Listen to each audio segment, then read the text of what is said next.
Was good, Swift? How you feeling, man? You was in here a couple days ago, man. You was cool, man. You was cool, bro. You was cool, my guy.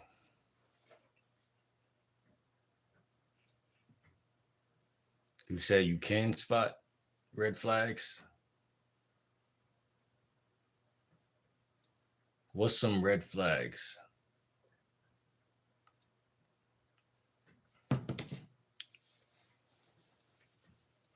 What's good? What's good? What's good?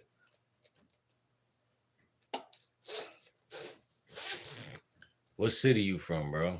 What's some red flags? Well, how, what's the vibes? Where whatever city you in, what's the vibes in, and what's the red flags and stuff like that, man? Cause I got my own theories on red flags, which is why I made this video.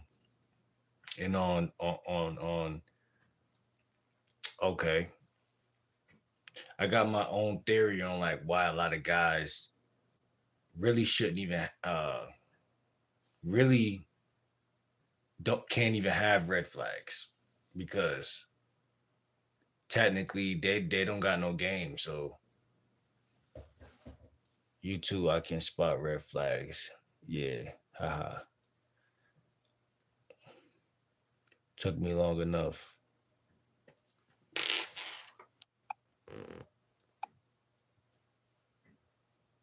Talking crap about other people, lying, talking crap about other people. Okay.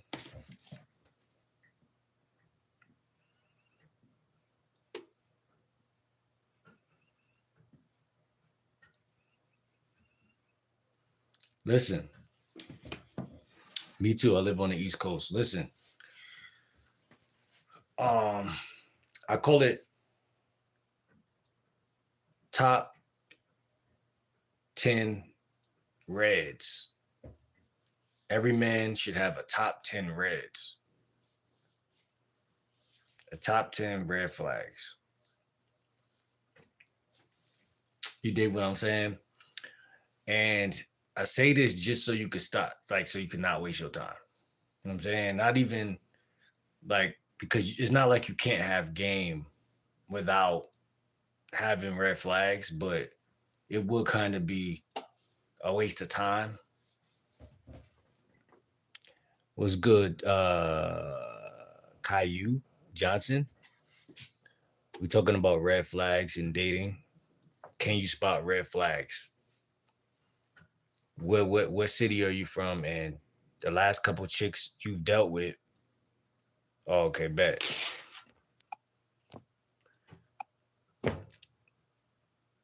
Bitch. See what I'm saying? Goofy motherfucker come in here sucking balls and then turn around and say some gay shit. Um, Talking crap about other people is a huge cause.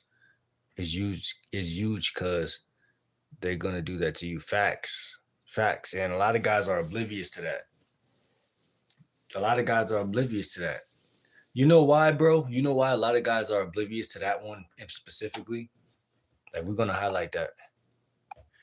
I believe most guys are oblivious to that exact red flag. You know why? Because there's like 80% of women that will smile in your face and not talk shit about other people and still talk behind your back. So that's why that exact red flag right there is the trickiest red flag.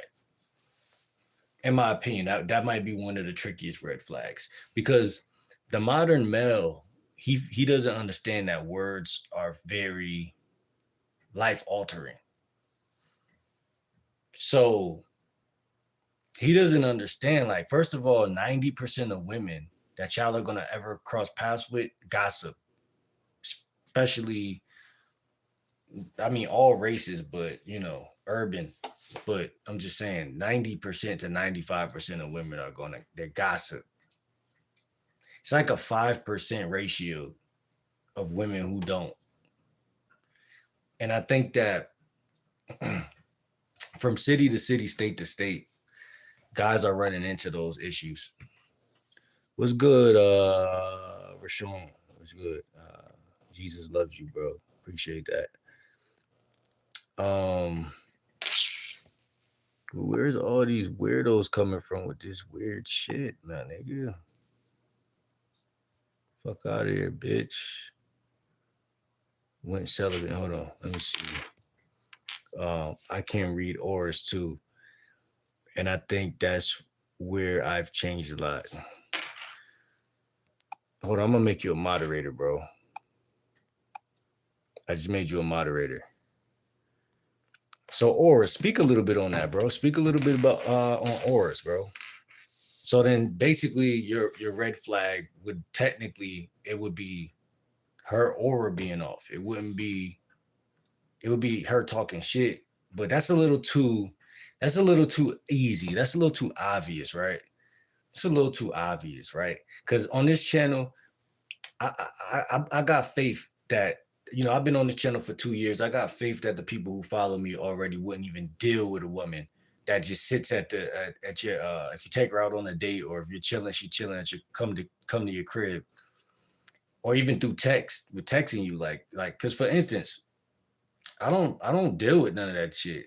Like I had a chick earlier that I hit up, and she texted me. It's our first time talking, and she already was like, "Oh, can you pick up the phone?" Da da da da da, and just send me like 5 messages back to back, and I just blocked her number, blocked her on Facebook, and then was like, I'm good, because I'm telling you, I wasn't even doing drama in 2012. I mean, I never really. I mean, some of my first relationships, there was a little bit of rockiness because I was young, but 80% of my life, 90% of my life, drama ain't really in it. You know what I'm saying? So as soon as a chick do that, what's good, Power? How you feeling, bro? We got a good topic on our hands today. We're talking about red flags. Everybody loves the conversation of red flags. Do I like hockey? I don't know because I never really played hockey. I think I used to have a hockey video game. I used to have a soccer video game. Um, chill with the weirdo questions. Chill with the weirdo questions. Moderator, someone else. I don't know how to do this. You want me to moderate? You want me to make Powerhouse a moderator? I'm gonna make Powerhouse a moderator too, because he always in here.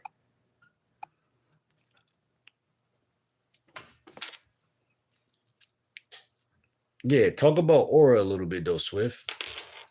Some dudes notice red flag because Powerhouse Swift said one of his red flags is a woman that's talking shit about other people.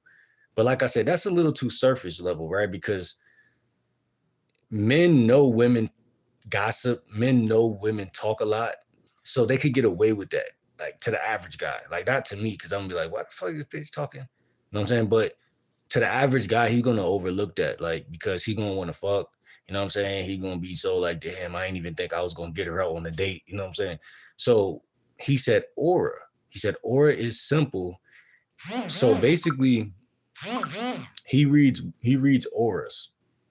I can't see a woman's aura, in my opinion. I can't really see it. You know what I'm saying?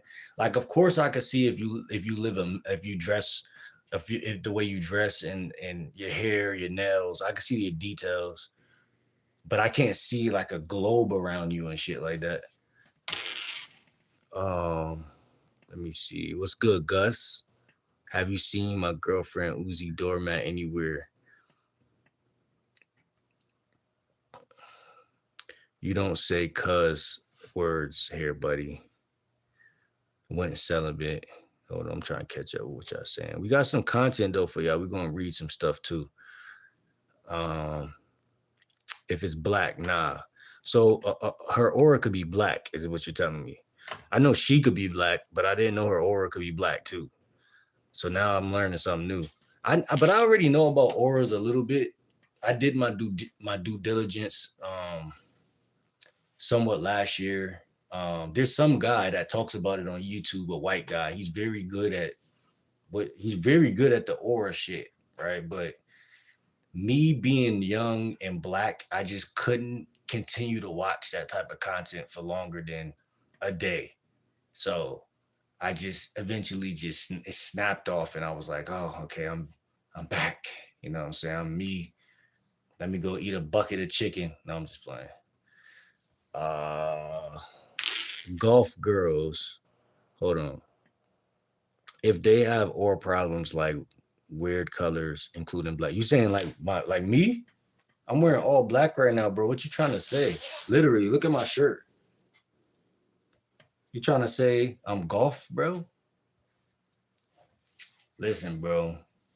I'm not emo. He said golf girls got problems usually, but a lot of them. But you said, oh, you said they weird colors, including black. Oh, so their aura be like weird colors, including black. That's what you're saying. Golf girls got problems usually, but a lot of them are nice girls turning bad. And that's the problem. I'm telling you, like, a red flag is pretty much impossible for a loser to see and pretty much obvious for a winner to see, like, which is the problem because this is why I said every guy should have a top 10 reds. That's what I call it. TTR, top 10 reds, top 10 red flags. You know what I'm saying? Top 10 red flags. Because they're going to differ, right? When I'm out here talking to women, it's going to be different than when y'all out here talking to women.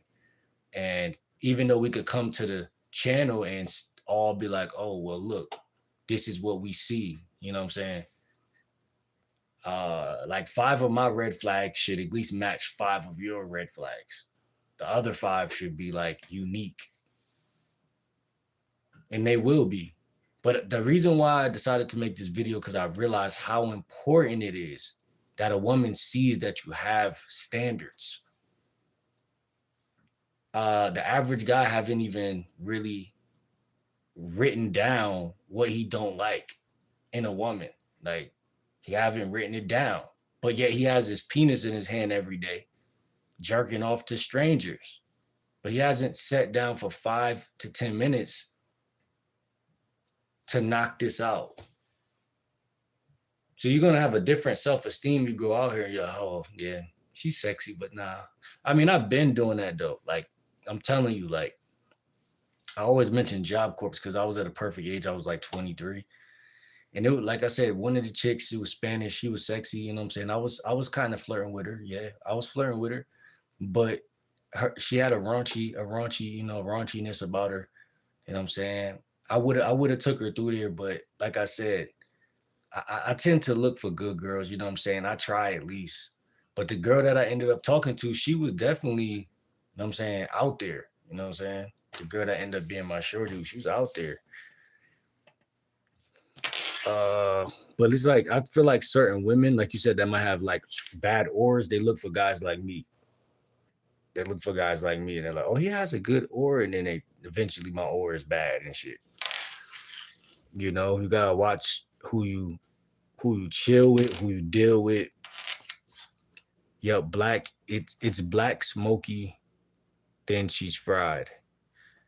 Everyone gossips, to be honest. I worked in construction over 10 years and many dudes gossip there. Yeah, but real men don't got, like, I ain't gonna say real men don't gossip. Like, see, here's the thing, in my opinion, like, real men share information that's vital. You know what I'm saying? At the end of the day, like, but it's not like it's messy. I don't feel like, given the fact that they are women, you know what I'm saying, they're going to do that shit.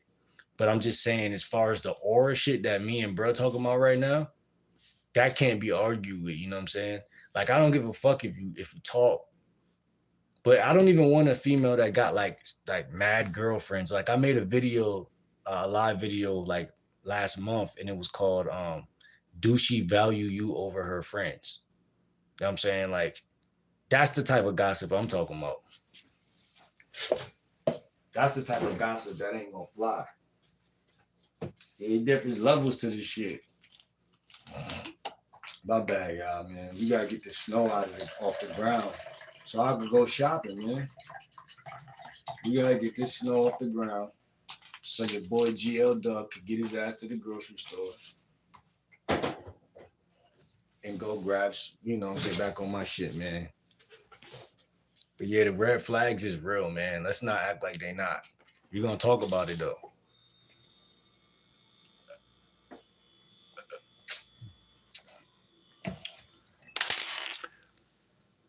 I wear all black still.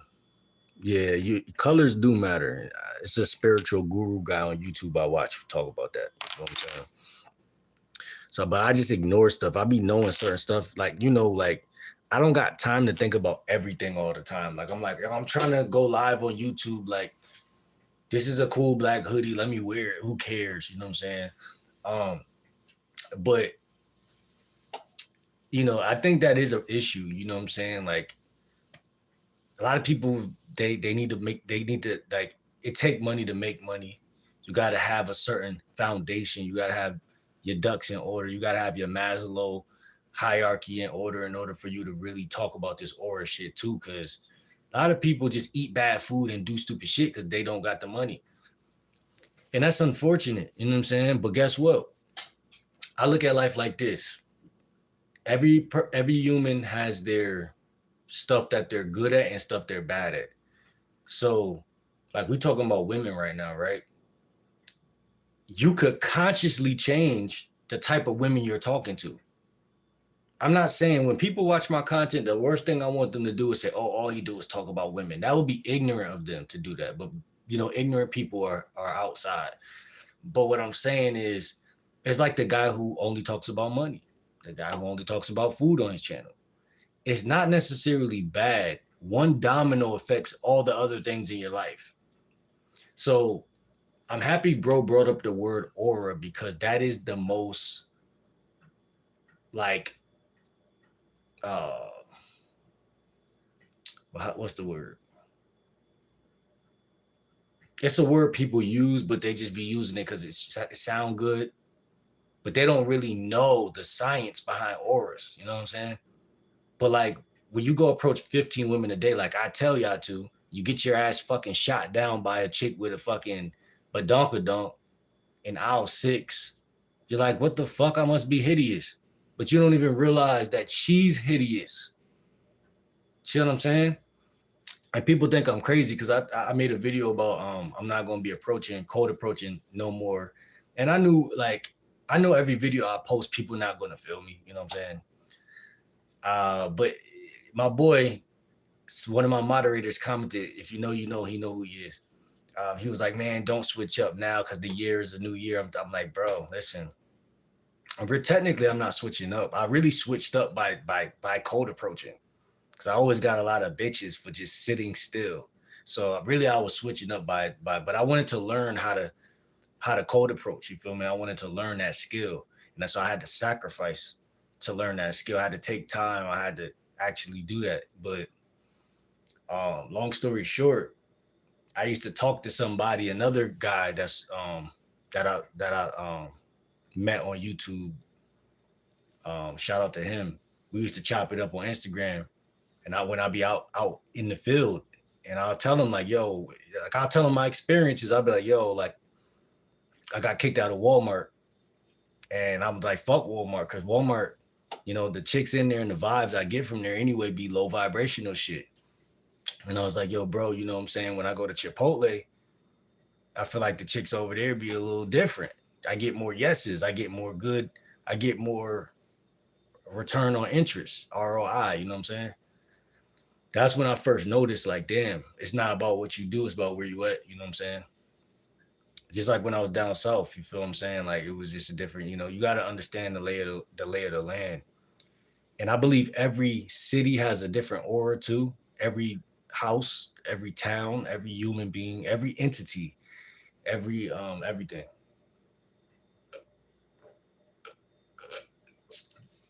And that's the biggest issue with life is that before we're even born, people are putting this dark shit in place. I mean, so that's kind of like I said, we could consciously choose the women we're taking serious. I know a lot of guys don't feel like they can because they're so scared of women. That's why I tell them, go talk to 15 women a day, do that for 3 months, and then come back to the channel. Telling you, you're gonna be ready to really learn because you can't be scared of women. You feel me? Can't it's not gonna be good. Cause even if you're scared of a woman with quote unquote good energy,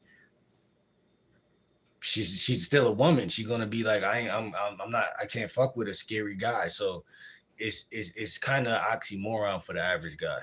Hold on, let me see. A lot of y'all say y'all do peep red flags.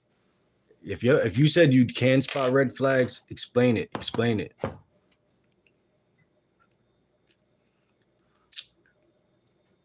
A lot of them are good girls want to be bad. When they face when they face their phones down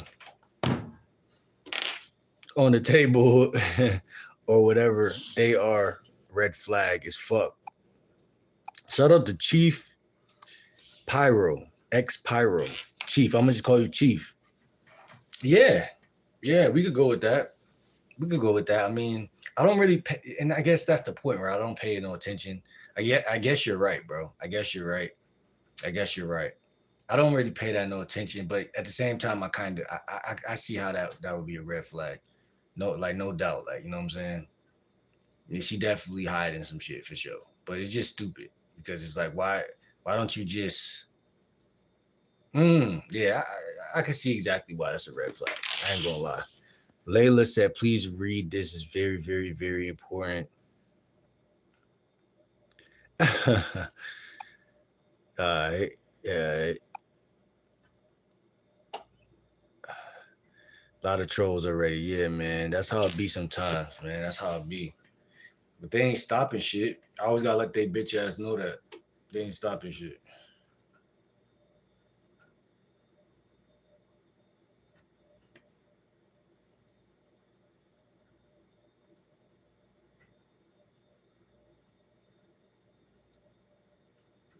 We live in a crazy world and we ain't got time to stop and slow down for nobody who already slowed down. Who's already slowed down.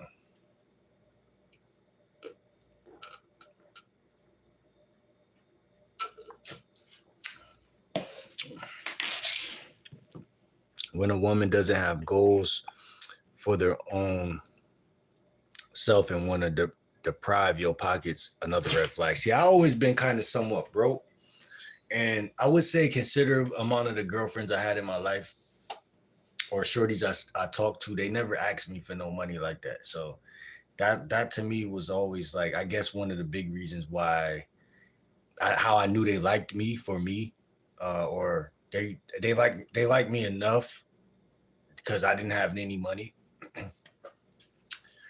So they would never ask me like, "Oh, can you buy me a pizza? Can you buy me this?" And even when I did have money, because I used to be hustling a little bit, whatever case may be. Um, yeah, these women never asked me for nothing. And then when I would do something like I get them Chinese food or some shit, I feel like they'd be appreciative of some shit like that. You know what I'm saying? I know it sucks because a lot of guys who have money their life is just different. So they're like, oh, I'm so used to buying Neiman Markets and fucking Tim's and uh, you know, some people whole life is like that. You might be from New York and people from New York, all they do is get fly. You know what I'm saying? So if that's your norm, the women out there probably gonna ask you for some shit. You know what I'm saying? Like, but for me, like I said, like, and that's what's so weird. Like I met some women from New York this year already. And I feel like they down to earth so far. You know what I'm saying? I think it's all about literally like just a woman. You know what I'm saying? So I would agree with you that that's a red flag, bro. Because it's people from if you're from New York and you're humble, then you could be from anywhere and be humble. I'm not gonna hold you. So that is a red flag if she's trying to, That's why when I tell you I take women take a woman out. What you should really just whenever you start talking to a new woman, she shouldn't have no say so in where y'all link up at. Like, and I'm not even being funny because for so long I felt like, yo, the right thing as a man is to take her out on a date. Um, Before that, I never took no woman out on no date. They just pulled up or we chilled because they was interested.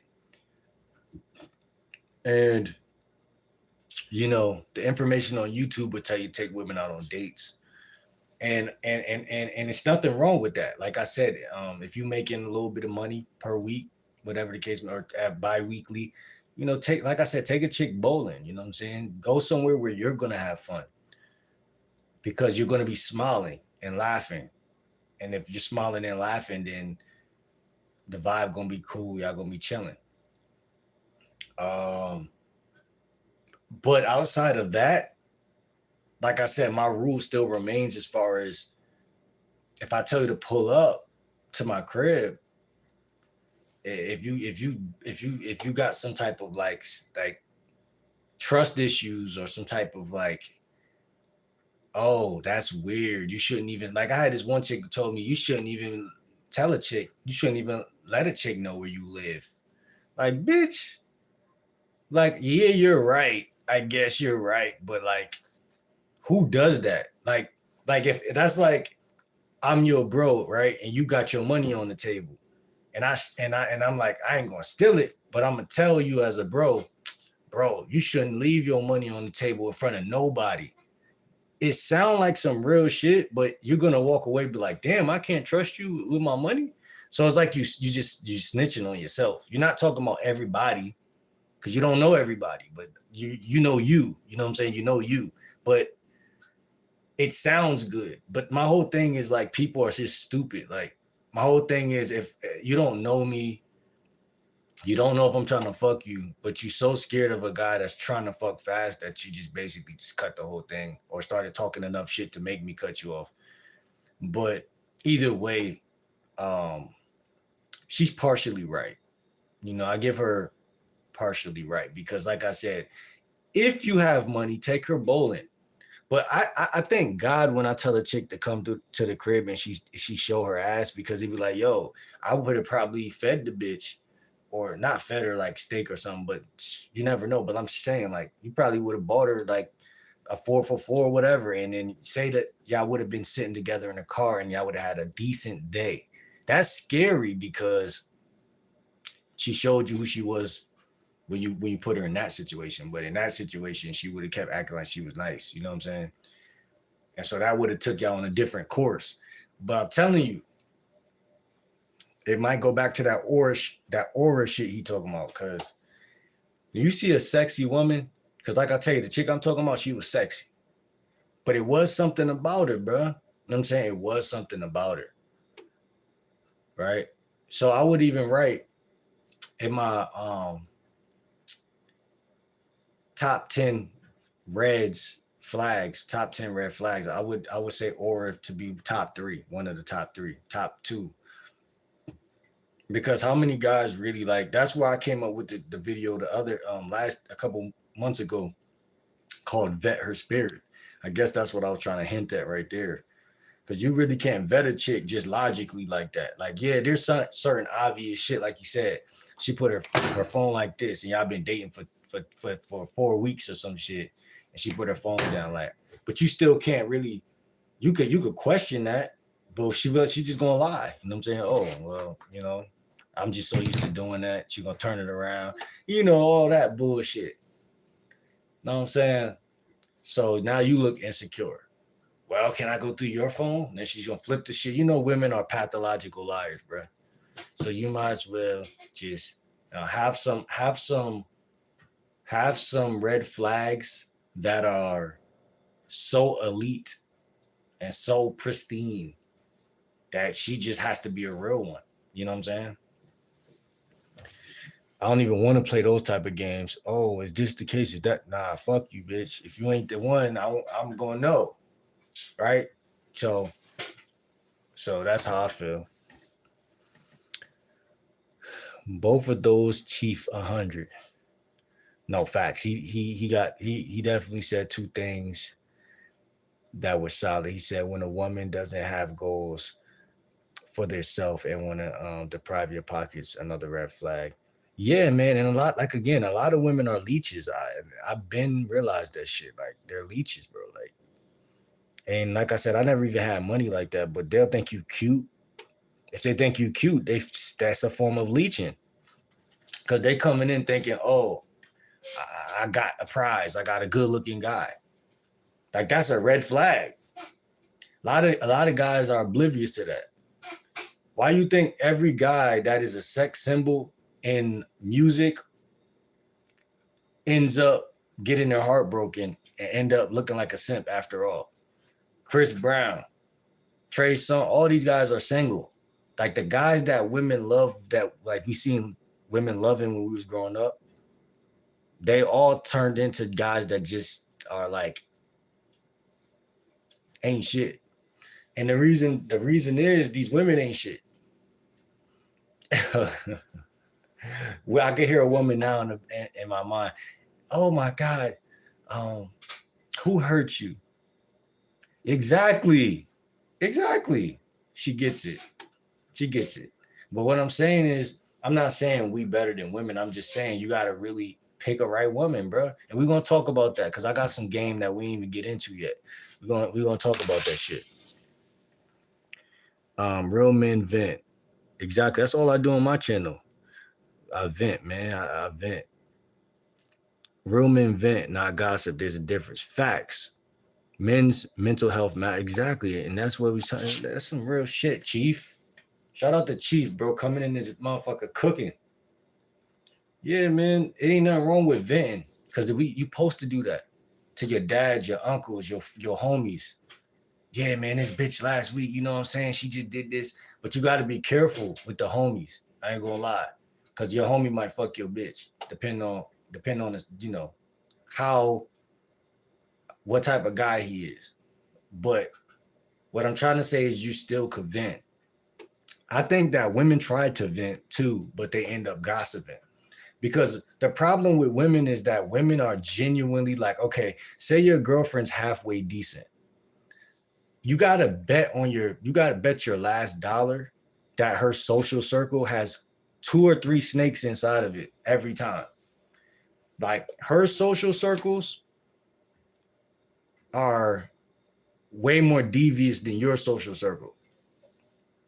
You see what I'm saying? And that's the problem. You know what I'm saying? So she's more loyal to her social circle, but not because she's actually more loyal, but like I said, because it's such a dominant force of nature. Like her mother, her sister, her friend, her cousin, cause they tease each other like about shit. Oh, he ain't marry you yet? He fucked you, but he didn't marry you? Stupid bitch. And they get into an argument and they make your girlfriend feel like she ain't shit. This is why you gotta have your game gotta be platinum. You got to. Like a lot of people want to think, oh, what do you need game for, bro? You should just be a natural. I'm like, bro, listen, shut your fucking ass up. You don't know what you're talking about. Anytime you ever seen a player, he got played in the first place to become a player.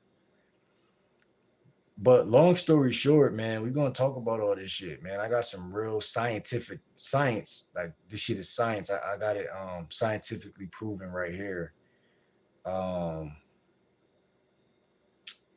Certain things, bro, that is so powerful about this shit, man. The red flags, bro.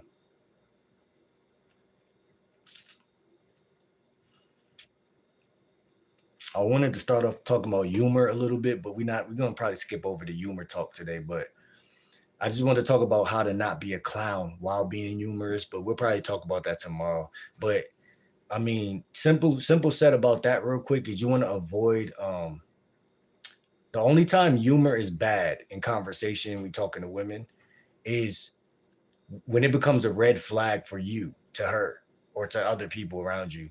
Is studies on self-handicapping and avoidant coping show some men use humor to avoid vulnerability, deflect accountability, mask insecurity, prevent serious emotional depth, and maintain social safety without risking rejection. This is called defensive humor, self-deprecating coping, and social deflection.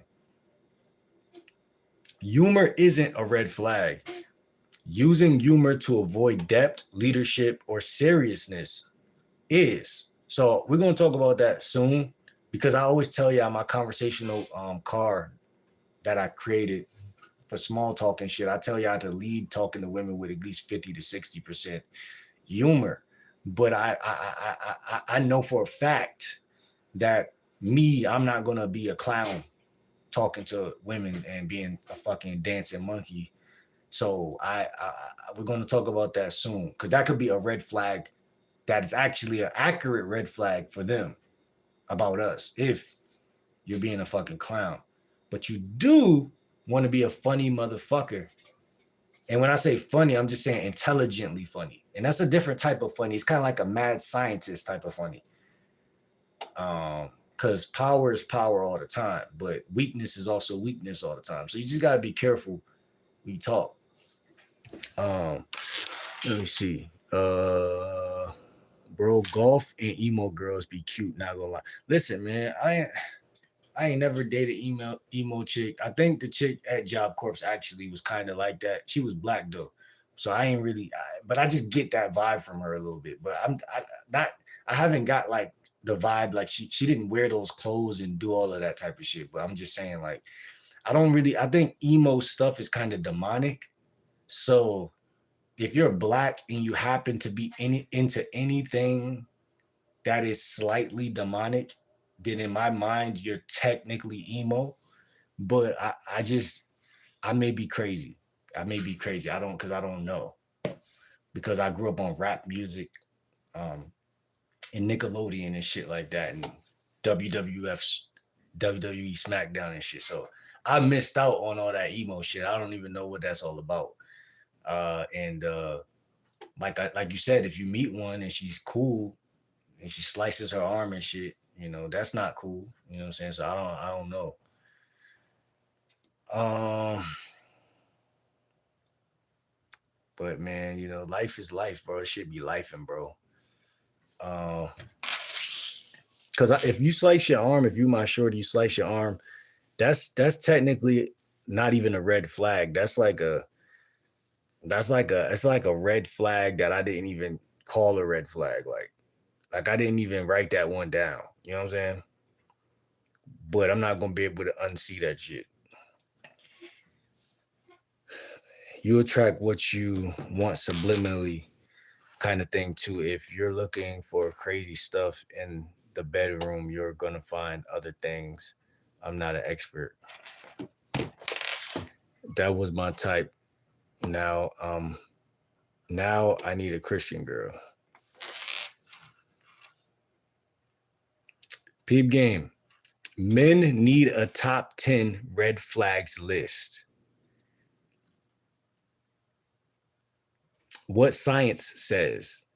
This aligns with mate selection theory.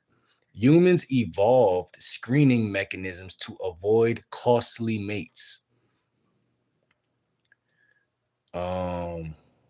Poor mate choice historically meant resource loss. I know y'all don't want that. Violence.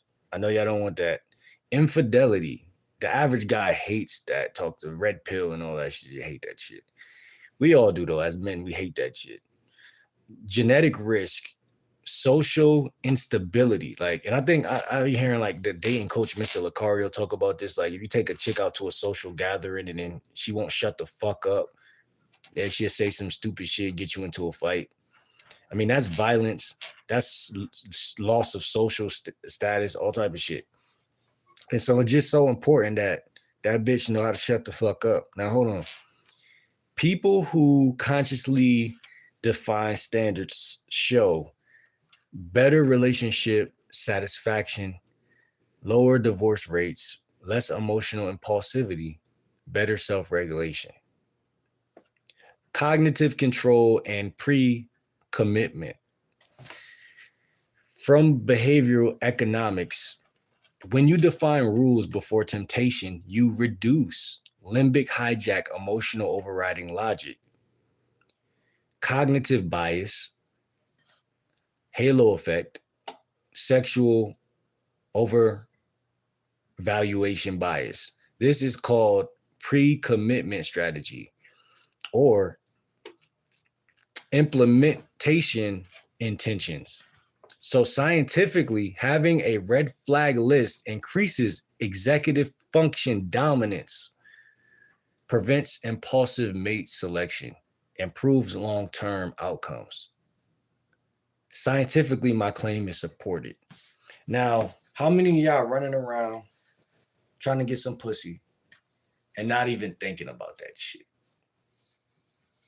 And that's why guys are getting played on it every day. That's exactly why. I could give a fuck why anyone else thinks that guys are getting played, but I could tell you right now that this is golden right here, right? Because women are going to vet you. Like, I don't give a fuck what you say. They're going to do that shit naturally. But guess what? You're going to naturally not do it. That's what's so crazy. Hold on. Let me see. Bro, I don't even vent just because they might use that against later. You talking about to women or to friends? And you're right. You're absolutely right. Less is more. And when you have game, you just don't. I mean, get a therapist, get a journal, and go to therapy as a two-way combination. Hey, I might give me a little therapist. You never know. I'm just saying. But as far as talking to the bitch, you know what I'm saying? It's none of her bitchness. You know what I'm saying? It's none of her bitchness. Black color for clothes can be protection. Also, the type of fabric it is, too. You know what I'm saying? If they change behavior around your friends or their friends, that can be off thing too. Yeah, I mean, some guys bring their girl around their social circle and their girls naturally. I mean, if I watch a lot of YouTube videos and I see a lot of girls do that, they code switch or because they're like, okay, well, I like him, but I'm around the pure money right now or pure dominance. You know what I'm saying? Like, you might not be the alpha male of your group, so by default, and that's why I say your game got to be so fucking like y'all guys got to understand. Like when I went to Job Corps, it was niggas there that was hunting. They was literally trying to smash my chick, and I never seen it with my own two eyes except for with one guy. But you just got to be like not a dumbass. You know what I'm saying? Like I'm a good looking guy. She's one of the cutest girls here. You know what I'm saying? She's new to the school. You know what I'm saying? And most likely guys are gonna have this attitude, like, fuck that nigga. You know what I'm saying? And I don't like to add insult to injury, like that's always been niggas' mindset since we was in like elementary school. And so early on, I figured out that, you know what I'm saying? Because I'm not really much about to slow my shit down. Like even if you the bro for real, for like not on no snake shit, but like all jokes, it's like I'm saying like yeah, when you get older, you learn like all right, nah, that's not cool. But when you in like elementary school, niggas is not stopping about to fuck this bitch because they homie is talking to that bitch. Like I ain't gonna lie, like 90% of guys not gonna do that. Now there's a couple that's gonna be like, nah, that's the bro. Like, bro, I don't been in some crazy situations, bro, like where I don't see shit so early that it's not even funny. And it been from people who I already knew, like, all right, you're not even the bro, you know what I'm saying? But you just like an older bro in the neighborhood type shit. But people be feeling a great deal of remorse, and that's cool and all, but people's sexual shit take over them. But what I'm trying to say is you got to be so unreplaceable that bitch can't even do it. Like she got to basically be martial law. She got to basically be ICE, and she got to block shit from happening that the country don't want to happen. I ain't gonna lie. Like you got to do some shit. She got to basically stiff arm the nigga. That's what I'm trying to tell you. And I hate to put it that way, but that's just what it is, bro. Cause a nigga gonna be a nigga. Nothing more, nothing else, bro. Nothing else. You know what I'm saying? His sexual reproduction organs or whatever you want to call it, they move just like everybody else's. You know? And so how can you even expect a woman to even say no? Because it's gonna be somebody she's gonna see as sexy. Like, and I think a lot of guys are stupid to think that that's not like I said, I seen that early in life. Me as an attractive guy, I had friends that were also attractive, not to me, but I'm just saying like the beautiful women in the neighborhood would let it be known who they thought was the best looking guys or whatever the case. And so you got to share the bitches. What you talking about? You can't. You got to share. Not saying you got to share because if you make one your girlfriend, then technically you're not sharing. But in terms of when women say, "Oh, he's cute, he's cute, he's cute," what you gonna do? Get mad? Especially if they saying you cute too. What you mad at? You gotta realize there's other guys that are blessed like you.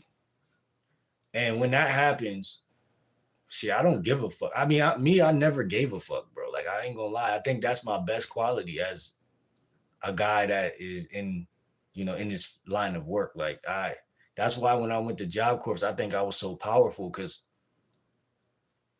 I just didn't. I'm talking to you because I'm nice. I'm talking to women the way women talk to a lot of guys. Like, I'm just being nice. Like, I'm not talking to you because I'm trying to get with you. I don't even know you. I don't give a fuck about you, and you're not even my type. Like the girl that every guy wants to fuck here, I'm like, you're not nothing nowhere close to my type. Like before the shorty that I talked to, the one that I had talked to, she came like 3 months before I got kicked out. You know what I'm saying? So it was just like I was smashing other chicks and I just was kind of just like playing basketball and going to lunch and doing the school shit, the taking the trade and shit like that. I was enjoying the campus. I was enjoying the opportunity, but like I said, the shit I've been through early in life with these hoes, bro, I already know that they're not loyal. And not saying that they're not loyal, but it just depends on how serious you are too. Like, you know what I'm saying? It depends on like a woman is the type of creature, bro. She got to consistently see that y'all are moving up in a relationship. Like, you got to constantly like you got to constantly show her that y'all are going somewhere. You know what I'm saying? And that takes experience on our end, which is one of the main reasons for cheating, in my opinion. Because they're like, why am I sitting here doing all this? Yeah, I like him. He's cute, blah, blah, blah, blah, blah. But this guy's a fucking asshole. You know what I'm saying? And then, like I said, her social circle, her sisters, her parents, they're going to get in her ear as far as to say, like, leave that nigga. Especially if you cheated on her or something. Like, leave that nigga. Because they don't got no emotions in it. So they're like, leave that nigga. You know what I'm saying? So it's just a lot of demonic shit that takes place in secretly behind the scenes in relationships. I argue 80% of the reasons why people break up ain't genuinely because they genuinely are breaking up, which is why exes always come back and always look at you the same way when they see you. You're like, damn, like I ain't see you in 6 years, 5 years. And, sexual attraction is sexual attraction. Like, you see what I'm saying? Like, that shit is sold separately. Like, I don't think a lot of people realize that. Like at what point do I see Beyonce and don't want to fuck? Like, I'm not attracted to Beyonce, but I'm just using her as an example. Like, at what point in my lifetime do I see, like, you don't stop being attracted to somebody? Like, now you can put division, but we'll talk about that another day. Because the game will stop you from doing stupid shit like that. I'm scared of good energy. Why are you scared of good energy? What if a female tells you she's losing interest? Then tell her why. You know what I'm saying? Man, what's good? Like, I feel like you don't even gotta be all confident and cocky in that situation. Just be talk to her, because let me tell you something. When you don't care, you just don't give a fuck. So I'm a fan of healthy communication. Like just like, I mean, like I said, man, let them bitches go, man, if they want to go. And that's a part, to me, a part of game is just accepting whatever it is, because if you really don't care, you really don't care. And when you really do care, you can't act like you don't care. So you might as well pick a side. Cause sometimes, like, cause women are the type of creatures, which is so crazy to me. They can read a lie almost sometimes. Like when you full of shit, they can see it. But there is a part of it that's like, oh, I really do want to see if he stops me from walking out the door, type shit. So it's kind of like a double bind. That's what they call it in NLP psychology. A double. Women are the masters of women do a lot of NLP shit by nature. Like when I study NLP communication, is what's the seduction. Women do, like, even my mom, like women do 98% of those tactics without, in my opinion, knowing that they are studying it. Like, I don't know if they studying it behind our back, but they do that shit naturally. Like, women are the masters of double binds. They put guys in double binds on a daily basis. Like, they a little bit just gamier than us. You know what I'm saying? Because we be dead ass serious. If we like her, we like her. You know what I'm saying? But like, the more I study social dynamics, the more I'm like, damn, you're a sitting duck if you don't learn.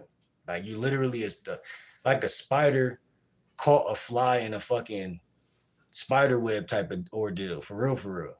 So knowledge is really power. Like, you know what I'm saying? Because women, they move differently, bro. Like, and I think a lot of guys are just ignorant. Like, I know when I say that, guys probably be like, what? But like, you got to really sit down and really pay attention. Like, just because we men, we have an ego that makes us say, I ain't stupid. But that is stupid, to assume that you're not stupid. And women know that. Guys think that way, which is even scarier. They know that guys can't take a insult. They know that guys can't come back from a breakup, or if I fuck your bro, I know you're gonna be down for a couple years. You know what I'm saying?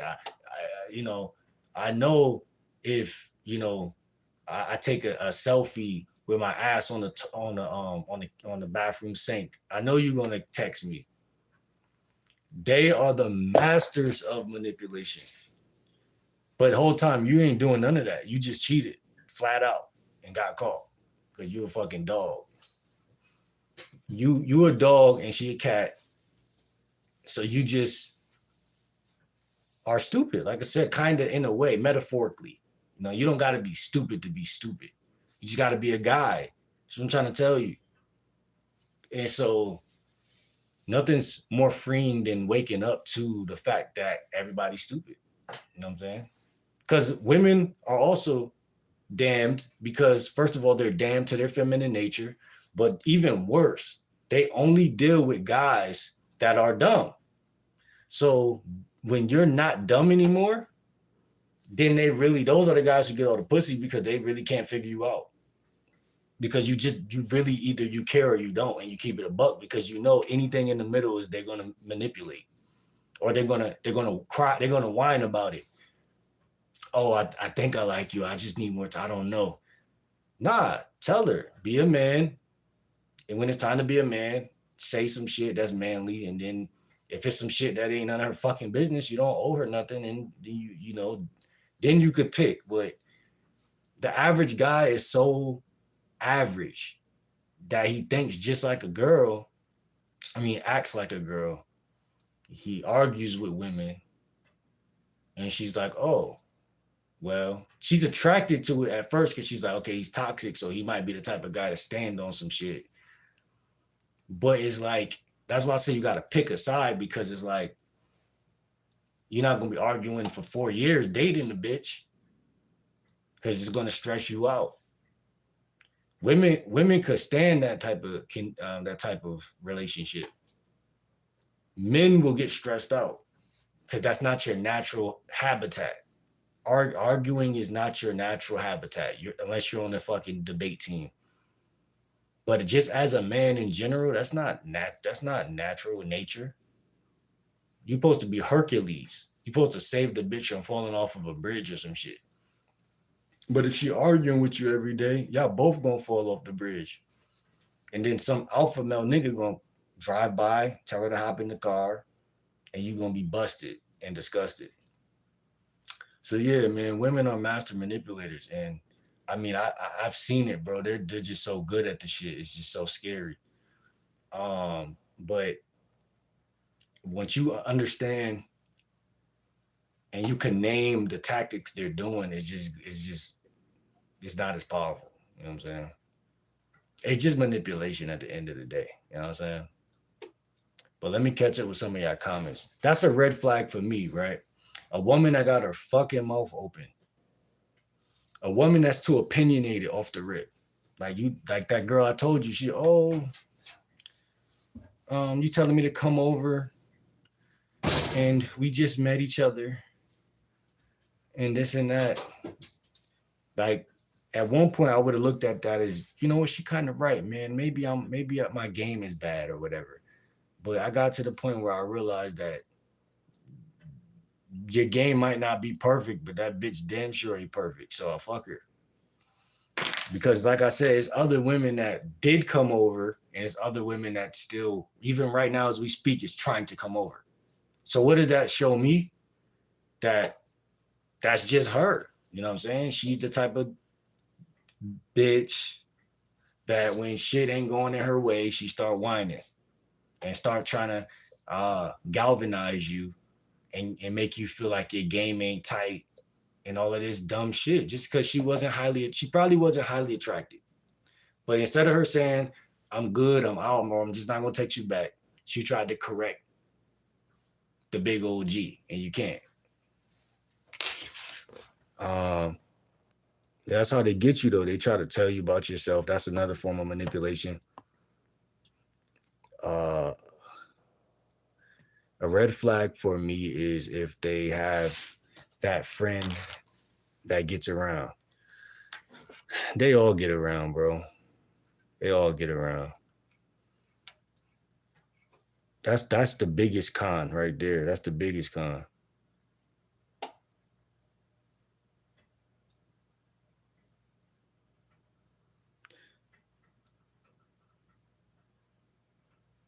That's the biggest con, bro. They all get around. Like, I'm just joking, goddamn. I'm big.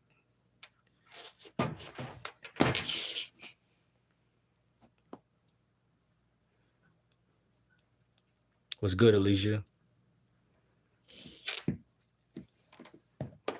I feel like I'm not good enough in a way that's like I don't know how to approach women because I never have. Yeah, man, that's all it is. You know what I'm saying? You got to hit me up for coaching. I give you a way to approach them. And then just start doing it, man. Do it for 2 months, 3 months, and get the hang of it, bro. And then you could I also got something called the conversational car that I created. So most guys are scared to open up a conversation with women because they're like, okay, once she turns around and starts talking, I'm not gonna know what to say. So the conversational car will give you some guidance. How to take proper steps when it's time to take the proper steps. Like, I got a video right now. I ain't posted yet. I'm gonna post it tomorrow. It's about Kino, physical touch, which is a part of the conversational car. It's the steering wheel. It's literally the analogy for it is the steering wheel. You know, you can't drive without a steering wheel. So, you know, you got to touch these women too. Most guys want to sit this far away and just talk.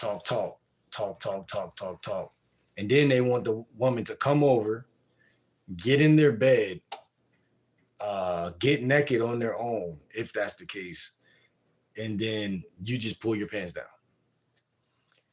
Kino or physical touch or I got it in three different stages of it. Um, Starts at the beginning of even talking to her, a little light touch. You know what I'm saying? A little light touch, and the problem with the average guy is he never touches women at all. Like, you know what I'm saying? He's sitting there and just talking, like I said, and he's not really doing what he needs to do to lead her to where he wants to lead her to. And yeah, you could smash a chick with just verbal game. I've done it before. I've done it many times. But it depends how attractive she is. You know, if she's highly attracted, uh, you know, you can just talk. Like, yeah, I want to see you, whatever, whatever. When she come over, you still gotta, you know, you still gotta touch her. Then you gotta. I mean, so you might as well just, especially like, I mean, that's why I say y'all should get coaching. Y'all should get coaching, bro. Hit me up for some coaching. You know what I'm saying? And it's easy, bro. It's easy once you get the hang of it. Because even right now it's snow outside, so I haven't been out there. But just going into certain places, you know what I'm saying? You don't even have to talk if you know how to keynote escalate correctly. You say one or two words, you know what I'm saying? Less is more. Preserve your energy. The physical touch is what's going to really make her feel comfortable. You know, if you know how to touch. What are some red flags you avoid in men, Alicia? Chief said when they become too close to your own homies is mad wild, but it happens before to me. And yup, cut that bitch quick. Yeah, man. I mean, some women are very friendly. And like I said, man, for me, I just, you know, you gotta have all your ducks in a row as a man in life in general. You know, so your friends just gotta know, like, man, listen, man, I ain't doing that, and she gotta know, you know, because tribalistically thinking, you know, she'll probably get in a bad situation for that. So nowadays it's different. So I mean, her nature's still the same though. If you ask me for money, see, and that's what I'm big on never doing that. A lot of anger issues, hygiene, and he's not funny, bad influence. Y'all hear what the stuff I say inside of the stuff she's saying. I just got done talking about conversational car. One of the tires is 50 to 60% humor in conversation. You know, obviously you should be washing your ass. So putting on your cologne, all of that. And anger issues, in my opinion, come from poor communication skills. So the conversational car, like women don't even care if you have anger issues. They actually like the fact that you get mad. But it's weird if this guy is like getting mad at something that she's not even saying. Like she might be saying something and you're just not smart enough to interpret what she's saying. You don't know how to hold space in conversation. Um, Again, which is a part of the conversational car. You gotta listen. Gotta listen. You gotta the analogy for warmth is the AC in the car. You gotta when you talk to a woman, you want to be a little warm. Even me, I had to consciously think about that because I'm like, you know, because sometimes you'll just find yourself just thinking that you're right about everything. And then you could be right about everything. That doesn't mean you have to be a dickhead. You know what I'm saying? But guys have to remember to change their mood, change their vibe, be warm, show talk to her with a sense of warmth. Cause she's gonna feel that opposed to you hitting her over the head with information. And she's like, oh, I'm drained. This guy is just talking. Nah, we be in a state of joy, state of humor, a state of confidence. Those are transferable states that she can latch on to if that's the case. Fry was good, no lie. If she's American, it's a red flag. No, for real. I'm trying to get me a lady that grew up in a farm. Me too. And don't speak English. Nah, I don't know about not speaking. I mean, I don't know what the fuck she gonna speak, but she gotta be close to nature a little bit, bro. She gotta have a little bit of that shit. There's just a little pinch of that, man. Just a little pinch of that. She gotta know what kale is. She gotta eat kale. You know what I'm saying? She gotta shop at Trader Joe's, Whole Foods, or at least Costco's. You know what I'm saying? At least Costco's. Like she gotta be on some shit, bro. Like it just gotta make sense, bro. Like she just can't be on no pizza bites, French fries ass shit. You know what I'm saying? Frozen nuggets type shit. Like what are we eating? Are we eating fucking middle school like cafeteria food? Like, you know what I'm saying? Like she's gotta know how to make a smoothie. And not only she can't know how to make it, she gotta make the shit. She gotta take up something, some little yoga or some shit. You know what I'm saying? Like, don't just hear about it. You know what I'm saying? Try that shit. Cause there's so many women that's so busy chasing money that they let money become their god. You know what I'm saying? And that's disrespectful as shit. Because I see money. I used to call it this even when I was too young to even know this to be true, but I really see it in real time right now becoming the truth. I used to call money the great divider. The great divider. And it's not somebody who told me that like this. I didn't see this as a YouTube video or like something inspired this. It was a feeling inside of my soul because I always ask myself, why do I not even give a why am I so happy and I don't got no money? I don't give a fuck about money, but I love everybody. I was just a good person with a healthy environment. And I know when we got to like me and my friends got to like say sixth grade, we started to like make money, or let's say like middle school. Sixth grade, we wasn't even really on no money shit. Say like middle school, that's where sex and money kind of like snuck in. And like I just understood like early, like because like I said, I was so happy with before having any money. Even though I would sometimes be mad because I'd be like, I'm trying to go to Krauser's and get some stuff, and I'm like, I don't got the money to do that. But little shit like beef patties and Arizonas and shit that kids love and shit. But once we started getting a little bit of money, I just knew like the shit is good. It's good to buy Chinese food and pizza, but it's just like a waste of time. Like for the simple fact that like it's just not. It's not. I mean, unless you're once you become mature, you could take money and do something with it, but it's still just something somebody else is printing. They just printing it. Like you'll never be richer than the person who's printing the shit. So it's kind of like to me, just it's just like embedded ignorance in America, like because it's like, look, trust me, I like money now, but it's just the principle of like, bro, like people are divided because of that. Period. It might not be you and your friends, but if you go to other people's neighborhoods and two people died and three people don't chill with each other no more, and this person, it's usually money, bro. Even moms and sons and you know meteor families are they divide over time because money make people feel like they could do good on their own, and that's good to a degree because you like I feel like in the early 2000s that was perfectly fine. You know what I'm saying? You get out there on your own and you want to be independent and people respect that back then. Nowadays people will hate you for trying to be independent, or if they don't hate you, it's still like, okay, go ahead and be independent. But then you get out there and you be like, wait, hold on.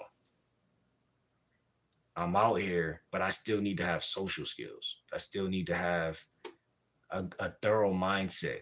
I still need to have. That's why I told people like my whole time doing YouTube, I was still going to like focus on like talking to women. Like people got to be fucking crazy if you think I'm not going to kill two birds in one stone. Like you think I'm just going to just make YouTube videos, like you know what I'm saying, like or just go after money or some shit like that.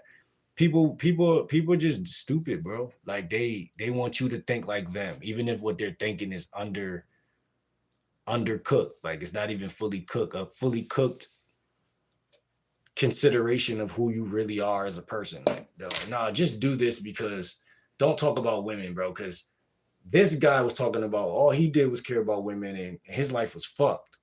So you shouldn't talk about women. And it's like, bro, this person wasn't a dating coach or even aspiring to become a dating coach. This guy was just thirsty as fuck. And so that's why his life was fucking stagnated.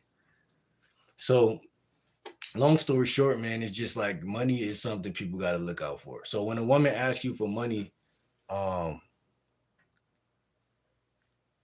shit like that, it's just stupid. And then it's like we said, farms and shit, right? People want to chase money, but then they take the money and then they go spend it on China. Like I said, Chinese food, pizza, weed,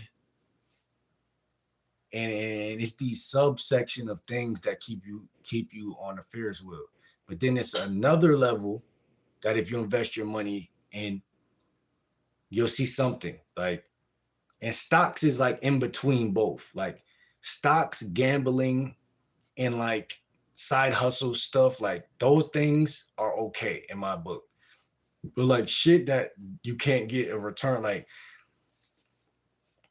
you got liabilities and assets. Like the average American is all about liabilities. That's what I'm trying to basically say. So like I seen that early on in life. I'm like, am I really about to work hard so that I can buy a fucking Georgia hot from fucking Krausers or some shit? Um, of course I am. I'm black. That's what we do. But like when I realized it, I'm like, this shit is like weird. Not to mention, I used to have these nightmares about Krausers when I was a kid. Like, I don't know if anybody else ever had that shit. It used to be these nightmares I used to have. Like I'll be in Krausers shopping, and I'll steal some shit too. Like in the dream, I'll steal some shit, and then I don't know. The dream would be weird, bro. It just be some weird shit. That shit to be fucking strange. Like I used to have some real crazy nightmares when I was a kid. It used to just be some was genuinely crazy, but some were just like reoccurring bullshit. Like why the fuck am I in Krausers stealing some shit, finagling some shit, and the motherfucker behind the counter is sitting there. And he act like he see me, but he don't really see me at the same time. Cause you know, in the dream is like a fucking simulation and shit. But yeah, man. You when you young, you really do a lot of shit that you just like, man, this is just how it is. I don't know why it's like this, but I spawned here. So this is what me and my friends do. We just do this. We just steal shit from fucking Dollar General and shit. Um, yeah, man. Just stupid shit. So it's really weird to look at the trajectory of your life and where you came from, who you are today. And even like I said, even with cheating on women, it's like that was just a culture. Like they can't like how mad can they really be if that's genuinely just like some shit that we're not even trying to do, like at that point. Like everybody I'm hanging with is a fucking player. Like how the fuck am I gonna be some loyal nigga with all this ass around? Like how? Like are you like what? Like when you met me, you knew I had bitches. You know what I'm saying? So I just feel like a lot of shit is stupid as shit. But you know, uh, long story short, as we hit the ages 25 and up, I believe guys just need to be a little bit more conscious. That's all. You can still be a dickhead, but you just got to be a little more conscious. You know, if you're driving your car too fast and you're not on the highway, you're on a regular street, and you see an old woman walking past the fucking thing, slow the fuck down.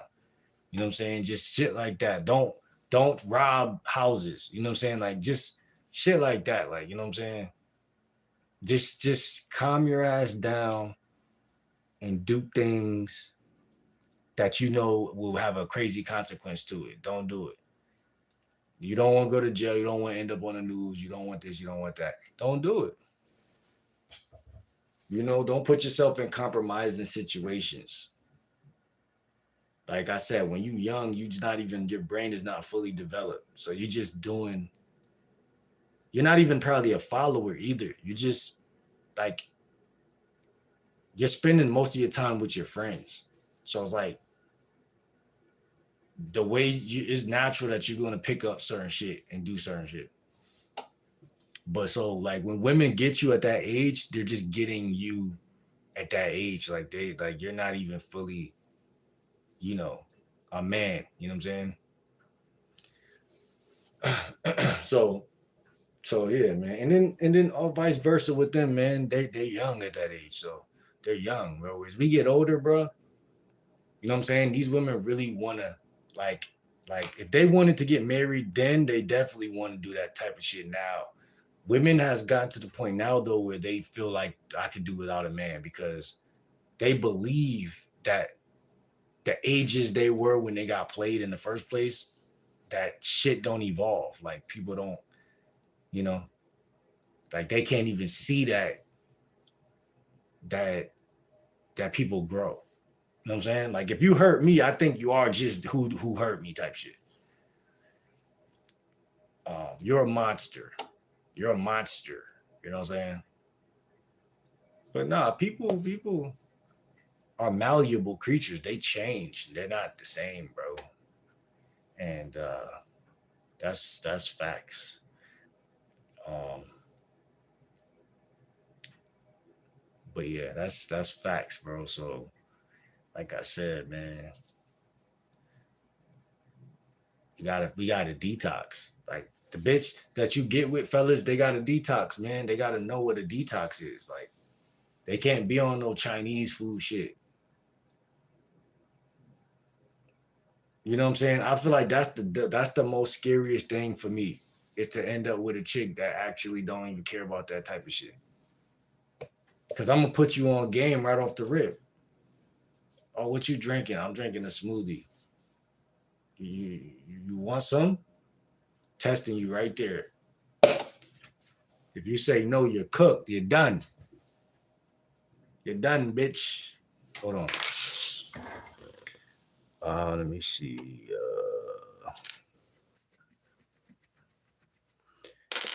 Netflix and chill, but the Netflix. Hilarious.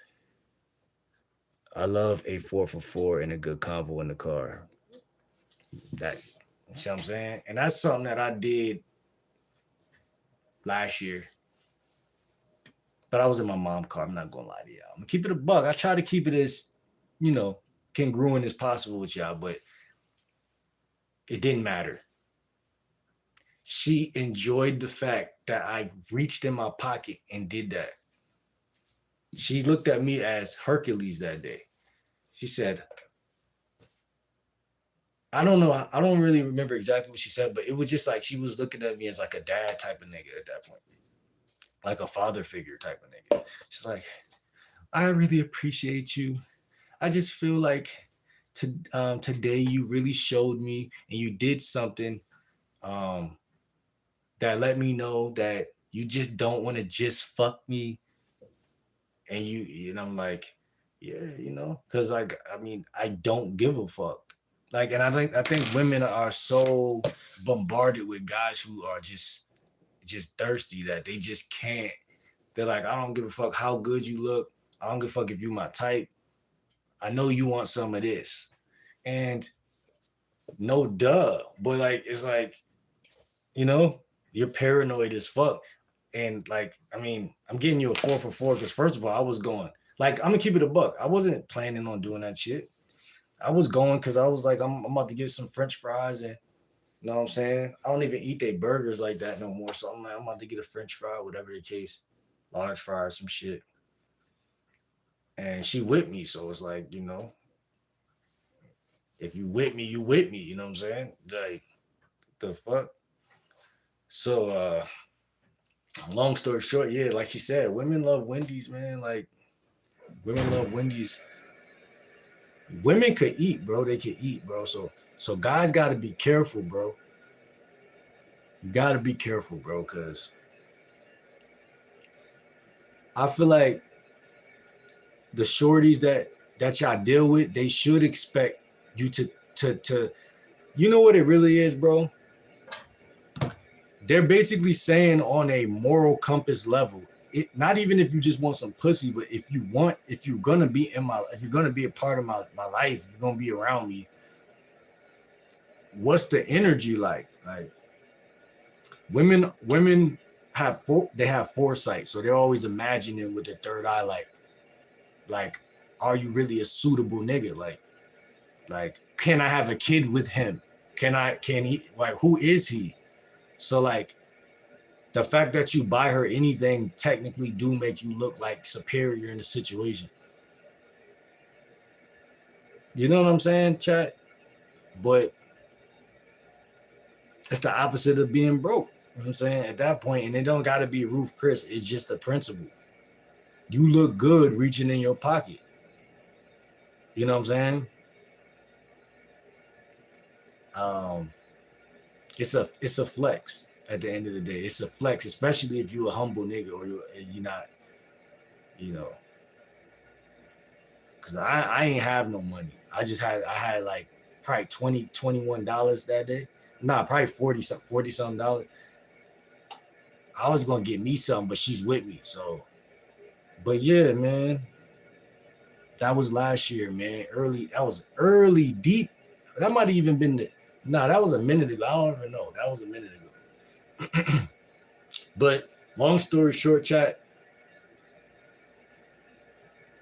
depending on how much money you got, is depending on what you could do. And I mean, if you take a chick to go to Starbucks to get a coffee, she gonna say thank you. But long story short, I don't do that shit. Like I don't rock with that approach no more. Because I don't even drink coffee. I drink tea, but I don't really even like. I like the little tea that you could get, the one with the leaf on it that you could get from like the dollar store or Walmart. But I don't like. Fuck, I look like buying a tea. Some fucking computer geek or some shit. I don't drink Starbucks. They got some good shit there though. Like they do got the refreshers. Those are cool. But they got to be the summer for you to even get that. Or something like that. Now, Dunkin' Donuts to me is a flex, because there's a Dunkin' Donuts down the street, right, literally like close, connected to a gas station right by my crib, like the closest store to my crib. So hot chocolate. I like the little, what's that shit called? Ice latte. Mad sugar in that shit. Yeah, y'all know I'm a vegetarian, but hey, that day I'm cheating. You know what I'm saying? I'm cheating on that shit. But I don't really eat their donuts or none of that bullshit. I don't fuck with none of that. Yeah, man. But when you reach in your pocket, man, she better be grateful, man. I'm telling you, she better be grateful. I don't give a fuck where she work at. I don't give a fuck who she thinks she is. She gotta respect that pimping, man. Cause you ain't had to do that, man. You could have just gobbled all your own shit up and fuck the bitch for free. So she gotta respect that shit, man. She's gonna respect it. Tricking is way different than what that is. Tricking is like, man, I'm just gonna pay for it. You know what I'm saying? I'm just gonna pay for it. I don't want no relationship with you. Whatever the case, whatever the case. But tricking is, you buy her a meal, then you buy her another meal, and you tell her shit like, oh, just hit me up whenever you need something. Da da da da. Like that shit's hilarious because I think like 80% of the USA is doing that right now. Like even people I thought when I was growing up who got all the bitches, like I feel like everybody's doing that. 1000. What's good, John Doe? I never use my phone because I'm an actual human. It's important, man, to not, to leave the phone, turn it off sometime, man. Yeah, at least your late night drives and just talking. Yeah, yeah, that's a vibe for sure. Like, cause that night when we went to Wendy's, I was definitely whipping it around the town for sure. So, and it was late night, like you said, like that definitely is my favorite time to kind of like vibe with a chick and just chill. You know what I'm saying? Like, it could be any time of the day, to be honest, though. But at night, it's definitely a vibe. You know what I'm saying? Especially when she on your side of town and you know where everything is at. You just pulling up to places and shit. It just make you look like you Himothy. You know what I'm saying? Shout out to Fetty Wap too. They're free Fetty Wap. Shout out to Max B and shout out to Fetty Wap. But those are just people that we grew up listening to. So I'm just shouting them out. What's up, Kendra? Alicia said yes and laughing a lot. If he can make me laugh till I have to pee, I love that shit. Nah, facts. That's definitely good vibes. You know what I'm saying? Good vibes. Like, I mean, there's so many different ways, but guys just got to keep.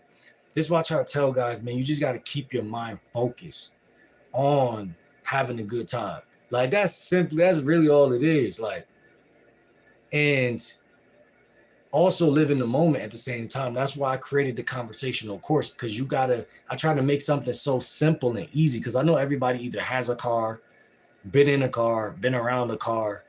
And so if you could remember the parts of the car, you could remember, like, you could just live in the moment and chill with her. But then you could snap out of the present moment and go up in your head and think like, oh, she said this, now maybe I'll tease her a little bit. You know what I'm saying? And just keep that conversation up in the air, because a lot of time they go flat. Because she's still living in the moment, but then you're just like, oh well, I don't know what to say. Da, da, da, da. You might just hit her with a joke, or say something, bro. Just or you might kino escalate.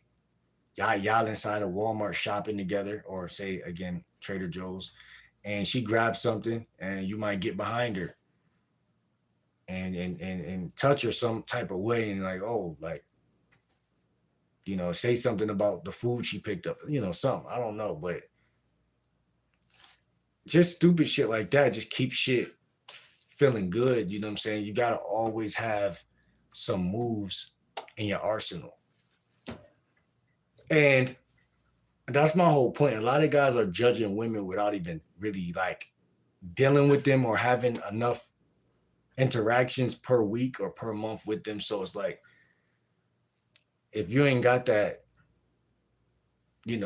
constant connection, then you can't really, you're not calling it like a righteous play on who they really are and shit like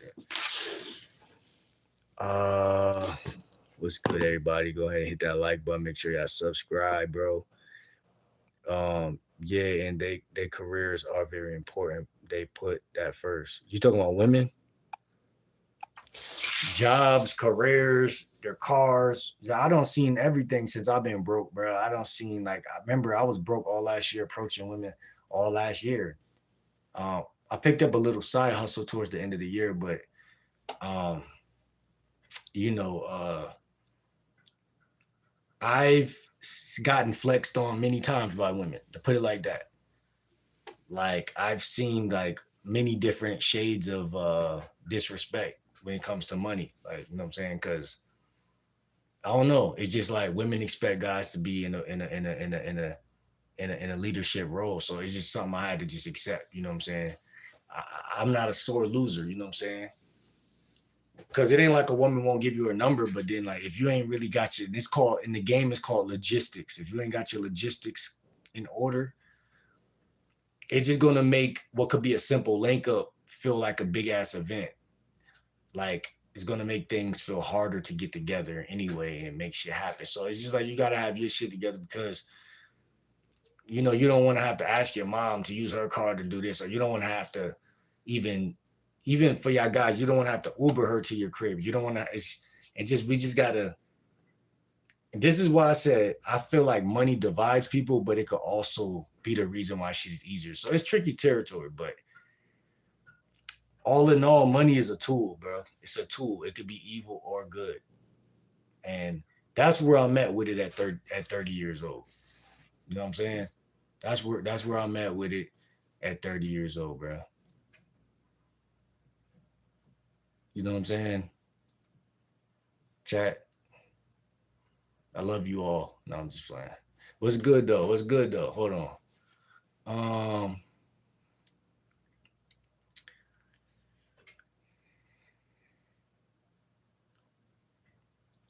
so yeah, men with defined standards experience less rejection, sensitivity, maintain self-respect, reduce attachment trauma, avoid intermittent reinforcement addiction.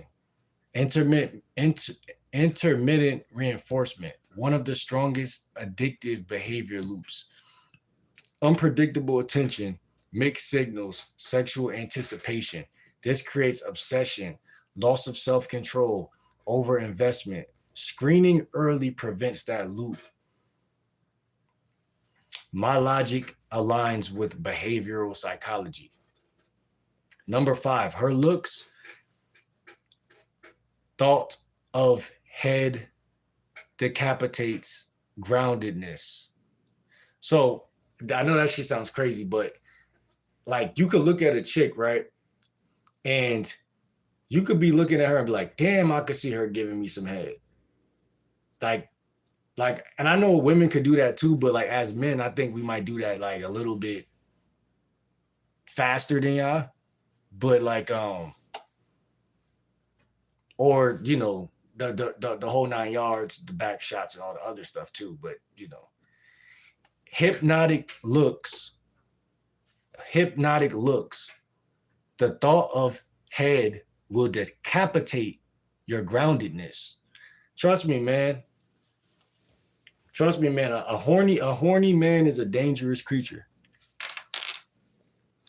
So if you're out and about and you go to 7-Eleven and you're talking to this chick, say she's African and you're at, you know, the middle aisle and you're talking to her, you'll literally not even have to say it logically or consciously, but in your gut biome, it'll say, man, it's like a little parasite inside you. It's like, man, she got some nice lips. Yo, Will, you see that? You would love for her to beep, beep, beep. You know what I'm saying? And whole time as a man, I had to learn this game, and I had to learn that, you know what? Every time I think anything like that, I'm not grounded. Usually. Doesn't mean I can't accept or see, but it's just like if that's powerful, then I lose the grounds. Because why do you think women put the makeup on and all this shit in the first place? It's a power thing. And a lot of people say, oh, they don't do that for you. They just do that for themselves. But I mean, either way, right? If I get a haircut and chicks see me with a nice haircut, they be like, oh, damn. You know, it throws them, it takes you aback. Like, damn, I might have to fuck him. Like, even though last week I didn't feel that way.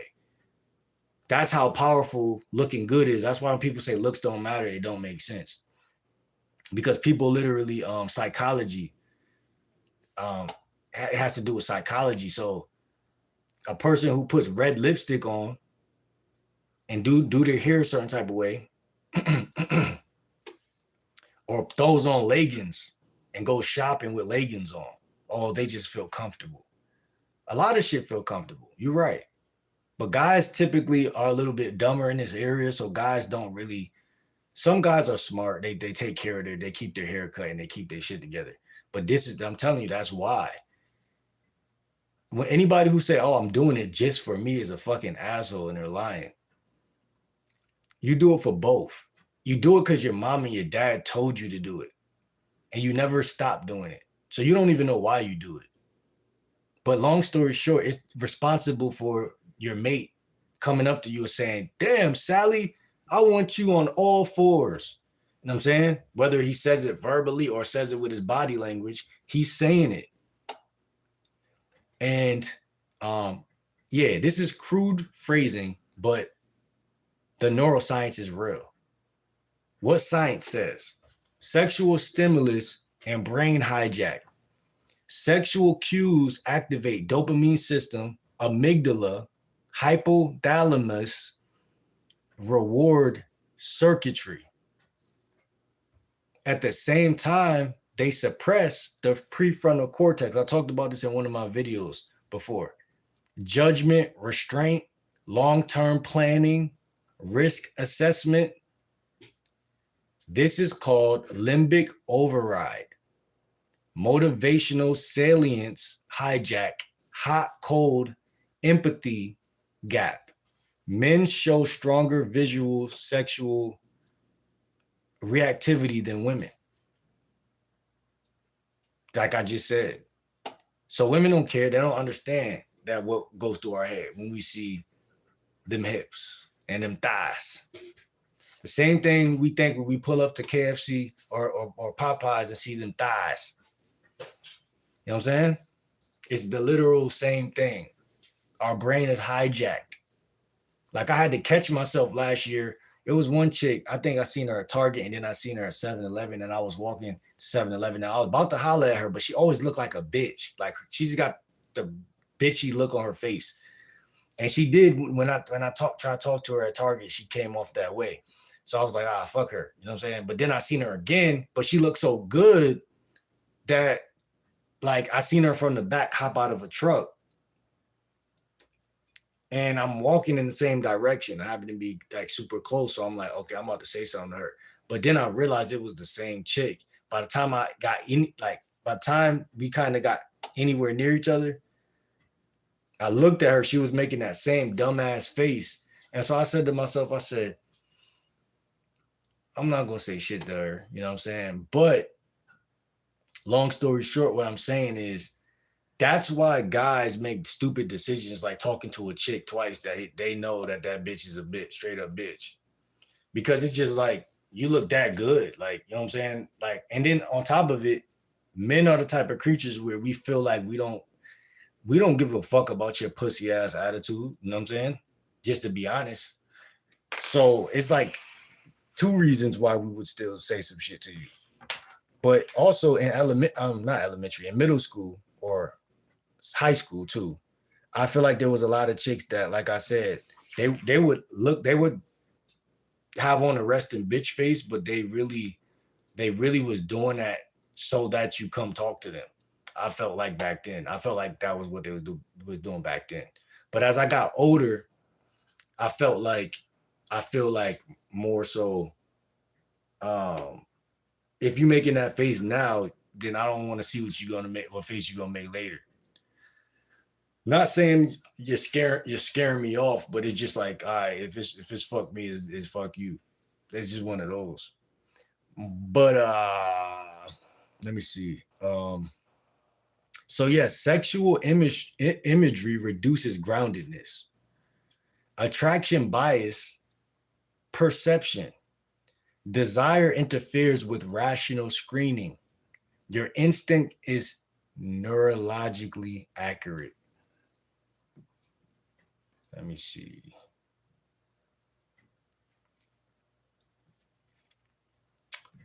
So all in all, what we covered was comedy could be a red flag if you're always trying to be funny. And women they'll pick that out fast. Number 2 was men need a list of red flags, at least 10 red flags. And then number 3 was money drives bonding failure. And then number 4 was stop engaging without screening. I called it calm screening. Stay calm, stay grounded, and always be screening. And then last but not least, sexual attraction hijacks judgment. This is science. So when women say, oh, how'd you cheat on me with that fat bitch? You're like, you probably wouldn't explain it if you're anything like me because I'm an asshole. But I'm just saying, as far as, I mean, that's my whole thing. Like, I wouldn't even take that type of question serious. But long story short, you know, just your autonomy as a human, like that's like you asking her why'd you fuck Giga Chad, the basketball guru from varsity. Like you just like it's a lose-lose. Like she fucked him. Like what are you gonna do? Um, but even if you asked her, she'd be like, I don't know, it was just an accident. She'll say something to cover it up, the fact that she would fuck him again. Um, because human beings, like I told y'all yesterday, are inherently selfish. And when they're born, they only have two instincts: to take a breath and then to get some milk from their mom's titty if possible. And those two things signal that I don't even know who my mom is, but I want to suck her titty. What does that mean? That means that fuck my mom and my dad, I need nourishment. And I believe human beings are just like parasites. And because of that, they don't never change. And because of that, it is true. If you dress like a bum, that bitches will walk past you with the resting bitch face and won't move a muscle. And then when you look better, they will literally break up with their boyfriend because of you. Literally make time for you, become accessible to you. They'll do some shit you ain't never seen to your nuts and all type of shit. It's real shit. I know y'all all seen the movie. What's that movie? That shit from New York. That New York movie based on about New York. That guy was like, "See this money right here? This will make a girl suck your dick all day, man." Like, man, I was like, what, 13 watching that shit? I was like, man, this motherfucker full of shit. I knew it was some true. I knew it was true though, but I just was like, nah, this motherfucker ain't getting no pussy right here. But I'm telling you, man, you gotta understand this shit. I'm telling you, it's psychology, biology. Um, so let's look at 10 red flags that might be red flags we didn't cover already. So number one is chronic inconsistency. What it looks like is hot and cold behavior. Hot and cold behavior, changing stories, unstable effort. The science predicts insecure attachment, especially anxious, avoidant, right? Inconsistent reinforcement is one of the strongest drivers of emotional chaos and obsession. Why it matters: creates dopamine addiction instead of trust. Long-term stability becomes impossible. So watch out for that shit. That's why I told you yesterday I love a woman that texts me back right off the rip. As soon as I text her, my shit ding. I'm like, oh, okay. Shit. She's smart. That's why I called her. She's smart. She's smart. Any woman who hits y'all back fast is fucking intelligent. Any woman who texts you back slow is probably really slow. Or she got somebody else that she's being smart too, and it just ain't you. But man, when a woman do that shit, I'm like, man, listen, man, you know how to keep a man. I could tell you're gonna be a good one. You know what I'm saying, chat? It's all about that loyalty, man. You women show a man some little bit of loyalty, I could get any man y'all want. You know what I'm saying?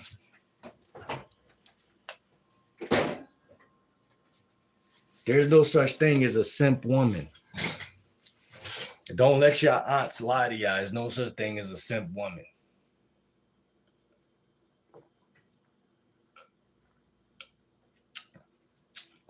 Only men could be simps. A woman can't be a simp. A woman could double text. I prefer not. Don't double text me, but I'm just saying, y'all could do a lot of shit we can't do, and it's gonna be, you know, expected. Number two, lack of accountability. What it looks like. Nothing is ever her fault.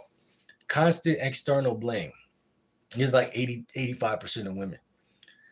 The science linked to low self-regulation and external locus of control.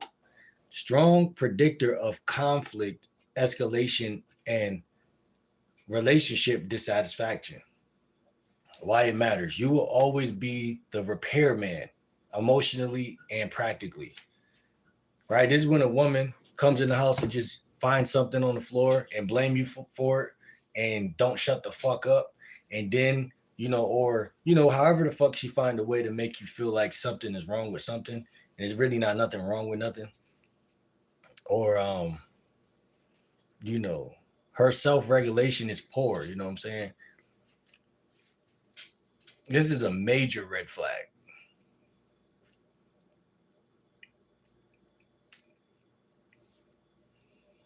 Chat.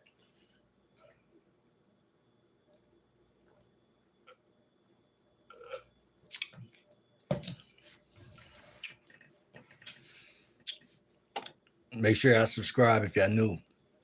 Number 3, poor emotional regulation. I'm gonna read some of your comments after this one.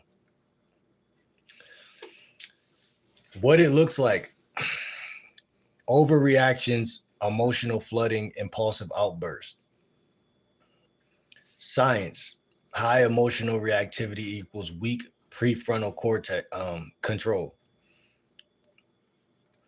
Correlation with unstable pair bonding and chronic stress in partners. Why it matters: your nervous system will never relax around her. Pure hell. You're in pure hell around her every fucking day. And see, this is beautiful because I tell y'all and I give y'all apps to hit women up on. And I give you, even in the winter, apps to hit women up on and to funnel these women to your texting area of your phone. And if these women hit you up in your texting area of your phone, because you give them your number and tell them to text you, like I said, your nervous system should be the same way it was before you met the bitch.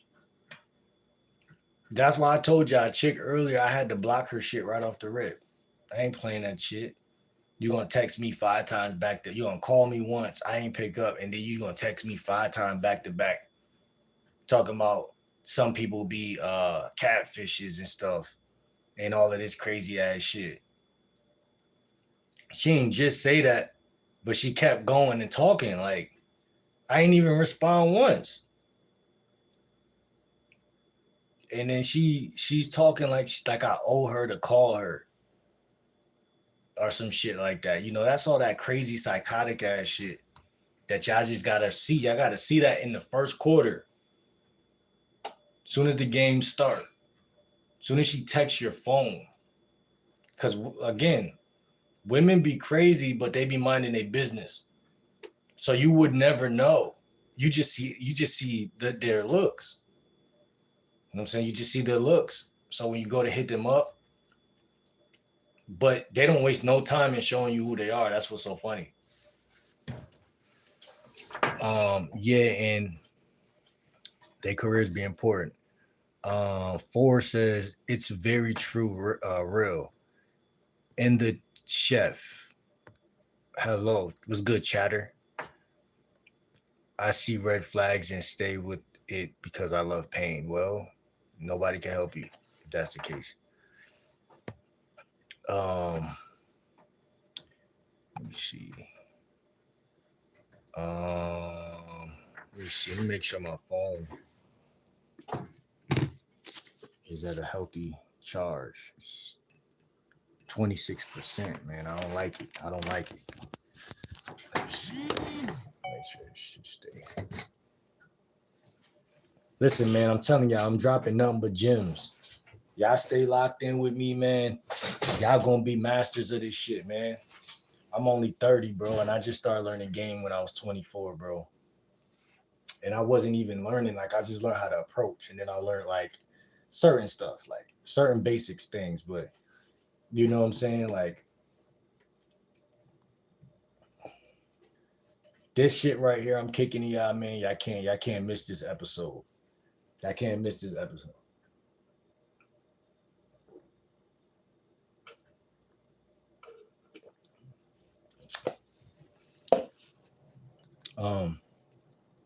Let me see. What's your question, BG? Alicia said she became a bad girl after he broke her heart. Power says some women get involved in their friend's business because they're miserable themselves. I mean, and that's never not what's going on, which is what I find to be so funny, because even if their friends are right or wrong about you, it's still a matrix type of thing happening, because my homie could be right about my girlfriend or wrong, but it's still not his relationship. And the funny thing is, when I was growing up, when I had a girlfriend, none of my homies said anything negative about my girlfriend. I'm gonna keep it a buck, and I really respect that about them. I'm gonna keep it 100. Like, they never said anything negative. You know what I'm saying? Like so. Yeah. I mean, I think that's important. Now, from what my girlfriend had told me, that her people were saying on her side, they were cool with me, but when it came to like me not it's like little shit that like women talk more like that's what my whole point is. Like, women are like in a cult with their social circles. Like, men are just kind of like friends. Like, we're just friends. Like, we're cool with who we're cool with, and the boundaries are that we all know if he's fucking her, it's none of my fucking business. So that's just why I feel like it's just a little demonic, because the woman is coming in with these fake standards and these fake things that are almost invisible, especially if the male is young. He's not even ready to he's only looking at what she's saying. He's not looking at the fact that her her lineage is telling her to do that and to do this, which is, it's all good, but I'm just saying in general, that's not a true relationship, because a true relationship is two adults. Shout out to Andrew Tate. Adults, I forgot how you say it, adults that are eloping without consent of parenthood, chaperone like energy around us. If that's the case, then and then people say, oh, traditionally, man, the father had to give the daughter to the, yeah, that's true. That's very much so true. But once again, man, I don't believe in any of that as far as my life go, because women don't even usually go by that. They don't usually go by that. A lot of women disrespect their dads and they disrespect their people. And a lot of women complain about that later in life. Oh, I should have listened to my dad because I would have been here or I would have been there. But whose fault is that? Like, and you know what I'm saying? I know it's easy to blame a guy for that, especially one that cheated on you, but like, it's nobody else's fault though. Like, I mean, it might be the government's fault or something, like, because your dad wasn't really, but that's nobody's fault. You know what I'm saying? If you're over 18 and then you make a decision this way or that way, like, that's literally it's your life. You know what I'm saying? I think that people, um of us all, actually, we tend to just, we like to blame everything, and again, we're human beings are quite unaccountable in general. It's so easy to be unaccountable. I mean, how is it not easy to be unaccountable? uh, as soon as your life is in danger, you're going to be unaccountable. I don't care who you are. You could be a goldfish, but as soon as you realize that something you did comes with something that is a harsh punishment, you're going to act like a bitch and blame everybody else. That's a part of nature. That is nature in its purest form. You know what I'm saying? So, like I said, man, y'all just make sure the women y'all talk to is just solid. You know what I'm saying? They don't answer to nobody. That's a big thing. I think that's a red flag. Like, who does she answer to? Because if that's the case, then she's not your girlfriend, even if she tells you she is. See what I'm saying? Y'all are just fucking. Period. Because soon as the feds pull up to the door, just like in slavery time, soon as the feds pull up to the door, or you about to get hung or something crazy happen, she's gonna be like, oh, I can't do nothing. Which is true, even if she did try to do something, because she's a girl. But that's what I'm saying. Hey, listen, as men, this is what I think the red pill shit is so prevalent, because guys are like, well, I'm just gonna leave these bitches alone.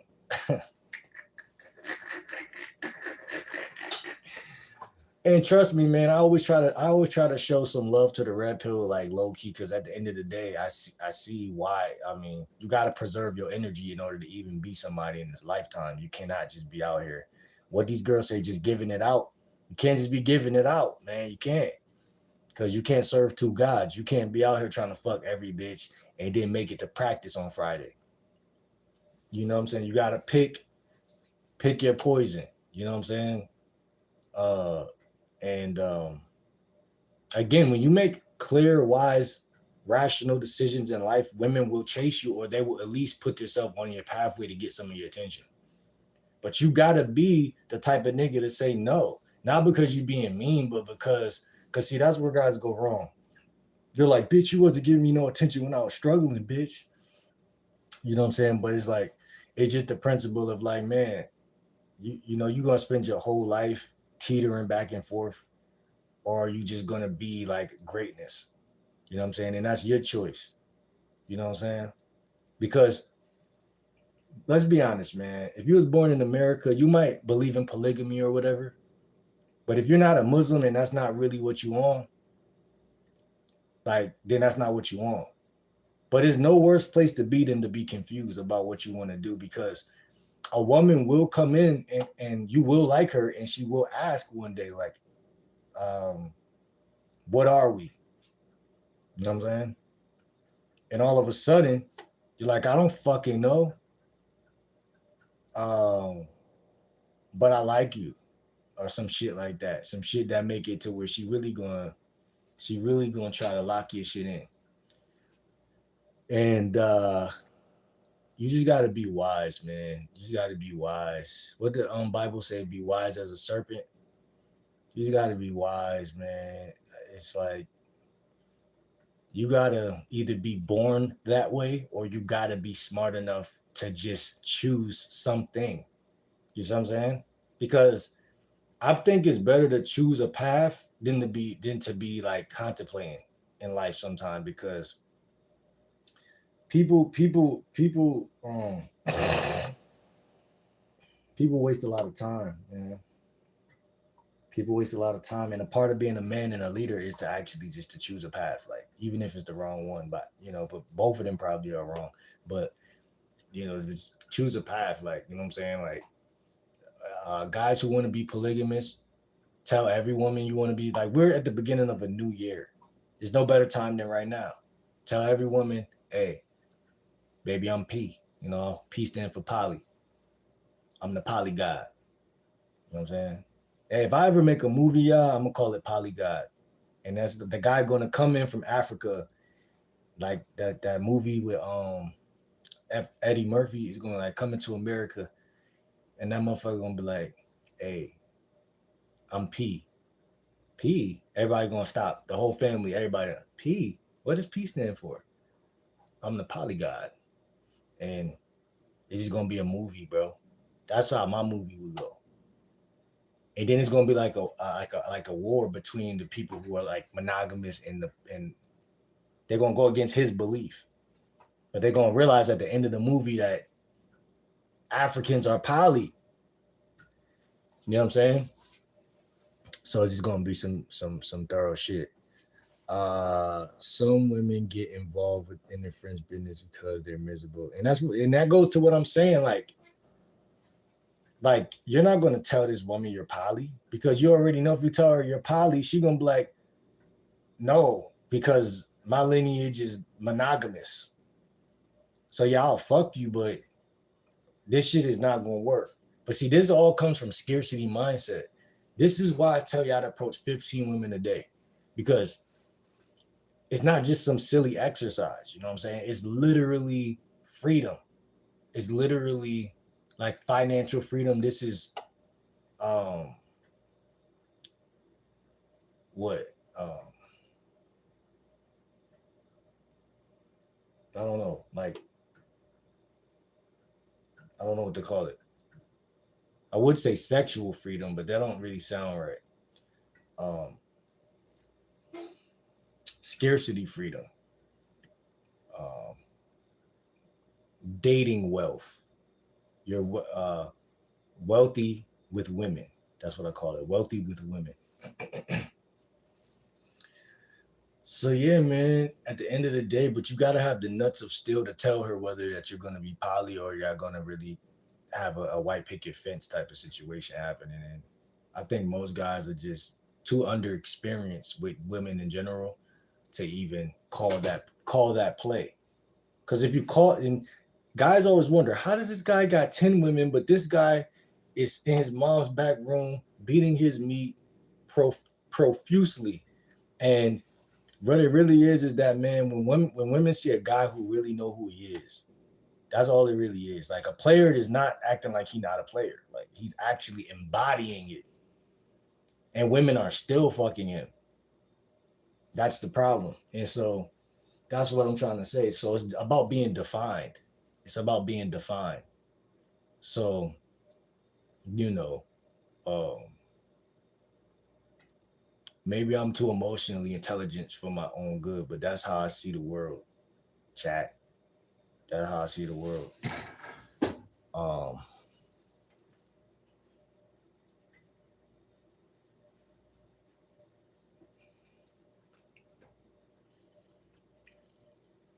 because people periodically ask me and shit, like, do you got a girlfriend?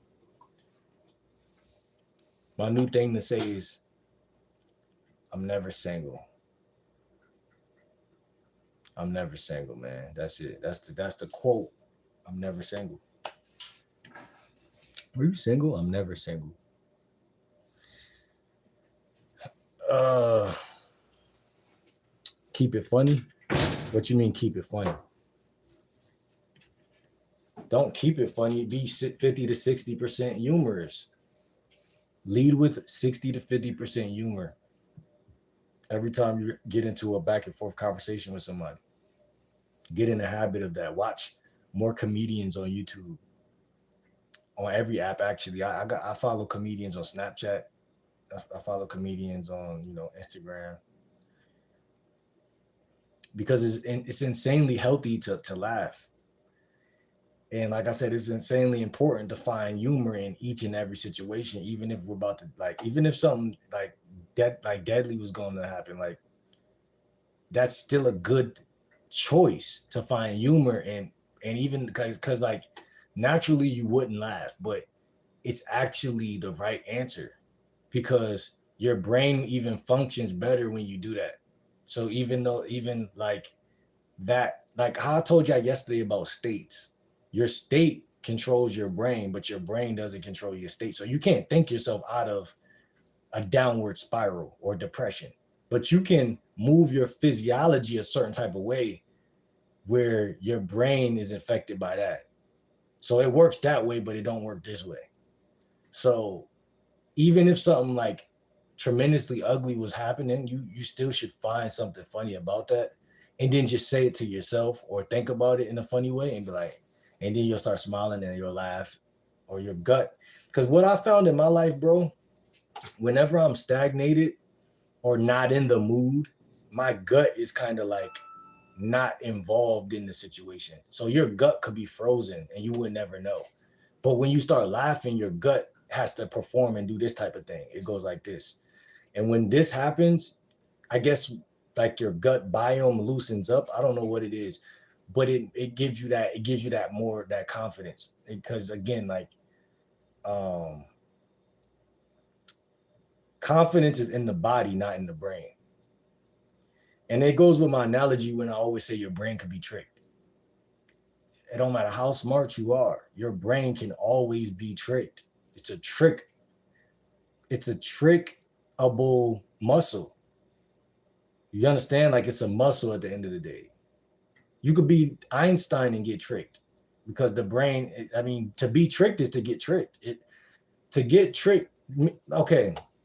I made the analogy yesterday. A mouse that runs into a mouse trap is not stupid. It's just not. It's just not a. It's not aware, right? It don't matter if you're Einstein. You could be not aware of something. You see what I'm saying? Like you could be not aware of something.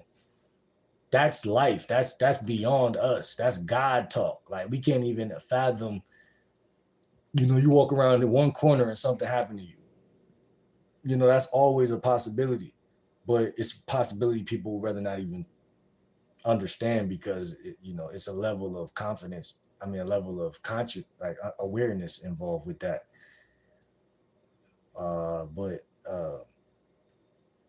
I say that to say that your body can't really be tricked, and the reason why I say that is because your body is only knows one thing, which is like your body is more of something that's like more, in my opinion, more like it's the leader. Like your first of all, your gut is your first brain. So like it's the leader of your like it's the permissible thing. It gives you permission to be confident. It gives you permission to punch your bully in the face. Your gut, that's why the saying, oh, that guy has guts. That's where that comes from. But your brain, there's a lot of nerds that you can just punch in the face and get away with it across America. And there's a reason for that because your gut is not your brain. The brain that we're taught to the brain that we're taught to use is the wrong brain. You can't become like well, you could become an alpha eventually if you're smart enough, but you can't. Um, it's not your brain that makes you an alpha. It's your gut biome, in my opinion. Again, when you laugh, you activate your gut, and your gut starts going like this, and it loosens up. It loosens you up. And it's funny because after when you're smiling and laughing, someone could throw an insult at you and it doesn't really have to stick. Like it's harder. Like it's not that it can't stick, but you're more one with nature. Like you're one with like what Yoda calls the Force, I guess. And so it's just like you just don't give a fuck, basically. So people who laugh more have an advantage over people who are always mad or always um sensitive. They're sensitive. They're seen as more sensitive, and not to mention all the health benefits. So it's just like a win-win-win-win-win type of situation. It's just insane health benefits to laughter. So that's another thing for me. Like, if luckily a lot of women do like to laugh, so that's why I tell y'all, man, lead with humor. You know what I'm saying? It's the most natural, organic, sexy, intelligent, dominant characteristic because even if it's dark humor, sometimes that's the best type of humor. Like I said yesterday, it's a reason why a race of people, I'm not going to say anybody specific, could hang another race of people and laugh at them and go home and eat dinner. I believe laughing is an exercise to get over the fact that you just did some shit that is might be like demonic. Like so if you're laughing, it kind of kills the like the momentum of like, was this wrong or right? Like, it kind of kills that type of thing. Like, it doesn't really leave you in that limbo of like, you know, because I always wondered that, like, how could somebody do a crime and then just laugh or laugh at it? Because just wasn't raised that way. But as I get older, I'm like, if that was the case, it would probably have to be because laughter is just such a healing thing that it's like it's a reason for everything in the universe. Is what I'm trying to say. Like I feel like if I was to do something evil and then not laugh about it, it would scar me faster than if I was to do something evil and then laugh about it. But if you witness somebody do something evil and laugh, they look psychotic. That's the way movies painted it. Is that person's crazy. But it's like you better laugh because if you don't laugh, you're gonna feel crazy because you're gonna that's kind of like your guilt is catching up to you at that point if that's the case. But I'm just giving y'all food for thought. I'm not trying to have y'all out here, um, chaining people in your basement and then laughing at them every Friday or something like that. Like I'm not trying to have y'all acting like P Diddy. 0.5 or some shit. I'm just trying to say that laughter is such a fucking crazy phenomenon that I found out about. I mean, me and my female cousin, we used to laugh every day. Everything was funny. I literally got kept back in like third grade for this. We both sat at the same table and laughed every day. And the teacher would be like, why y'all keep laughing? It was this white woman, and she literally kept me back for that shit. You know, and that's how I knew women was sexist, because she passed my cousin and she kept me back. So I knew she was sexist. That's how I knew the way the world was gonna be this way, how it ended up being. But long story short, me and my cousin laughed so much that her brother used to be like annoyed. He used to be mad at us, like he'd be mad. We'd just laugh in his face, laughing, couldn't stop laughing. And when people would get mad, it would make shit funnier. So it'd just be like we just keep laughing. Everything was funny. So it's healthy, man. We need to laugh, bro, and find humor in the most benign or disrespectful moments. Like if someone's trying to disrespect you, like I challenge you men out here. When a woman's trying to disrespect you, just laugh. That's the most, again, evilest thing you could do to her. Just laugh. Or tease her or joke back at her or say something benign like, oh word, that's all you got. You said I'm a bitch ass nigga. Okay, I guess I'm a bitch then. You know, something like that makes her feel like, this motherfucker ain't never gonna learn. Like something like that. Cause when you say something to women, they do that to you. They literally don't care what you think. Like once they don't respect you, they don't care what you think. So once they disrespect you, you should show them that you don't care what they think, because by you trying to check them makes them feel like disrespecting you is working. So, because remember, it's more about being a parasite at that point than it is about actually having a moral compass. So, I just think humor is the pinnacle of it's so many things. Just like power, it's genuine power. You know what I'm saying? It's genuine power, but it's overlooked. It's overlooked. You know what I'm saying? Because it's so simple. You know what I'm saying? That people be like, oh fuck it. You know, I don't want to be um, joking all day and shit like that. But it's healthy. It's healing. It's natural. You get 10 times more women if you were funny. So I had to make sure on the conversational card that I put that in there, man. It's a an acquired taste. You know what I'm saying? It's an acquired taste. Uh, let me see. And it also is an alpha male trait too. It's an alpha male trait. So we tend to think like men are serious because they can be like, and so can you, even if you're a funny person. But a woman loves a guy that is not taking nothing too serious, because it shows dominance. Like this person, it shows that, because like men of power tell jokes to each other all day. You know what I'm saying? That's a part of being high status as well. And then again, if you go to the gym and you meet some pretty women, 80% of them you friend zone, you tell them some fucking jokes. You joke with their ass, tease them. Um, I never lost a woman for teasing her. Never in my life. Even women I didn't really sleep with or didn't get, like the fact that I was being myself kept them in the loop enough to where when they see me, they say hi and they stop and talk. And like when I say I never lost it, like I'm trying to say, like you could be being serious or just trying to just get one thing, and that will push her out faster. If she has a boyfriend or she don't think that you're like worth sleeping with that day or that week or anytime soon, it'll just keep y'all separate. But by you like being yourself, it's kind of like killing the mask that they put up when they think that they have to like only be cool with their boyfriend or some shit like that. It's like, nah, there's other attractive fucking humans on the planet, for God's sakes. And if her boyfriend was like, don't chill with him, she'll be like, shut the fuck up, I'm doing what I want. You know, they always have that option. They don't outgrow that option, you know what I'm saying? As you get older as a woman, you want more say so over your life. Like, you don't take a woman that's hard-headed and give her a boyfriend and all of a sudden she's not hard-headed. The problem is she's not running into motherfuckers who got no ism. That's what the real problem is. So then now she could just go with the plausible deniability of I'm loyal. I'm not saying she's not loyal, but I'm saying y'all see y'all know what the fuck I'm saying, man.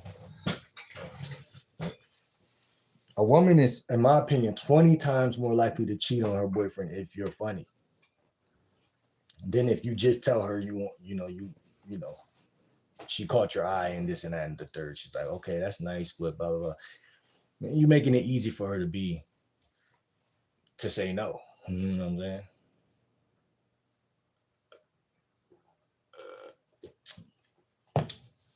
You know. But yeah, I'm being chatty patty right now.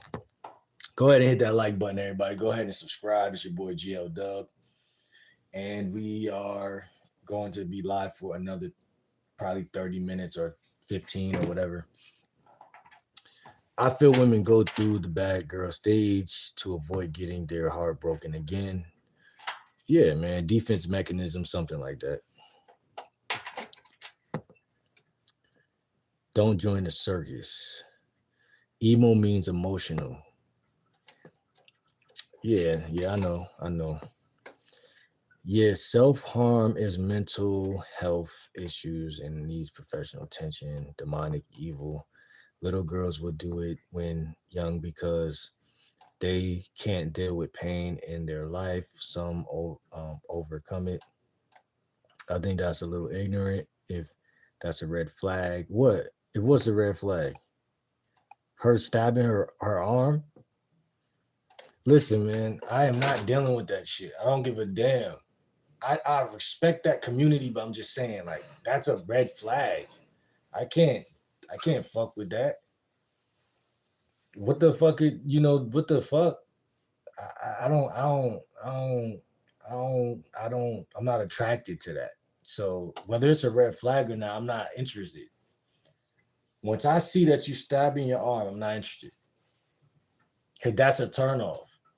Cause even me thinking about that is making me cringe. So I just know I can't do it. I can't do it. That's the turn off. Like where I come from, that's weird to me.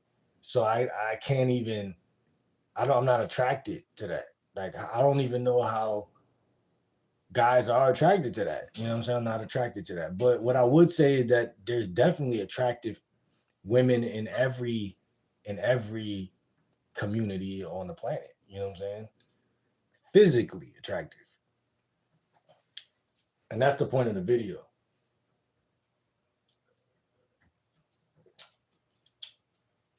You know, that's to me, that's I mean, what does that say about you? That you're stabbing your arm. I'm just not attracted. I think women in the bad stage just want to have fun. That's all. Yeah, it could be both. Two things could be true at the same time. Christian girl was kind of a joke, but not really. I need a spiritual person with similar goals spiritually. Young college stuff. I don't know. Maybe I'm too real. Gotta go. I understand. With GTG, I understand psychology in the mind. Studied it. You a red flag. All right, Alicia. Yeah, we see you soon. Powerhouse. Brian says it's all about putting feelings to the side than to see shit for what it is.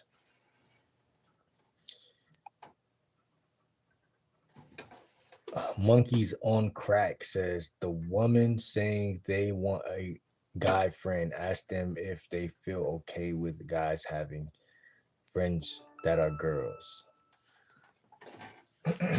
I mean, how about you just have friends that are girls and don't ask her at all?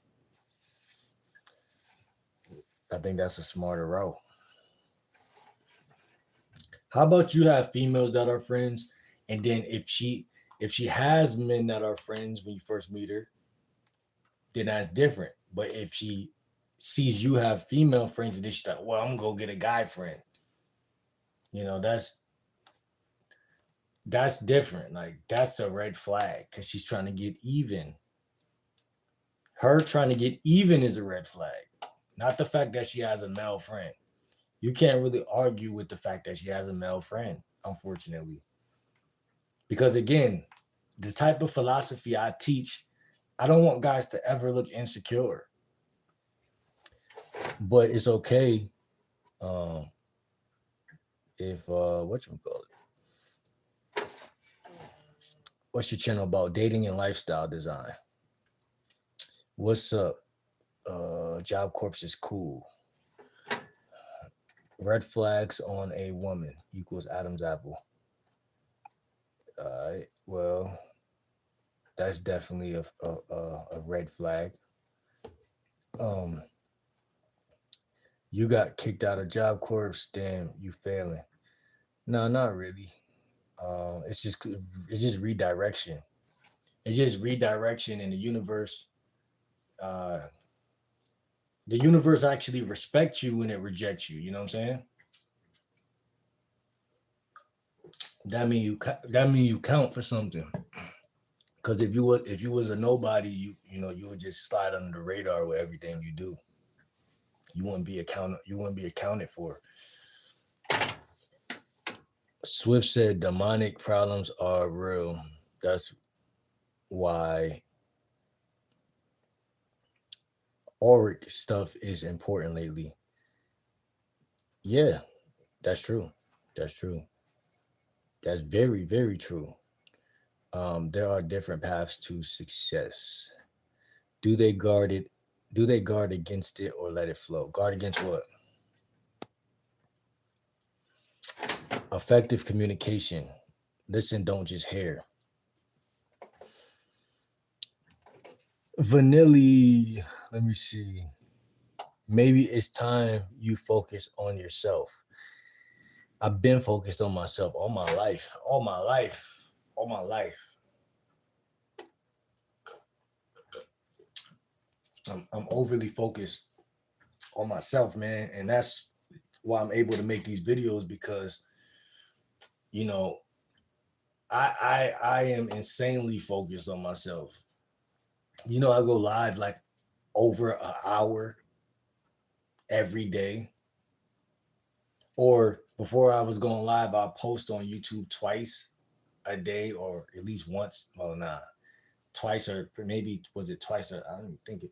I think I will post twice or three times a day. I don't remember that last year when I was posting, but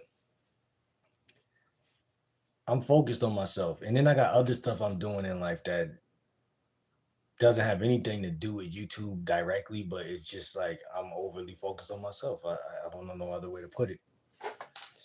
Manipulation, double-minded, Jezebel spirit. That's a good way to put it. Please listen to Jesse Lee Peterson. He will show you the way, especially with what drives women. I fuck with Jesse Lee Peterson, man. I watch his stuff.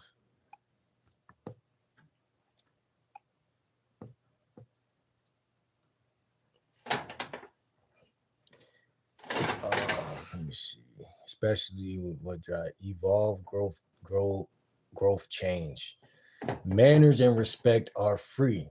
If you disagree, then subscribe, then proceed to scroll.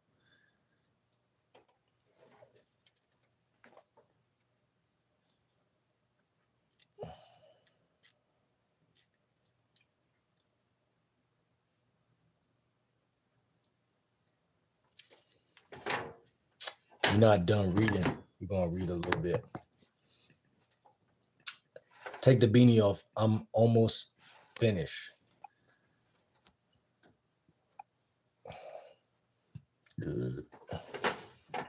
Being emotionally intelligent is the best thing men can practice and do to better themselves and choose the right person for them. I agree. Will you close that cupboard? It's driving me crazy. Cupboard. The fuck are you talking about?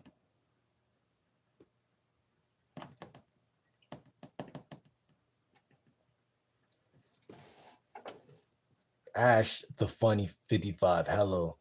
I love your jacket. I'm on live spreading positivity. I hope you're having an amazing day. Well, your positivity worked. I appreciate you.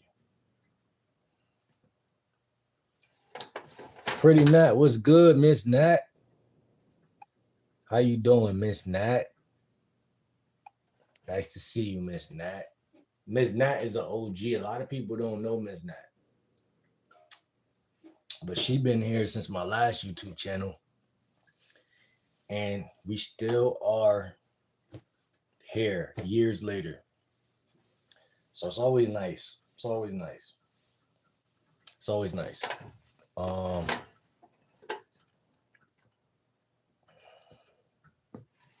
I just look like this. Don't get it twisted. He's intelligent. Semen retention is the best thing men can do for themselves. Life ain't all about getting girls. Shit will drain you fast, spiritually and physically. I mean, it just depends how good you are with women, but I do agree to a degree. Bottom line is, if you don't have no game, you will suffer. I think too many people they account for the fact that they keep beating their meat, but they don't account for the fact that they can't stop. But they don't, because they don't know why they can't stop. But in reality, you're supposed to be fucking. You know what I'm saying? So until you really work on your game, you're gonna always have the plausible deniability to randomly wake up to a graphic porno with your joint in your hand. And then you're gonna make the same excuse. I don't know why, but it felt so good. Because you can't lie to yourself that it felt that good. So good luck, buddy. The only thing gonna substitute that shit is some ass, man. Stop, come on, man. Let's stop that shit. Let's stop that shit, man. And that's what the devil got people in a chokehold. Not because you're weak, it's because your environment is so fucked over that you ain't getting none. And that gives you the illusion that you're weak, because weakness starts in the mind. Well, it starts in the environment, and the environment comes through your eyes, your ears, and all that. And then it's in the mind. And then you say, oh, this is a neural pathway that I can escape from real life. Just like drugs. And porn is kind of the same. Or food. People eat food when they get bored. And so I'm saying you might pass that test this week or this month or next month, but what about 5 months from now? You're gonna beat your meat again. The thing is, my whole thing is this: just try to go a week without doing it. At first, go 3 days, then go a week, do a week. You know what I'm saying? As long as you keep that number in your mind of a week, you know what I'm saying? Because you're gonna do it regardless, but it's not about stopping, it's about cutting back. Just like when you eat bad food, you don't got to stop it. You just got to cut back. And then you got to also replace the bad food with good food, which is you approaching 15 women a day. You know, because you can't convert nothing into something, but you could convert talking to 15 women a day into a date or a link up. And then you come to me for coaching, and pay for the conversational car, so that you can genuinely have better conversations with women, and you can genuinely drive an outcome instead of just talking to a woman and feeling like, oh, I'm talking to women, but I'm just wasting my time because I could be making money instead. That's unhealthy to think that, because that's red pill thinking. and then that kind of fucks you up because it's nothing wrong with talking to women. There's nothing wrong with talking to women. That's why you play with your Peter, because you know you're not talking to women enough. You're gonna beat your meat regardless, though. But I'm just saying the fact that you bring up semen retention, it makes it like I never seen a woman get turned on by a guy saying that. Like some women respect it, you know what I'm saying? But I'm just saying, like, that would make them question, why are you doing that in the first place? Just for the simple fact that it doesn't have to be said. Because they play with their rules, they play with their selves when they get ready to. And as an adult, they have that prerogative, and you just shouldn't be strung out on it, because if you're strung out on it, that means you're not the type of woman to pull niggas, or you're not the type of guy to have women, you know what I'm saying? So you know, like in my life, I'm still gonna beat my meat, but I'm just gonna do it when I feel like it. You know what I'm saying? Long story short. Do you drive truck? No. Retention is a good idea, yeah. I mean, again, it's a good idea, but you just should just try a couple days without touching yourself. Try it, then go a week. You don't have to go months. I mean, you if you could, you should. If you should, you could. You know what I'm saying? But do what you could do, man. That's all I'm saying. But just know that semen retention okay. Here's my take on it. It is healthy. That's one thing I would say. It is healthy. For my calculations, for my research, it is healthy. That's one thing. That's one. But I mean, if you're subscribed to my channel, it's other things anyway, bro. Drink 2 smoothies a day. That's gonna get you together, bro. Like, talk to women, have more conversations, go to the gym. Uh, don't sit in the house and then say I'm not gonna beat my meat, because you could say that now, but it's like you're on a Ferris wheel with the shit. If that's the case, you know, if you don't really have much of a life, you know, because again, I don't know how many of y'all are in school right now. I don't know how many of y'all have jobs, and I don't know y'all lifestyle. That matters. You know what I'm saying? That matters. You know what I'm saying? But there's semen retention coaches out here too. There's semen retention coaches out here. There's one guy I follow on Instagram. He's a semen retention coach, and I just like the way he spit the gospel about it. You know, he breaks it down in a very scientific way, a very spiritual, just very thorough, You know what I'm saying? So one day I'll share that Instagram with y'all, and it'll be something we could talk about. But I mean, really, semen retention really fits. It really fits into the conversational card anyway, because I don't want y'all talking to women just to fuck them. So really, semen retention makes sense, because I don't believe, like other coaches say, man, I gotta fuck a girl to know her. I gotta fuck her to know her. That's a part of me knowing her. Like, that's something very popular that I hear a lot of guys saying. And I don't agree with that. I feel like I could know her without fucking her. Like, you know what I'm saying? Like, the fact that we're having conversations on a daily basis or texting back and forth is more than if I fucked you. You know what I'm saying? Like, I could fuck you and never not know you at all. But they feel like fucking her is a part of not wasting their time, because once they know, I guess, how it feels, then. But to me, it's like an obvious lie that they're trying to pull. But I mean, I respect it. But like I said, my thing is, man, you should get so many bitches that you shouldn't even care if she fucked you or not. You know what I'm saying? I don't really give a fuck. I'm literally talking to her to see what type of person she is. Now, do I want to fuck her? It's a personal experience and thought process and all of that, but it has nothing to do with the vetting process. Her coming over might have something to do with it.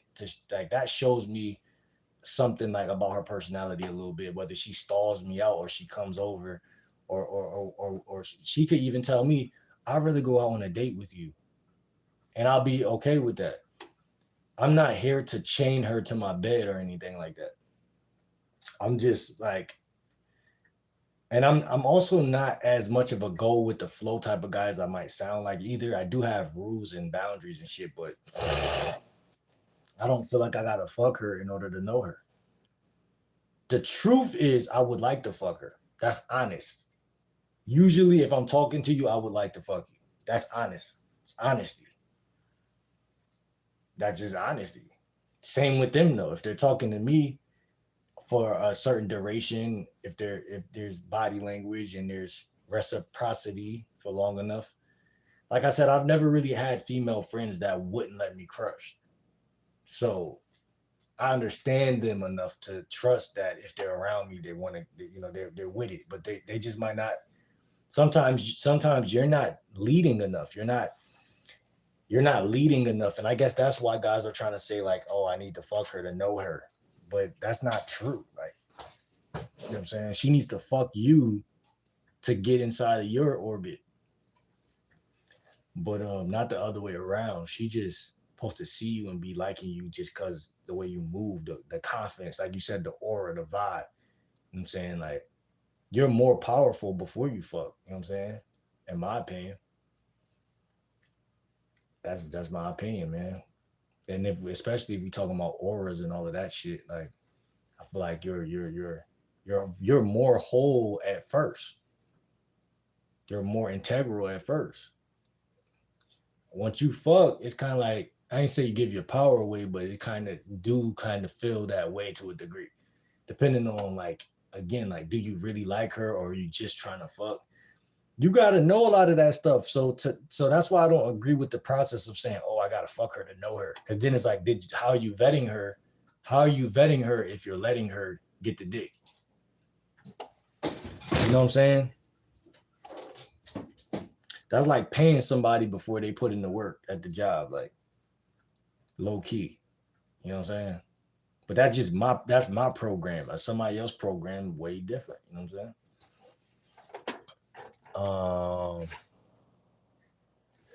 Shit, this shit hot.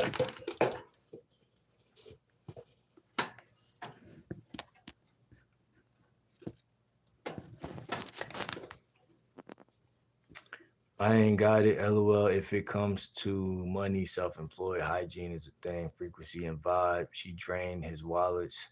She need a pinch of paprika. Money causes division. It seems to come to seems to come the less you think about it. It just seemed that way. You could think about it and get to it faster than if you wasn't thinking about it. Like, I thought about the type of side hustle I wanted to have. So I defined, I am the opposite of what you're saying. If you are wishing upon a star for money to fall in your pocket, then you are an asshole. Chinese food and pizza really be a waste of time, blood. Not for real. For real, for real. It's a waste of time, man. Steward finances, dude. Not the sharpest pencil in the box. Just saying. Who not? Communication, slow to speak, fast to listen. Things that depreciate. Yeah, exactly. And that's what I'm trying to say about giving the penis away off the rip. It's like, I feel like that's a liability over an asset at that point, because like that chess move is a liability, like, because it's a waste of time, because if you really get bitches, you don't even need to fuck her. You know what I'm saying? You could really, really, really, really vet. You know what I'm saying? You could really do that. Whoever sent that super chat, is that a yeah? That's a super chat. I appreciate that. I'm making my way to all of that, and Forgotten said, nah, yeah, I got good friends. Mine would steal me from me and my family. We so stupid. We just think some we not. Well, I mean, yeah, that happens oftentimes too. You know what I'm saying? Along with everything else. But um that's not just gender specific. Women definitely have low self-esteem and identity crises as well. Um we so stupid. Consequences. We don't realize these 12 smarter than we think. The shit gonna face us hard. Consequences will either straighten you out or you get in with the wrong mindset and go the other way. Doing wrong is seductive in its own way. Hmm, that's interesting, John. Lobes in the brain are developing until mid to late 20s. Facts, bro. Facts. If we couldn't control emotions, smoothies, herbs, water, fruits, vegetables, etc. Facts. Facts for, wait, hold on. What's your name? 4G? 4GC Anchored? Is that your name? 4GC Anchored. I'm gonna just call you four. I was gonna say 4G, but I don't know. Four. I'll call you four. Yo, bro, I got the same jacket. Where will you get it from?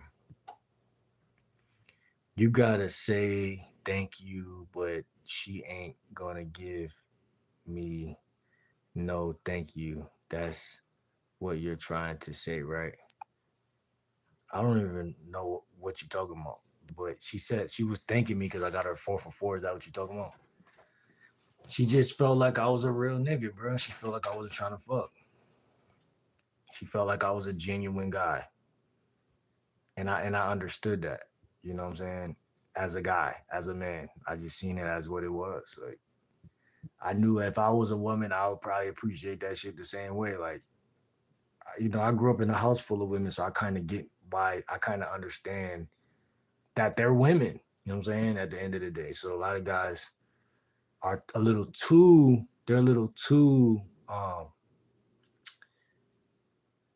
inspired by pimps and inspired by like, oh, I gotta stand on her neck. I gotta keep her, in pocket and all this shit. But you know what I'm saying? Like just as a regular citizen that happens to be a man, if you buy her something, like, she gonna fuck with that, bro.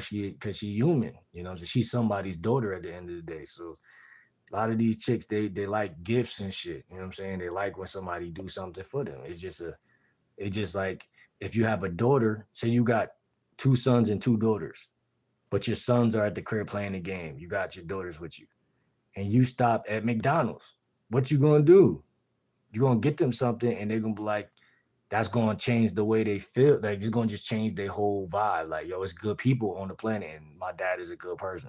I feel like it's just one of those. Cause when I was young and I was a kid, it was that type of experience when like my dad, like my dad or my mom, like they'll just when they bring you to restaurants, you know that feeling, bro. You know that feeling. And when you give a woman that feeling, she's willing to fuck you at that point. So it's not really tricking. It's not even like tricking at all. It's just like cause and effect. And at that point, um, but because I know I'm doing it from a genuine place, I'm doing it because you just happen to be in the car with me. If it was another chick in the car with me, she would have got something. You know what I'm saying? And I think people could also feel that, like when you're just doing that from that position of like, I'm a pretty laid back guy. You just feel like when somebody doing something from a position of not trying to fuck you, like you're gonna say thank you, but she ain't gonna give me no thank you. That's what you're trying to say, right? Mushroom coffee, mushroom creamer, herbal tea, no caffeine, no coffee. Gratitude, focus. You still in that Walmart? I said that? Hell no, I ain't still in that no Walmart. Keep dropping that wisdom for the youngins. Got you, bro.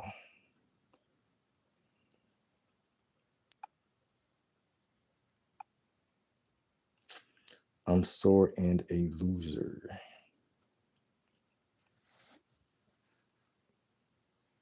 Logistics. 30. Women want to eat good, rent paid. Nothing wrong with that. My brother, you looking great at 30. Haven't aged a day. I appreciate you, bro. I appreciate that, man. Great frequency and vibe energy. I saw his last live last night and the night before. Word anchored. Is that facts? I might have to make you a moderator since you're so consistent, man.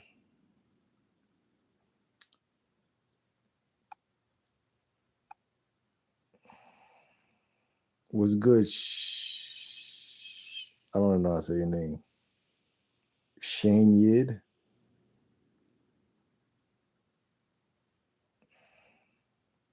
Distractions and distractors. My favorite YouTuber, Little Moons. Why you capping? I'm not your favorite YouTuber.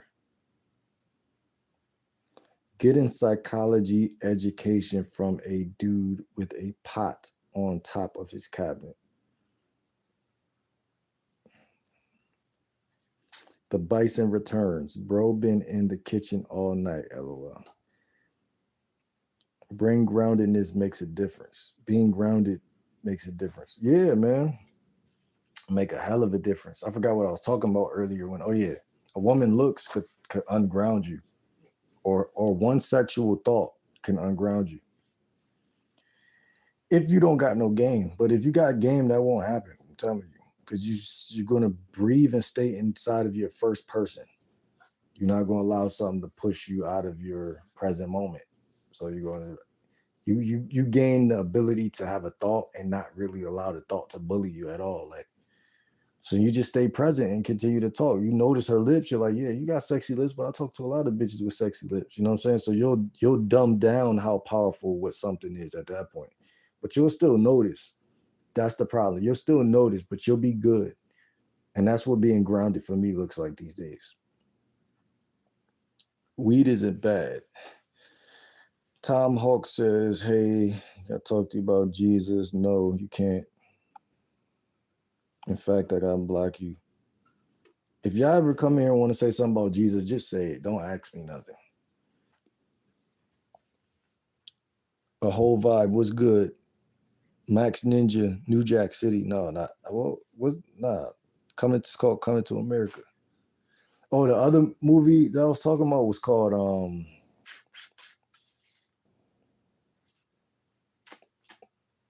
man, I won't remember that shit, man.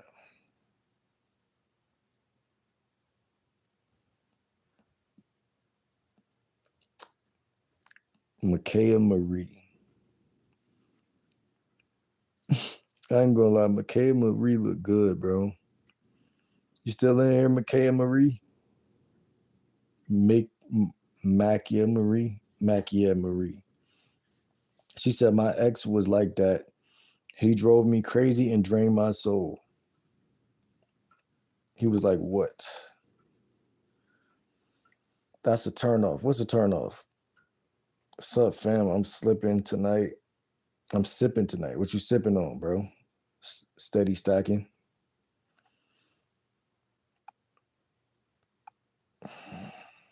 Do you eat tuna box? Nah. She got it. You talking about Punani? She got to be fine shit, or she just got to be sexy as hell.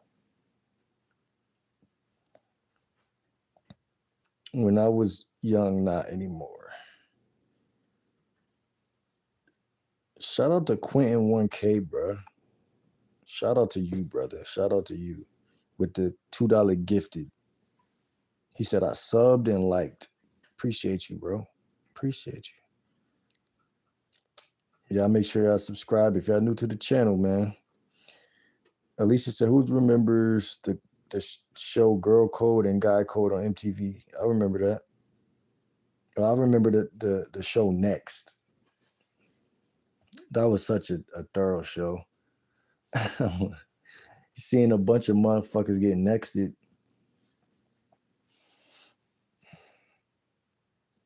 That sounds so personal. What sounds personal? That TV show taught me a lot also.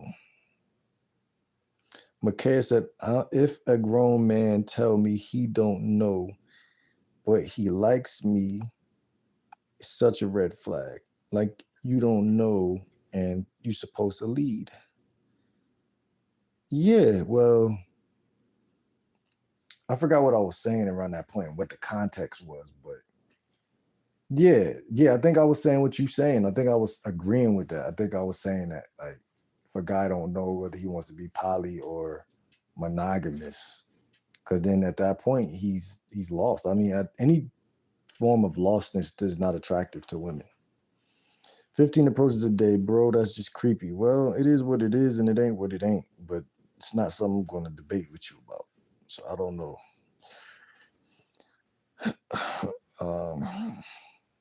I think it's more creepy just to be creepy. I don't think it has anything to do with approaches general. But I think to not know more than the number of women you talk to in a day, what's creepy is just the fact that you can't stop beating your meat and you can't fuck. Like I think that's more creepy.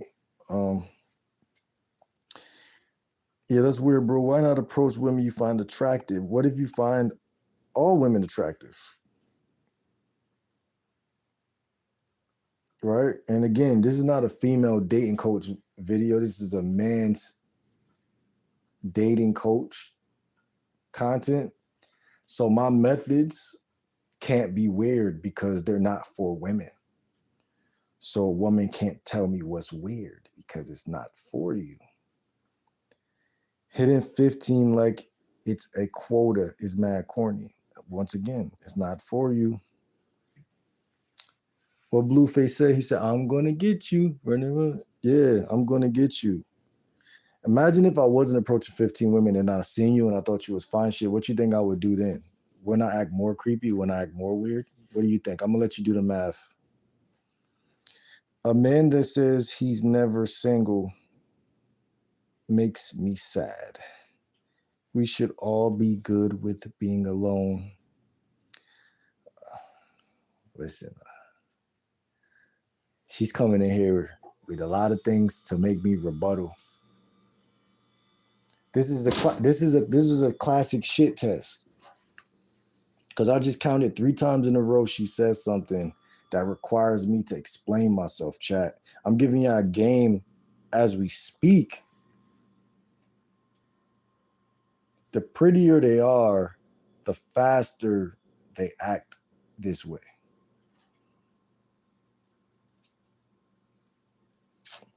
George was good. Swift said facts. She said that's your root chakra. That's why you get post-nut clarity when you drain the energy. What you talking about, Marie? Marie, what you talking about, Marie? I was going to say sacral.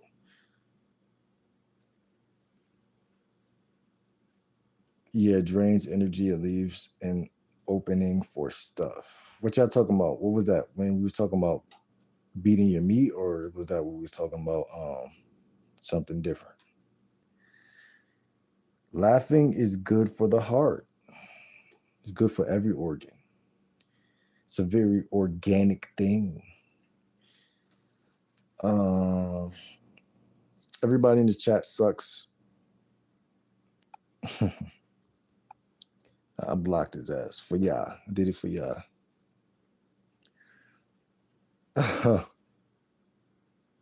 If my man can't make me laugh, I'm out.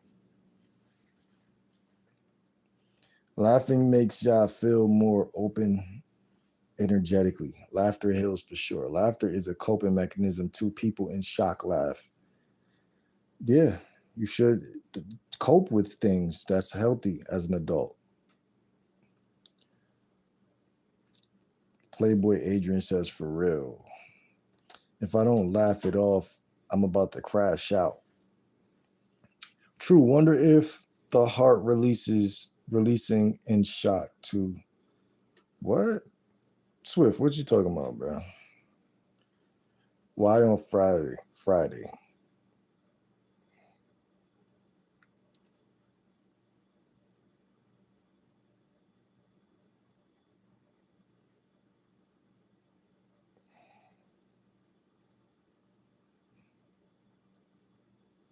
My whole thing is you just need to start laughing more often, taking shit as a joke. That's my opinion, man. But I can't tell other people. But that's one thing about me, man. Laughter is like brushing your teeth, bro. It's like you that's like healthy shit, man. It's like drinking water. It's like going for a walk.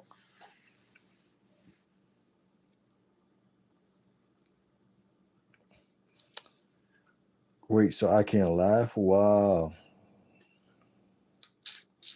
That's stupid. No woman, no laugh.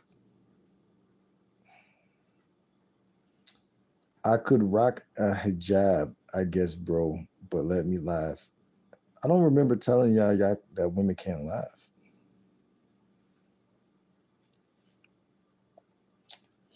Exactly. I missed the part where I said y'all couldn't laugh. I missed that part too, bro. Like, you know what I'm saying? Like, I'm gonna laugh, so why the fuck would you not be laughing? You know what I'm saying?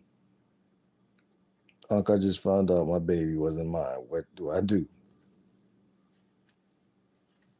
Shit, man. Shit, I don't know, man.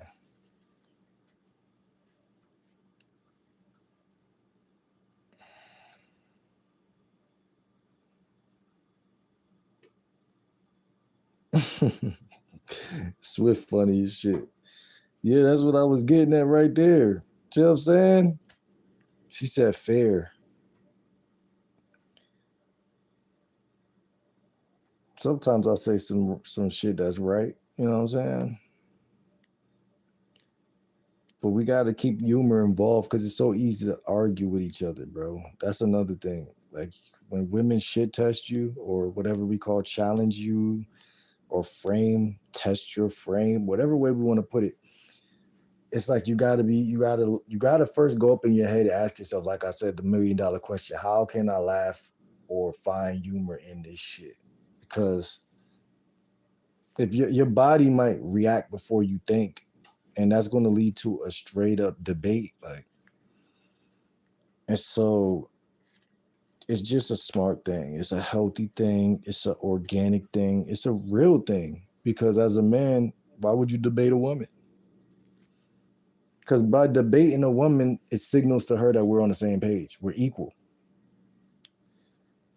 And I'm not saying we're not equal. I'm just saying I would rather you find that out on your own time without me proving that we're equal. Because it's not attractive for me to, oh, well, this is the right answer. And you're like, no, this is the right answer. I'm like, no, well, because goes like this. And I'd rather just laugh or find it humor in something. And if you keep going, it's going to expose your character.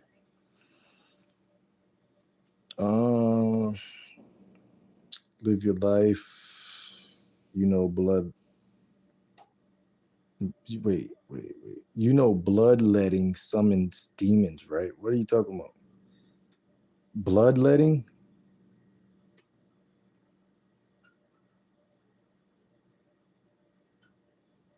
I think I know what you're talking about.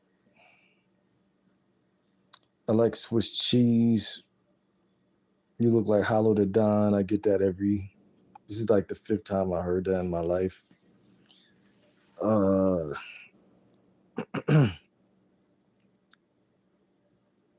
Inner work. Was good, light. My boy come in here at the same time every day. Type shit. My spirit feels good when the semen is not retained. That's funny. I don't know how dudes could watch porn, bro. It's a man's wood on the screen too. Nah, that's crazy. I be looking directly at that ass. I be looking hey, the noises. You know what I'm saying? I'm I could watch it. I'm not gonna cap you down, but it's just like you said, man. It'll never equal up to actually hunting in real life. It'll never. Unless you're scared of women. If you're scared of women, then it actually does. Unfortunately, it bypasses it. It doesn't even measure up. It's better. But if you got any amount of game, then it's like, well, you might still beat your meat, depending on how much of a porn um, lover you are. But for me, man, it's just to me, it's just for me, it's something I do if I'm bored and I get like a urge or something. But you know, it ain't nothing to be drowning in or anything like that. Talking about yoking it. Yeah, that was the conversation, the discussion, bro. He right though. When you're in that state, you make love instead naturally. Energy exchange in that sacred. Never have I, bro. Hell nah. Assault and battery on my meat. Yeah, man, that shit is insane, bro. That shit is insane. Semen retention is not for you, not anybody else. It's personal power. Yeah, I respect people who do what they do. Uh, keep that root. What do women like to talk about? They like to talk about anything. It just depends who you are and how you talk. What depends on if you're a leader or not. If you're not a leader, they'll talk to you, but they'll be like, "Well, I'm talking to a fucking loser." But if you're like a leader, that's why I came up with the conversational card because it's like it's not about the topic necessarily. It's about the guy and how he conducts the conversation. Like how it's about how women even enjoy how much you jump from topic to topic because they're following you. I'm not so much concerned about the topic or whatever the case may be. I'm more concerned about like what other dating coaches I respect say, is she following my lead? And your lead doesn't have to only be physical, even though keno escalation is a part of the car. It's verbal. Is she following what I'm saying? Some guys are so scared to talk to women, they don't even get to that point because it's such an airy, abstract thing if somebody's following what you're saying. And if you're scared of women, you're scared to be possessive. So you don't want to be seen as possessive. So you're like, well, she can talk too. Yeah, she's going to talk. Women love to talk. All you have to do is hit her with an opener. And once you open the conversation, she's going to open her mouth. It's never been a time where I didn't say something then a woman didn't say something after. They owe you at least that much respect. They're giving you an open. They're replying to the open with an open, just like a chess match. But if you don't move the knight or move the bishop or move the next pawn or whatever, then nigga, she gonna see you as a bitch. You know what I'm saying? Or somebody who might have a girlfriend or something, whatever, but she's not gonna really hunt you down at that point. You haven't done anything, or you haven't led her to a point of discussion yet where she feels embodied as a woman, like, yo, he's making me feel like a fucking woman. So there's your answer. It's not about what you talk about, it's about how she feels when you're driving the conversational car in the passenger seat. It's also about, the front mirror. It stands for reflection and awareness. So you can't be a fucking dumbass. You got to have something to talk about. Like you said, I mean, it's not about what you talk about. It's about who's talking. Like, you got to imagine, like, okay, a bum or a pedestrian talking or Adolf Hitler talking. Now, I know that's a crazy uh, name to bring up on YouTube because it's like such a crazy name. But what I'm saying is, a man that was in that much power is going to say something that is kind of intelligent just because he's been around the block. He's been around. Power is, when you talk, do women feel like you're a loser or a dictator or a winner, which is kind of synonymous? Now, I'm not trying to gas the guy up and blow him out of proportion. I'm just using him as a means to get the point across. We could even say Shaquille O'Neal or somebody like that. If your mother runs into Shaquille O'Neal and she got smashed, you wouldn't say, "Mom, why'd you smash Shaquille O'Neal?" You might say that because if you're one of them sons who get mad every time your mom gets some. But you'll kind of understand like this guy has championships. He could travel the world. When you have communication skills, you don't just say, what do I say? You say, how do I open the conversation? But that's what I say. How do I want to open the conversation? Because once the conversation's open, it's more about maintenance and like I want to say speed, or like, how can I say, what's the word? Momentum, or like forward motion. Versus like sometimes it's more about forward motion than it is about saying something fly. That's where guys go wrong. They're trying to say something fly, but they don't realize by saying something fly, now, your brain is going to say, well, now I got to say something fly again. See what I'm saying? So it's a bad step. It's a misstep to think that thought. I'm to the point in my life where I realize that one bad thought throws your whole system into anxiety. That's why yesterday I talked about state control. One bad thought can bring anxiety in. So, but controlling your state is also part of the conversational card, because that's what keeps you in a state of flow. And if you're in a state of flow, or like we said earlier, groundedness, you won't miss a step, because like a wise man that, study psychology once said, it's hard to do something wrong when you're in the right state. And I think that goes over people's head, what I just said, but it's went over my head many times, but yesterday it finally stuck. But it's because I created the conversational card. And a part of the conversational card is small talk. And I use NLP in the small talk. And NLP is just the study of the neurology system. So long story short, when you're in a good state, it's hard to say the wrong thing.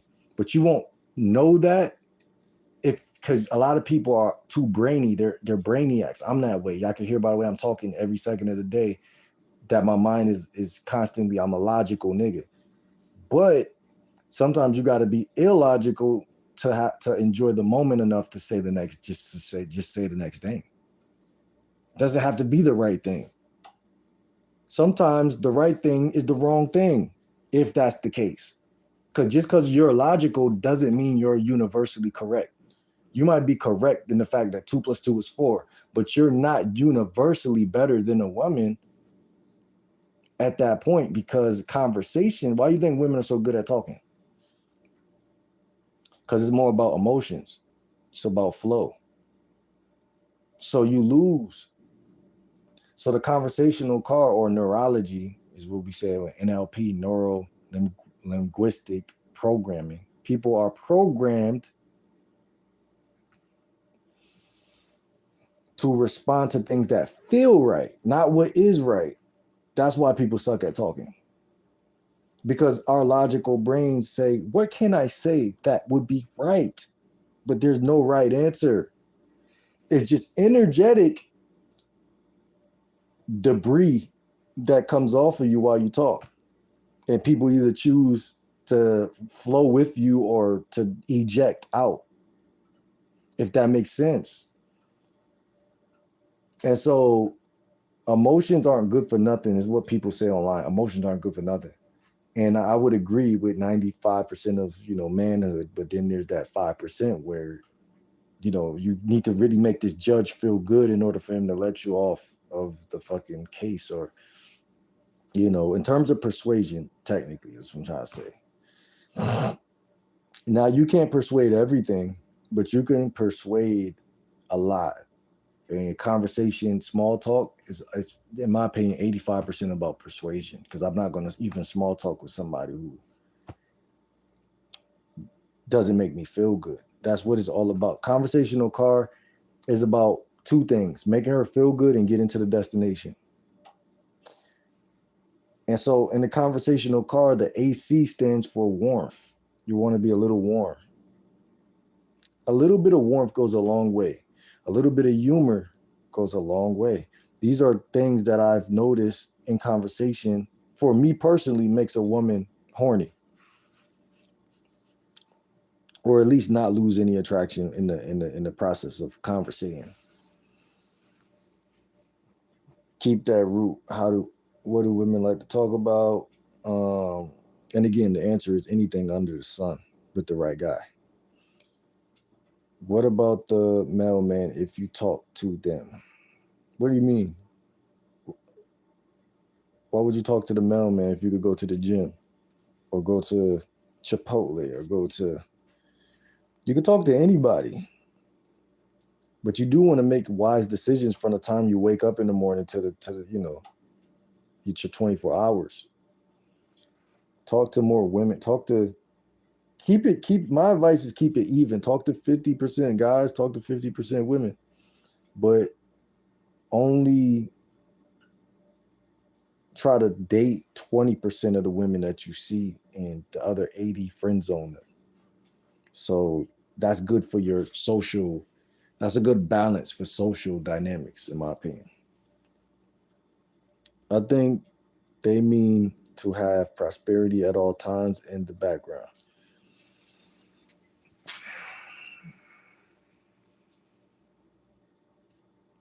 Good vibrations, breathe, yes. So you're telling us you won in chakras and energy, my mans. They be more freaky than us, to be honest. I mean, yes and no. The only reason why they're more freaky than guys is because I think it's easier to take dick than to give it. So that's the only reason. So like they don't really gotta do anything to be free. Like it's like the stuff they're doing compared to the stuff we gotta do is totally different. Laughing is healthy. No facts. That's right. Same time, different mission. What's good advice? Miss Nat, Miss Nat, what's good? I see you. I see you. I finally made it through all the messages.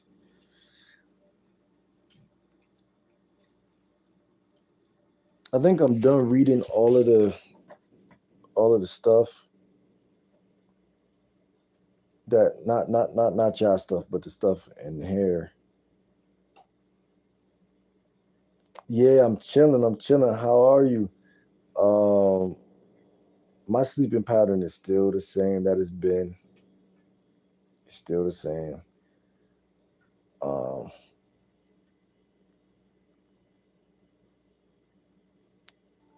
you say you tired though? See, I get tired around 7:30, sometimes 8. I wake up very late. Yeah, man, I try to just accept my shit now, um, and things of that nature, man. I try to accept it, bro. Number 4, uses sexuality for control is a red flag. If y'all pay attention, like 40% of women or 50% of women or maybe even 60 are going to do this when y'all are out in public.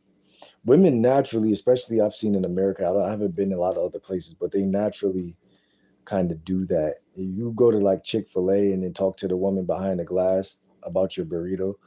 If she finds you even remotely attractive, especially, she's going to do something on that. Give him a pass on that. I'm going back to sleep. Just wanted to check in, see how you was doing. I'll catch you later, Will. Good night. Good night, pretty Nat. It was very nice seeing you. And um, how do I put this? Um, we'll talk because me and you we talk anyway. We chop it up anyway, in the way that we chop it up. So we definitely gonna chop it up. So it was nice seeing you. Like I said, it's always a treat when you stop in. Let me see. I appreciate this Nat. Um, what it looks like: sex as a reward, punishment, weaponizing desire, teasing without bonding. Science intermittent reinforcement creates power imbalance and attachment dependency. Why it matters. You stop choosing, you start chasing. So a lot of women do this, and this is what I've been telling y'all, man. A lot of women they wag it, they wag it in your face, no diddy, and they get you kind of like a fish on a hook to chase them. They do that shit. A lot of women do that, and you got to be very, very vigilant about that, man, because it's kind of like an oxy. It's like you can't be two people at once. So you got to kind of either be the guy that's uncontrollable or be the guy that's controllable. You can't be both. So, but a lot of like you'll see, like y'all will see if y'all are really talking to women and really doing that, y'all will see that that's something that a lot of women do without even knowing probably, but they do it. Um, it's also a consequence because per town, I mean, every woman could get some if they really wanted to get some. So number five, financial chaos or avoidance. What it looks like: debt denial, impulsive spending, no future planning. These would be some red flags. Financial stress is one of the top predictors of relationship breakdown. Um, Resource instability undermines trust and future projection. You can't build with someone who can't plan. I bet. Shout out to Swift, man. Shout out to Swift. There's seven people in here. Make sure y'all like the video. We got a couple red flags left, and then we're going to go ahead and probably close things down for the day. I really appreciated this video. Make sure y'all check out my other videos. We got a video dropping tomorrow and things of that nature. Number six, no long term vision. What it looks like: vague answers about the future, avoids commitment, conversations. So if y'all are ever talking to a woman and y'all trying to take shit serious and she's doing that shit, it's a red flag. People unable to future project struggle with delayed gratification and stable bonding. Why it matters: you'll be emotionally invested in a dead end. Number seven, disrespect for boundaries. What it looks like: pushes limits, ignores when you say no, mocks your standards. I've ran into a couple females that definitely had this type of personality, but it was early on. Science. And this is very important because if you're approaching 15 women a day, say a whole month go by. And so technically at that point, you got a couple options on your line, whatever the case, you texting a couple chicks, you linked up with a couple of them. You got to make some decisions. This is why I say just fucking all of them is kind of idiotic because you got to make some decisions. No, I'm not in Houston. Got to make some decisions because you got to, just like a real coach that for a basketball team, you got to really make some cuts, but you got to make sure those cuts are very valid. I'm talking to my chat. Who you think I'm talking to? Listen, listen up. Uh, so you got to make cuts, and this is the whole point of like I want y'all to think about red flags. I want y'all to think about red flags. I call it top 10 reds, and making cuts is a part of the program. And the average guy is genuinely average. And the reason why is because he just doesn't understand the game. That's all it is. But I promise you, you'll get further by rejecting women than by accepting women, which is an oxymoron. Well, an oxymoron. It's an oxymoron. And because it's an oxymoron, you can't see over that cliff. Because it's kind of like the other side of the chessboard, black and white, or like the moon and the sun, or like, if you're only been playing on the side of the moon, that you don't understand how the sun feels. But I'm telling you, rejection is something guys say, oh yeah, when you're a real man, you reject a lot of women. They're not lying. But I'm telling you, you have to understand you need 10 red flags because these red flags are good for two different things. When you're talking to a baddie, by you expressing your red flags is only going to make her more attractive to you. I'm attracted to you. So women get turned on when they hear you say, I want this type of woman. She got to be this. She got to shop here. She can't do this. That turns women on. It motivates them to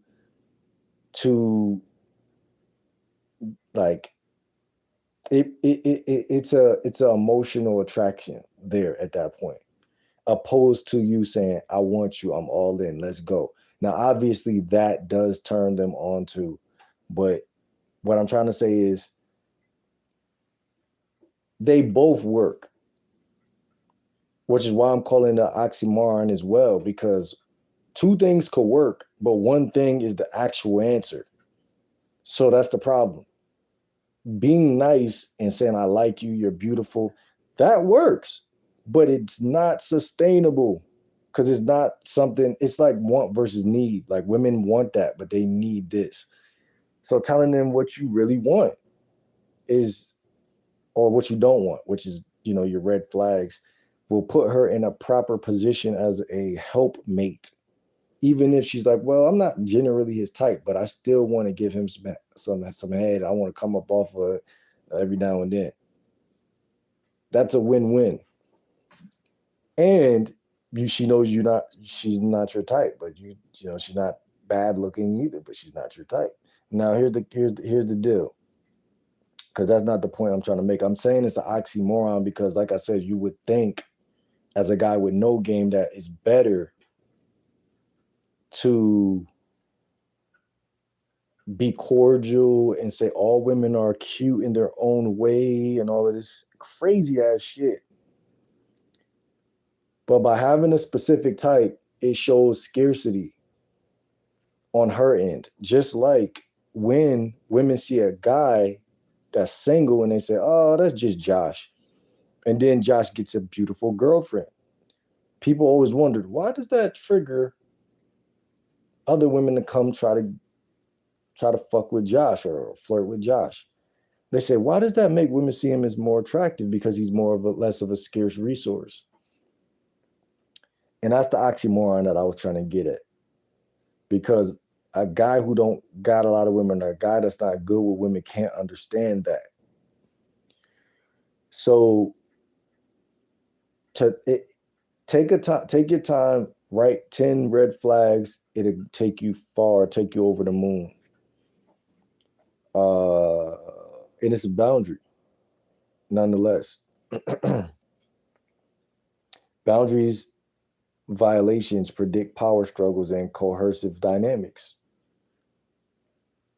Bro, I ain't gonna say, because I don't even got all my red flags and the ducks in a row, but I know enough of them.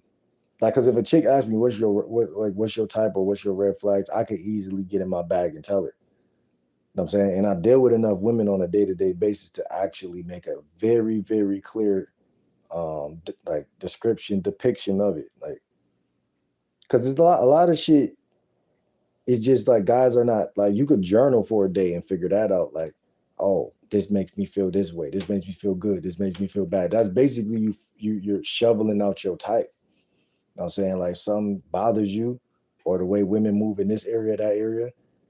And all you got to do is hit 10 points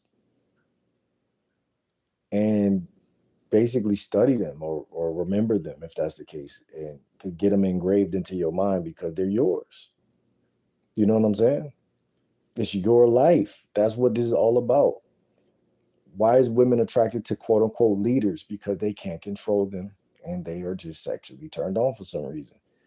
But the boundary violations predict power struggles and coercive dynamics. That's another thing. A woman don't want a guy that down the line she's going to be able to argue and get away with some shit. She's like, I want that guy that I can't get away with shit because he has boundaries. But the boundaries are also interwoven with you having a type, or having red flags. Why it matters: respect doesn't improve over time, it erodes. So I'm just saying that's a more solid game to have red flags, to have at least 5 to 10 red flags. It's a better bet you'll play the game a little easier. It's not to say you'll never fuck a chick again that's not your type, but it's just to say that that it's just fucking, like, it clear as day, and that leads to you being more honest, to be honest. You could do it because you don't give a fuck what she think. Um, it's when you leave room on the table for her to consider if she's like, I had a chick over here, like I said, the chick I used to do YouTube videos with, and she was asking me what was my type, and I figured she was asking it because she really wasn't that much of my type, and I probably was giving off energy of like I could take it or leave it, you know what I'm saying? And I kept it a buck, and I told her, I guess traits or like certain celebrities that matched up with her or whatever, and none of that shit matched up with her, but she still wanted me to crush. So I mean, it's power in that. The problem is if a guy approach a chick that's an 8 or a 9 or a 10, she thinks she's so much of the shit. But that's why I say go indirect, because people are not humble to strangers. They're humble to people they know, to people who they get to know. So who she is when you first walk up is going to be different than if you meet her at the gym and you say, oh, you mad cool. Let's go get some yogurt. You know what I'm saying? Yeah, chill, get some yogurt, get some Chipotle, and you drop her off at the crib. And then, you know, y'all just talk from that point forward as buds, friends. I mean, at that point, she's more likely to ask you, what's your type? Than if you walk up to her and say, oh, you're sexy. If you walked up to her and say you sexy, she thinks she's your type, right? And the reason why that's a red flag on your part to cold approach is because she's not your type. She's just somebody you would fuck, which is why I think it's disingenuous to go direct. I mean, the whole rest of the world thinks it's genuous to go direct, but I found that it's really not, because I would have to actually really get to know you to actually make to tell you if you're my type or not. Physically, of course, you know you're pretty. I mean, you're not ugly, so it's not like I don't even have to really like if a girl is my girlfriend and I'm fucking her, do I have to ask her if she's my type? Like, you know what I'm saying? Like, or do I just assume? Um, like none of my none of my girlfriends ever told me I was their type. I just knew. Honey Bun said, "Do I think you pretty? How do I know? I don't know what you look like."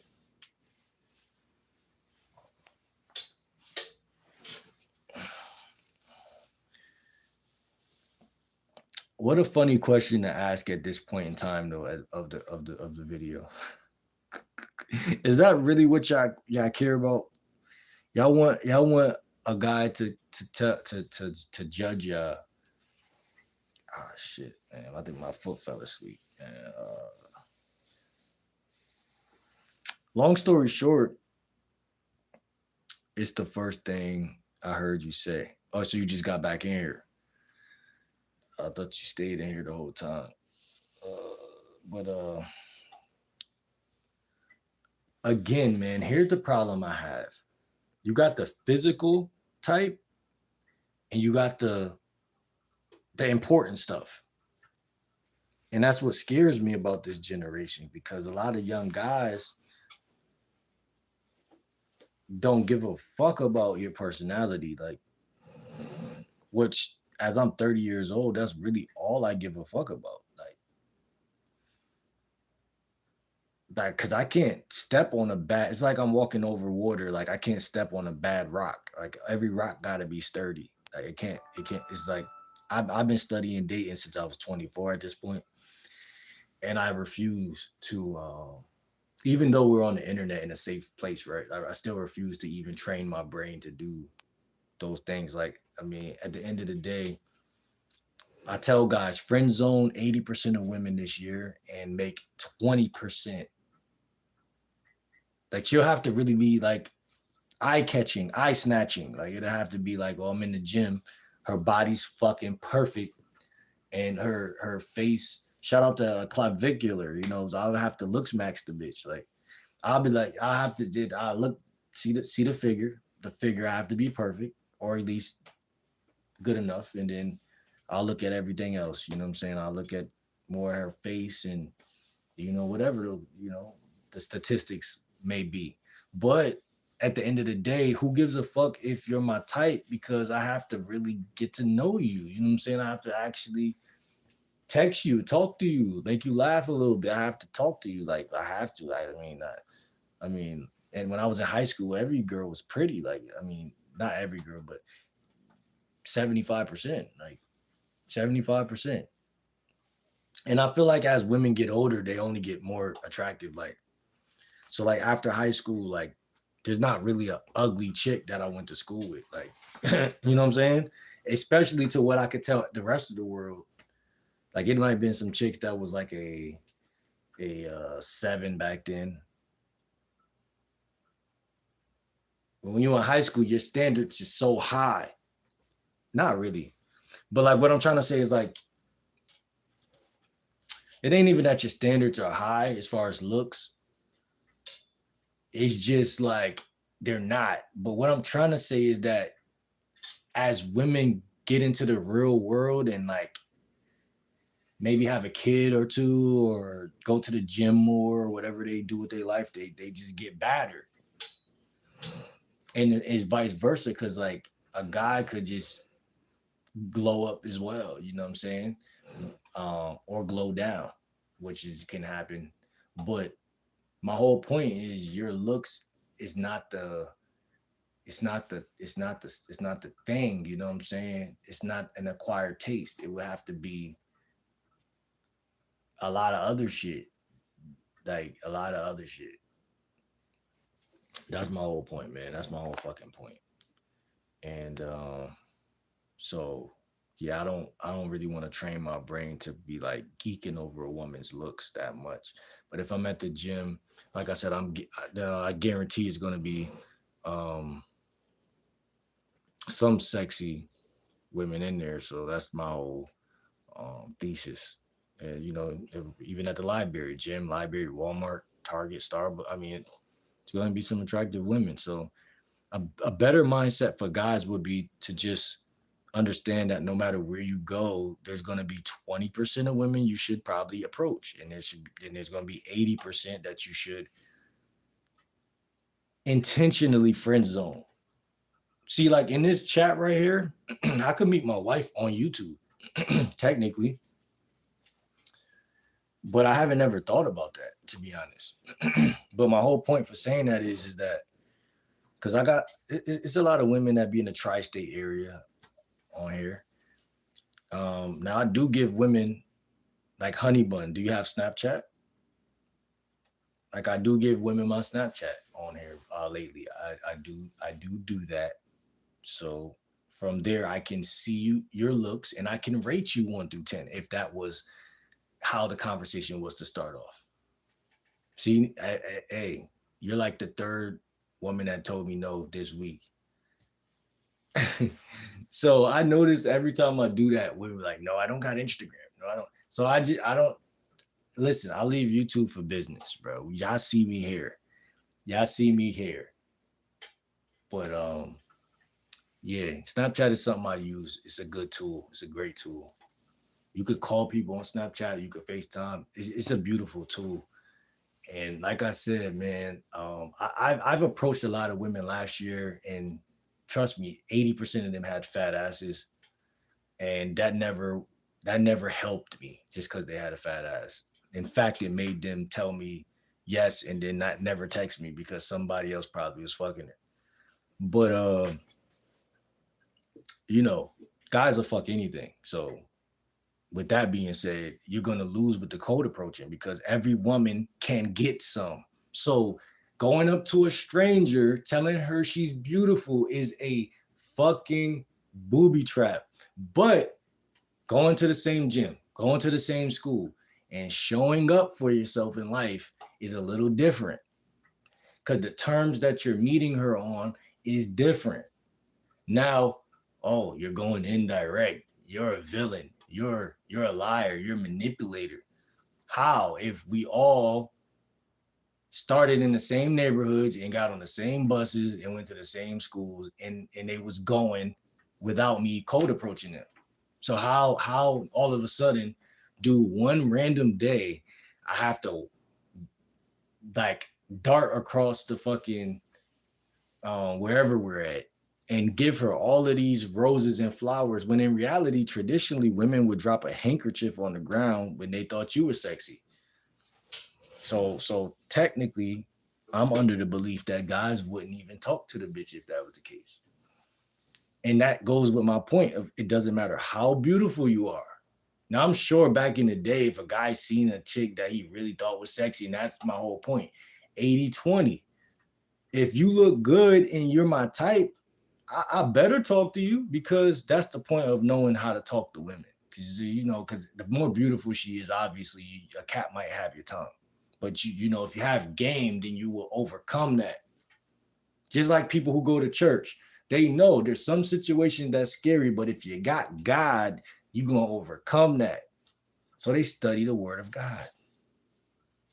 Can I get an amen? I study the word of the game. And so when I see something I want, I could swagger my way over there and just pop open a conversation. That's it. Uh, but if I said yes, then what? If you said yes to what? That I had Snapchat, that you had Snapchat, we'll be friends on Snapchat. Snapchat is more like a personal thing than YouTube to me. It's very more personal. It's like back and forth conversation.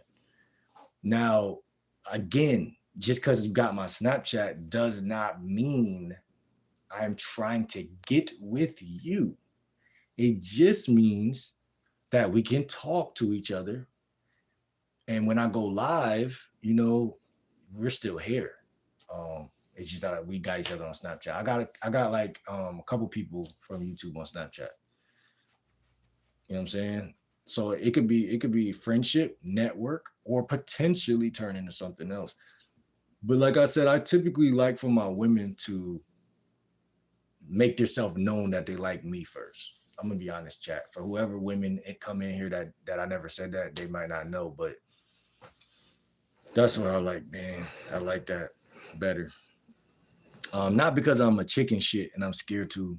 If you know me, you know I've approached a bunch of women last year, back to back to back, and I still do it. It just snow all over the fucking ground, so I can't do it right now. But you know, next time I go to the grocery store, I'm probably gonna approach, what I'm saying, at least one.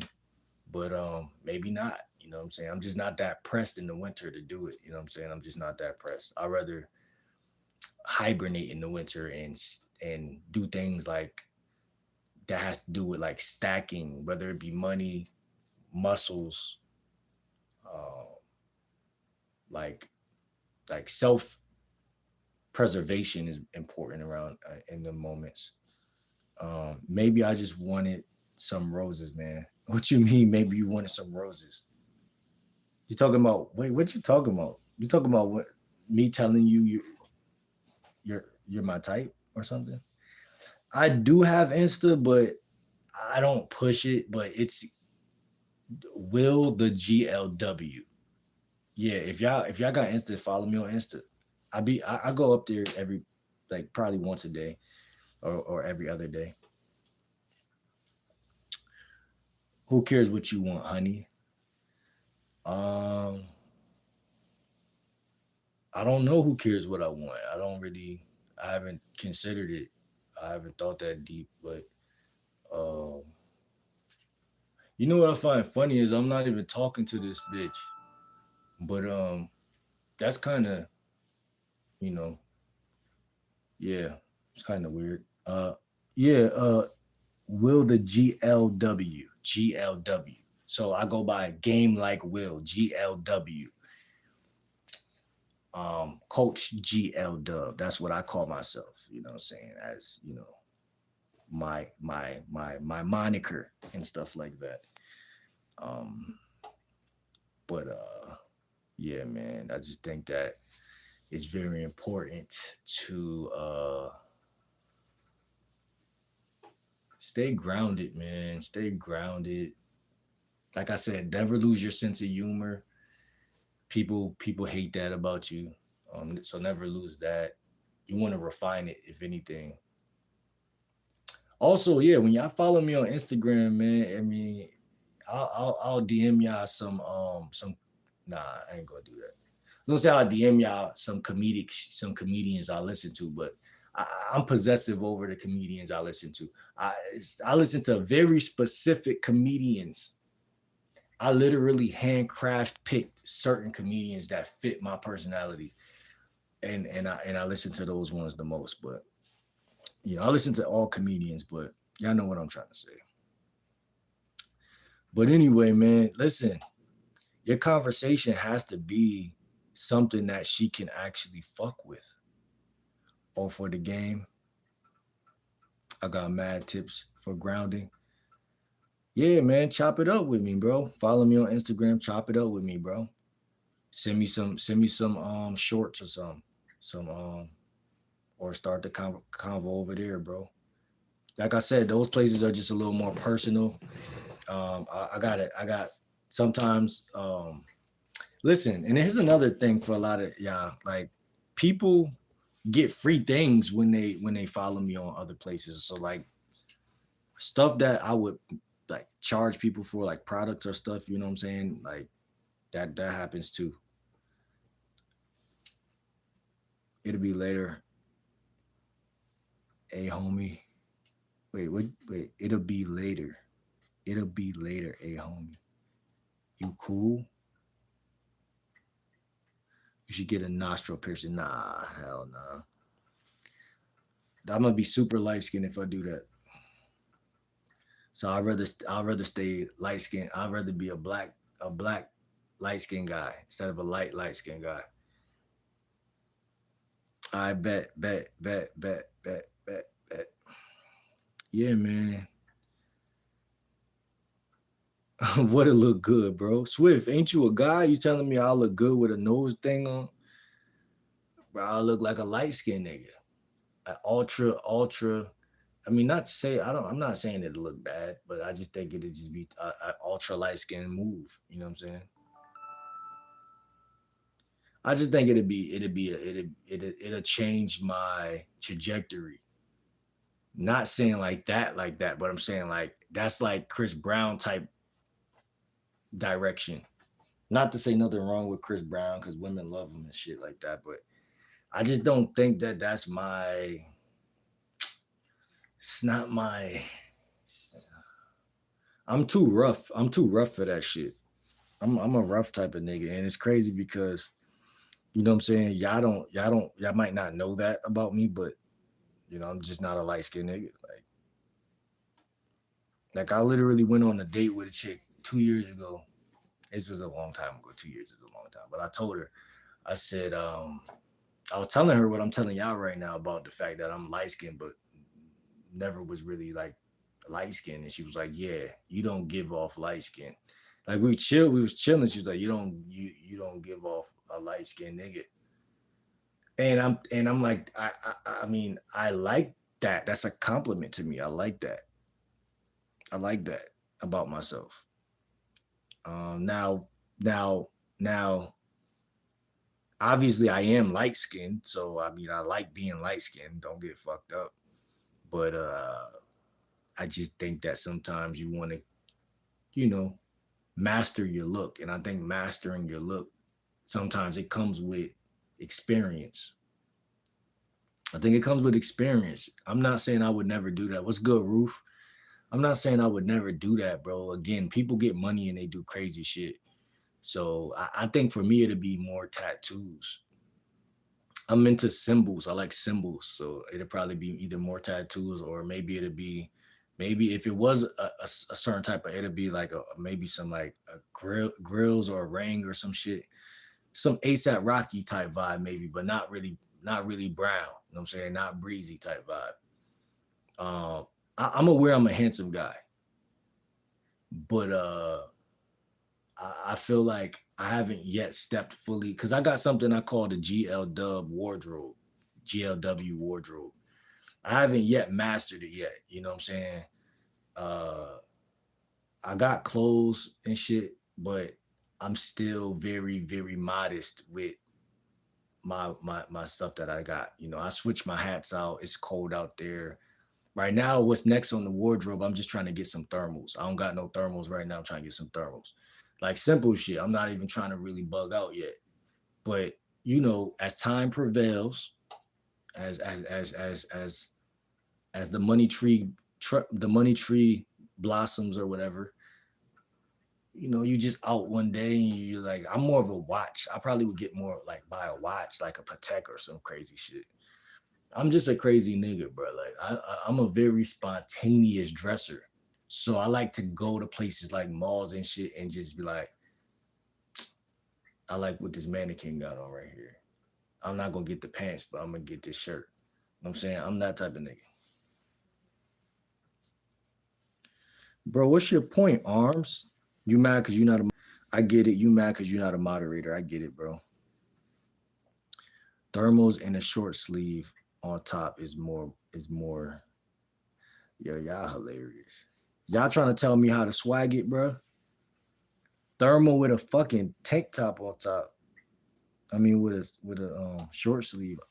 Listen, bro, we used to do that in elementary school. I don't remember the last time I seen that. So I'm telling y'all, bro, I got swag, bro. I just don't be dressing up. I'm telling you, don't. Hey, don't activate that. You know what I'm saying? Because the neighborhood I come from, bro, we used to have all the Jordans.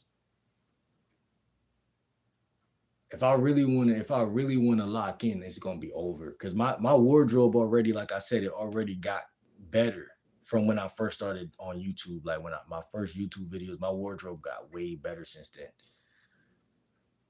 Um Now whether we like it or not, by the time the spring hits, I'm definitely gonna have some shit. So it's what it is.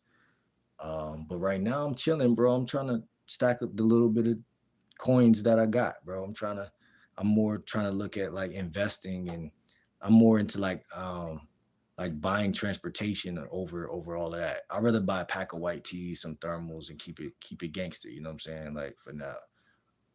And that's a part of the lifestyle coach side of my channel. You know what I'm saying? Like you gotta prioritize everything, or you will have some fly clothes, but you won't have no way to get around. Or you gotta make everything gotta make sense, bro. It's just order to that shit. You feel what I'm saying? So, you know, that's what I've learned as a man, bro. Like, you gotta just prioritize that shit. Thug it out. Hold on, let me see what y'all said up there though. But I want to address this real quick. Oh, never mind. My boy Swift said that wearing down attracts more people, in my opinion. You said wearing down? I thought you was a random guy saying that. I was like, what are you talking about? Wearing down attracts more people. You mean like dressing down?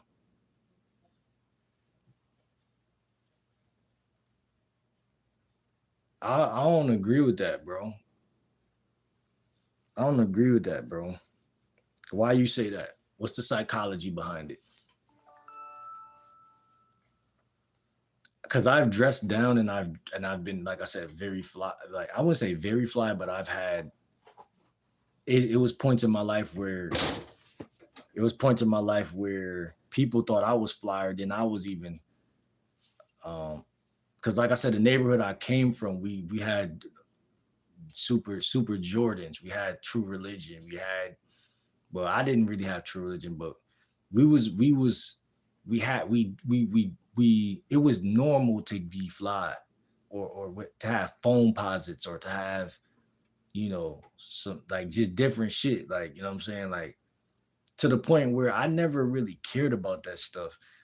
But I wasn't blind to it either. Like we was born in the early 2000s, or the late 90s. We It was just it was normal. But also we were blessed to see the TIs of the world and the Young Jeezys of the world, and the just you know tank tops, and it was a certain type of style, and the style evolved. And by the time I got to like middle school, it was more about like, I would say like Drake was kind of popular, Lil Wayne popular, Tiger. You know what I'm saying? It was more snapback, fitted cap, have waves in your hair, two earrings, you know what I'm saying?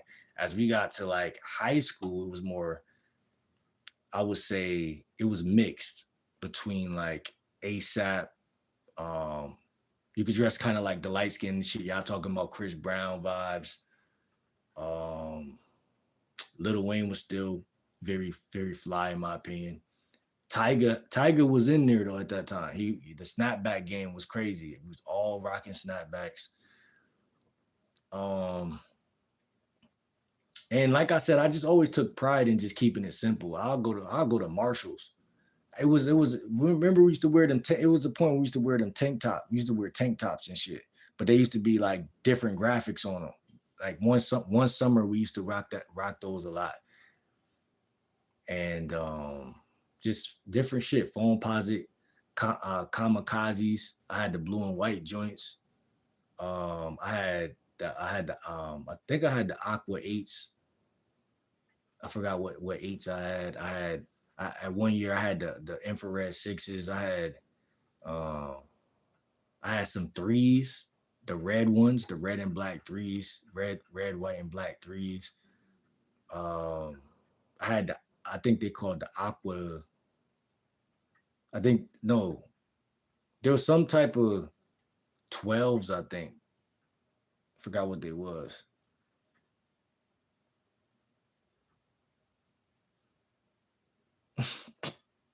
Did I just get checked by YouTube, or is this a troll? Because if anything, you should check me earlier. I was talking crazy earlier. I ain't saying that right now. All those people make trends. Exactly. That's my point. Like we grew up in the trendy era. Everything was a trend, bro. It was like it was so crazy. You could dress any way and get bitches.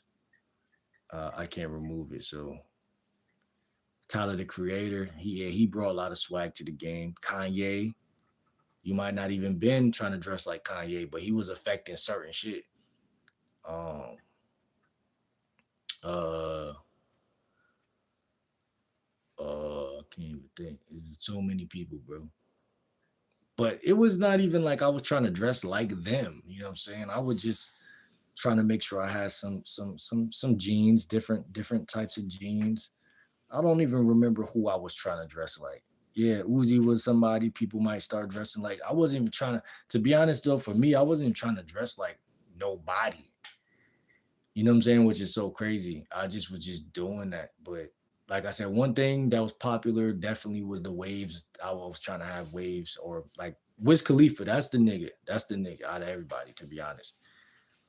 So it was one point, and I think that was a pivotal moment for me because I always kept a haircut.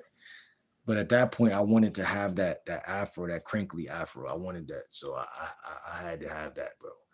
And speaking of that, I got some of that tail and mane shit that he was talking about inside of my room. You look like a key in pill character. But yeah, it's so many different people, bro. So many different influences. We just grew up in a culture air like from the time I was born to like a couple years ago, like say before COVID or maybe a little before COVID. I just felt like it was very it was one way. The culture was strong. It was a lot of influences the whole time.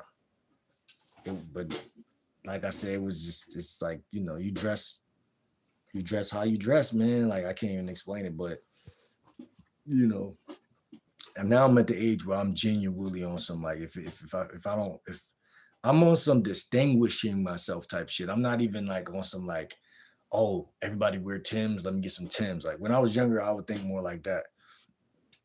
Or, there'll be times where I'll just go totally original with shit, but usually I'll be, I wouldn't have my own money. So it would be like I would be out of using scare it would be out of scarcity, like so you'll play it safe.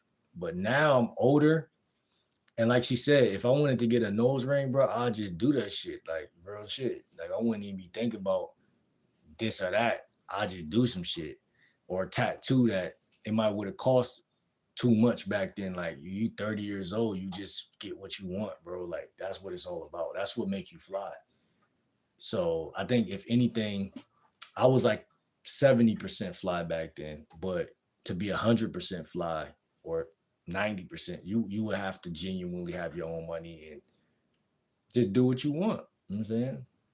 Like I said, being fly is not my biggest concern anymore, but me being a dating coach is almost like a part of it. So, but I feel like people should try to be naturally fly, meaning it's not about what you wear. It could be a white t-shirt, but do you look flyer than everybody else if we all had on a white t-shirt? That's to me more important than buying like a thorough graphic t-shirt. Yeah, you could do that too. Get both. Get the graphic t-shirt and get a pack of tees. You know what I'm saying? Just make sure you're good as a man. That's what I look at. And I think that's what women look at too. Like, make sure you're good. You know what I'm saying? You could tell when somebody is healthy and hitting the gym and they're clean and they're doing their shit. So that's way more important than trying to wait in line and get the next pair of Jordans. I mean, your money should get to the point where eventually where you could just order some shit offline. You know what I'm saying? Especially with TikTok and all of this shit nowadays. Chief Keef, Soldier Boy Up, all of them, they're heavy influences actually. Because even though Chief Keef didn't really influence, well, he did influence me. Yeah, yeah, I would say so, far as swag. Yeah, at that point in time, um, actually, he the first person I seen wearing like the windbreaker shit that he had on in that video. Like certain shit, and then dreads for sure. He definitely did that. And Soldier Boy, yeah, Soldier Boy was a big fashion, you know, uh, guy that people would look to. Like, oh, this the type of nigga that get bitches. Let me dress like him. Like I said, now it's just like whoever you like is who you like, whoever you listen to. Because you also had the Max B's and the French Montanas and the whole Dipset, Jewel Santa. You had that coming from the other, other side. I mean, it was madness. Like I said, it was madness. It was really no limits. You know what I'm saying? It was like, yo, if you fly, you fly. Motherfuckers can't tell you not fly, especially if your shit is clean and you know just the way you wear your shit. You know what I'm saying? Um, but yeah, I try not to get too involved in the fashion stuff no more because it's just like to me, uh, it's to me it's the last thing that you should do out of all the other things when it comes to game. I didn't even respond to. Actually, I think I did.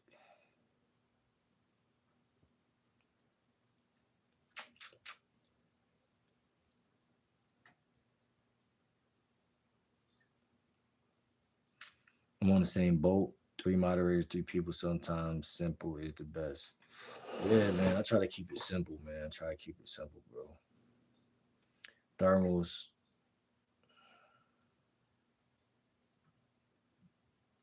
You said ASAP Rocky. That's some ASAP shit. Why you hating?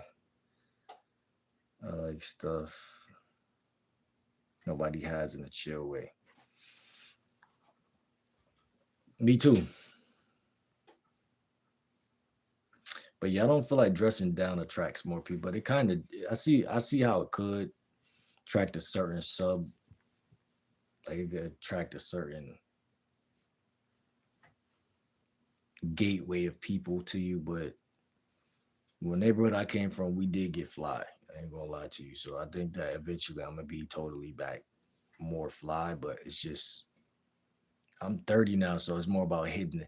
It's more like not about being fly. It's about hitting the gym, having like thorough shit for the gym probably, or it's more about my hobbies, activities, and events. Like, do I fit the event? You know what I'm saying? If I'm having a networking event, if I'm having a dinner, if I'm having, you know, a date, you know what I'm saying? That's when I kind of say, okay, let me throw on something. But Outside of that, I just it's work ethic is fly to me. And saving your money is very fly.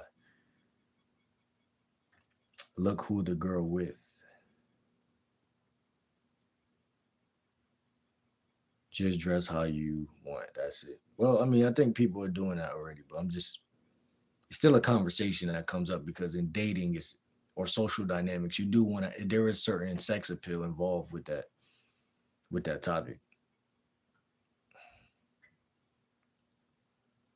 XXXL long. Yeah, back then, yeah, that's what they would do.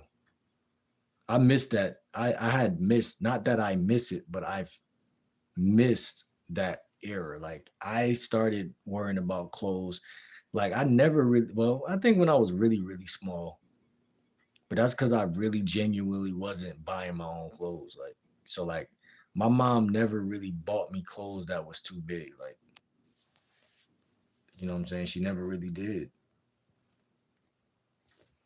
You know what I'm saying? Just to be honest. Like Wiz Khalifa Mac Miller, Supreme Diamond Contract. All those people make trends. Appreciate the gift, Harrison. Uh, I can't remove it. So 3 viewers, no check. The people dress down now. Either some Crocs. I got some Crocs on right now. How'd you know? Did you see my other video with the Crocs? I got Crocs on right now. I'm gonna show y'all.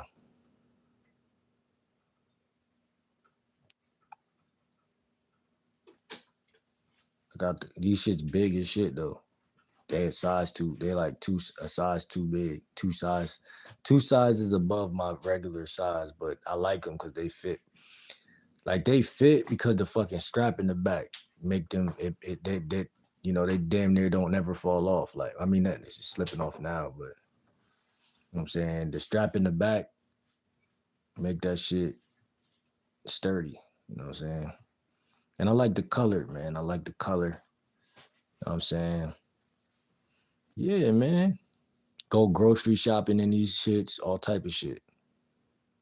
You know what I'm saying? But then again, I might, I also believe in dressing for the weather is flyer than dressing for people. You know what I'm saying? That's very fly to me.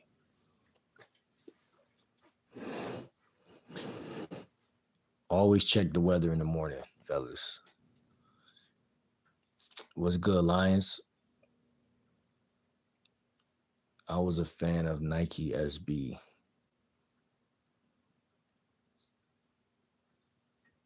He said Chief Keef sweet.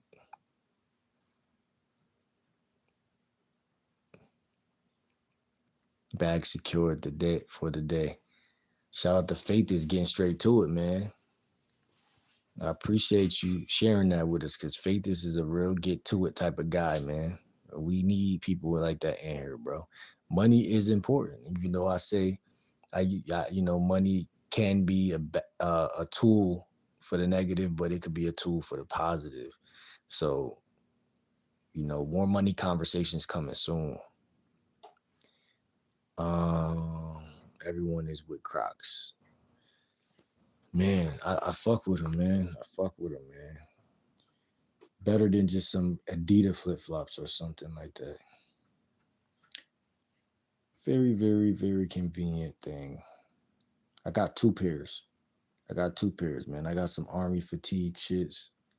I'm not army. Is that the right word? Yeah, I think army fatigue.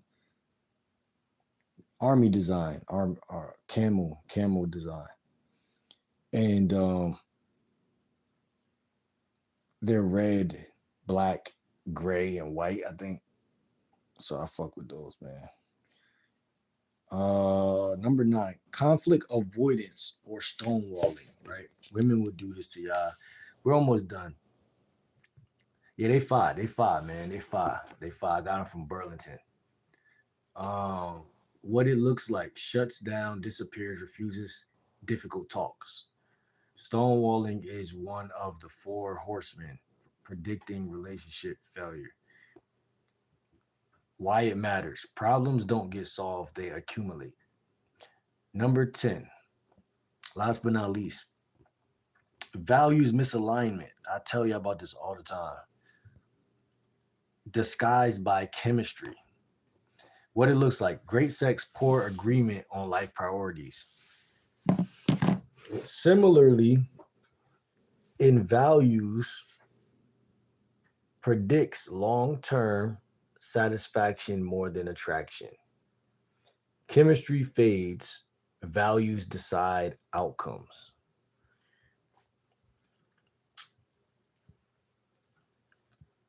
How to actually use these.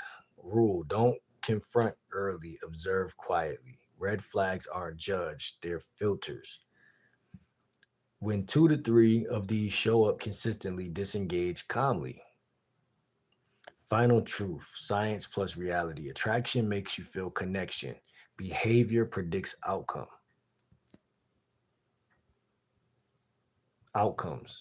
Your nervous system lies when aroused, patterns don't. All right, we're done with that. I'm done with that, y'all.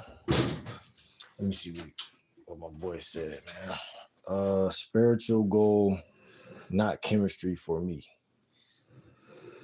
What you mean? I don't really quite understand what you're saying.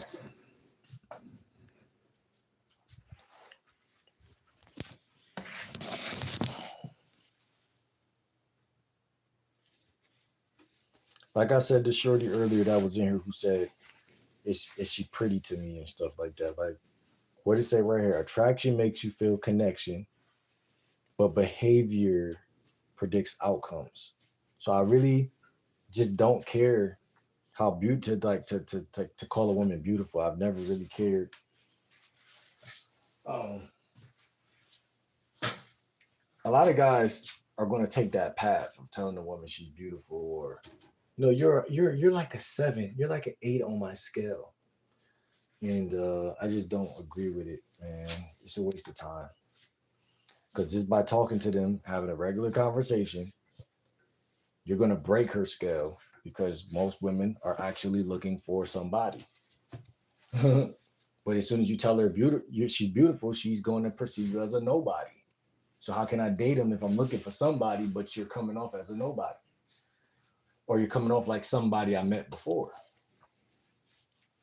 and your predictability is so short. There is chemistry, yes, but not like flirt first sex. What does that mean? I don't know what that means.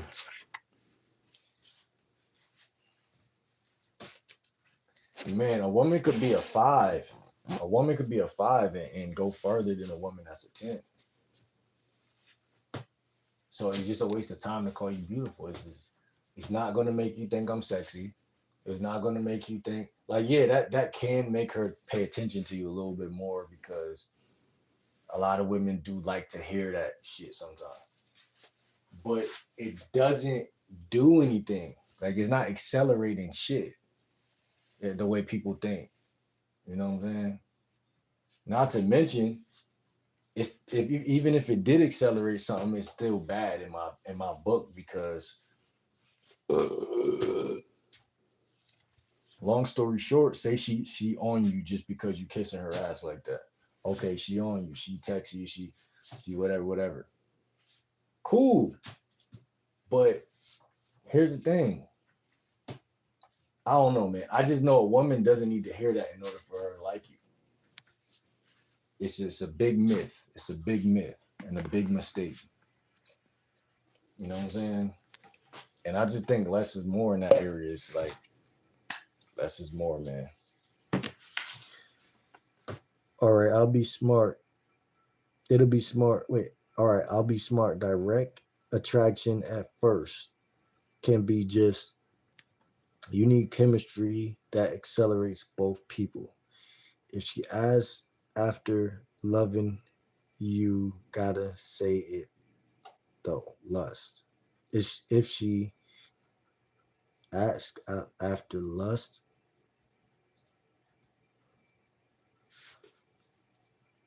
Direct attraction at first can be just I don't know what you're saying, bro.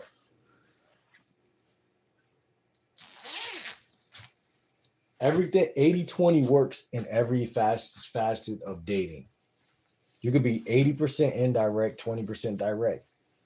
Just start off by you even opening up a conversation with a woman, she's already aware that you might want to fuck her.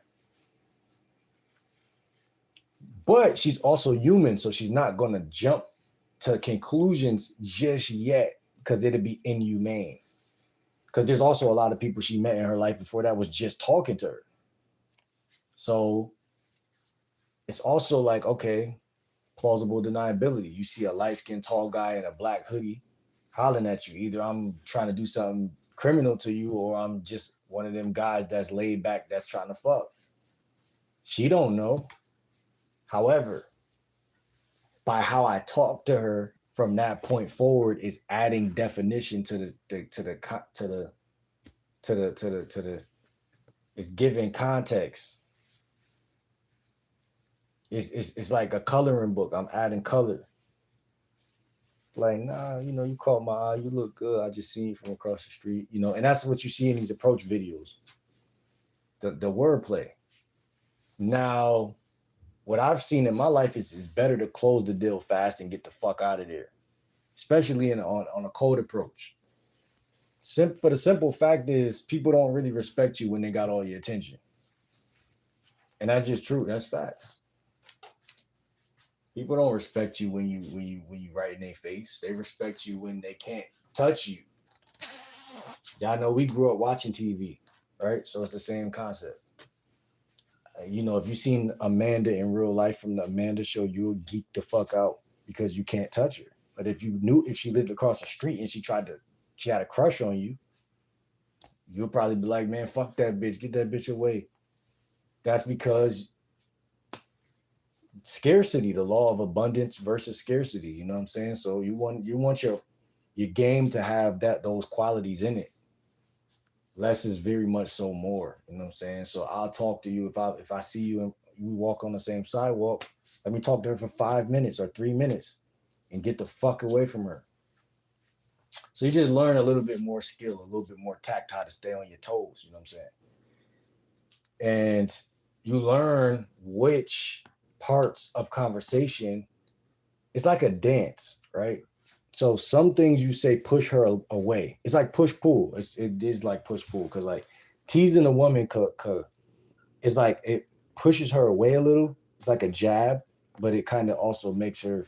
It doesn't push her away to the point where she's not attracted, but it does. It nudges her. But so teasing her is okay. That's playing within that's in bounds. That's not out of bounds. Teasing her is okay, but not having direction is okay, right? Not having direction is okay. So no matter what you do, you have to quickly get to your outcome, which is here, take my Instagram or whatever. If she said, no, I got a boyfriend. Oh, okay, cool. Well, I just want to, let you know you caught my attention, but whatever, however you get the fuck away from her. But you get the fuck away from her, more of the story. Because it doesn't matter what happens at that point. Unless you're gonna hit her with another haymaker, one of them pickup lines. How long you had that problem? Or uh like the African god was saying the other day. The king of Africa. He was like, just because you got a man don't gotta stop you from finding your something. Don't gotta stop you. Say some smooth shit that could definitely listen. I'm not against pickup lines. It's like boxing. One good punch can weaken your opponent. It just is what it is. However, I don't even believe in cold approaching anymore. I mean, nah, let me stop. I'm tripping. I believe in it, but in the winter, I'm not doing it as much. I'm tripping, yeah.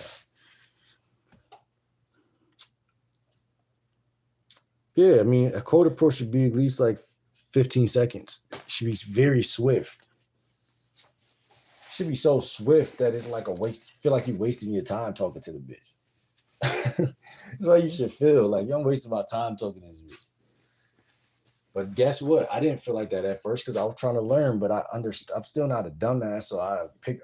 Eventually, I realized, like, just like anything else, you know, you when you learn how to make a pizza, you make the pizza way faster.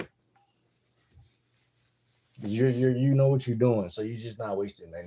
And ironically, women only like the finished product of something. So when you get good at it, then they're like, oh, well, that guy, he might fuck the shit out of me. Oh my god, it's because you was moving very very fast. And women are vibe creatures, like you said earlier. So they read your vibe, your energy. If you're moving too slow, they're like, he probably don't got no bitches, but I'm gonna try to see. And when you text her, if you still, you know, if you don't say nothing, that signify that you know what you're doing. So long story short, you got to know how to what you got to, you know, you basically, my whole thesis, bro, you don't have to do anything. You just have to push the conversation forward and try to set that shit up. But I fucked up so many times in the past that I'm just done fucking up. Like I'm just done fucking up because I got a means to my end. Like I know that I know what I know I'm either gonna take you on a date or you're gonna pull up or you're gonna stop texting me back before either of those take place. And I'm okay with all three. So if I'm okay with all three, every day is Christmas because every day I don't lose anything. Cold approaching is you don't lose anything either, but it's just like you just get tired of that shit. Cause it's like you're gonna get rejected more than accepted if you're cold approaching, especially if you just started. Once you already got hoes, like you say, your vibe's so solid that you're not faking take it or leave it attitude. Just really like it, you really believe it. It's not even like you believe it. Is you're embodying that shit. Like it's like if you light your arm on fire, you're not acting like your arm on fire. So people going, your mom could come out her room and be like, "Oh my God, your arm's like it's too easy." So that's what it is when you got other ways of getting women besides just cold approaching. Because it's like, okay, these is going just as far. I'm fucking these bitches more than I was doing when I was cold approaching. So now, of course, when you cold approach or even step in the same room as a bitch, she could smell that. Like, oh, this nigga, he ain't even looking me in my eye. Not because he's scared, because he don't care. Like he didn't even he came in here to get his groceries. I got a fat ass, but he don't give a fuck. And now they want to open conversation, but that's their job. So now you just talk back about whatever topic she brought up, and they're gonna check out certain things like your stature, your structure. Um, some stuff is just like your physiology. Like, do he stand straight up when he talk? Do he seem nervous? Like your state, like we talked about yesterday, state control.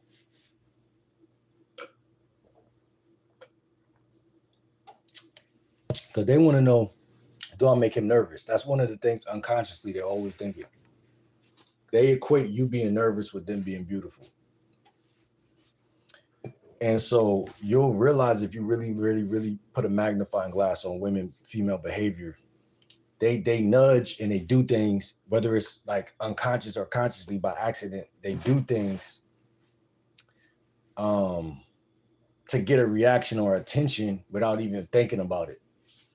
Because they need to maintain their homeostasis as being somebody in their own respect that they think is attractive. Not even beautiful per se, but just somebody who, you know, let me test this throughout my life. I think it's genuinely a nightmare for a woman to wake up one day and just be ugly. So unconsciously, they just go through their whole life just seeing, or even if only this one popular guy thought I was beautiful. But even if all these nerds just started thinking I was ugly, that'd be a nightmare. So I gotta test every nerd. Y'all gotta be like my test dummies, just so I don't feel like an ugly bitch. But so that's free pussy for y'all, cause all you gotta do is be yourself. I mean, cause they're already insecure. All you gotta do. That's why negging was so popular for the PUA, cause it's like, oh, no, if you tell her she's not all that, she's gonna like. I promise you, bro. Like, if you tell a woman you're not all that, that's probably the most effective neg on earth. So I mean, that's a cheat code. That's a cheat code. Um, I'll put it this way: making love is sacred and can be used to accelerate spiritual growth and balance. What is the law of abundance? For me, I don't know what it is exactly. For me, when you talking about in dating or just in general, because we're talking about in dating, like the law of abundance in dating is, I would say, self love and a burning desire to reach your goals. Because women are genuinely attracted to guys who other women will fuck. They don't even have to be fucking you. They have to feel like they would. Like if she says, if you go to a school, a college, a job, and she sees the way other women treat you, that could be it. Or it could be she sees that you're not ugly, so then she talks about you to another female, and she says, "He all right," and the other female goes, "Well, he's cute to me." Because realistically, every woman not going to just say, "Oh yeah, right." He is just all right.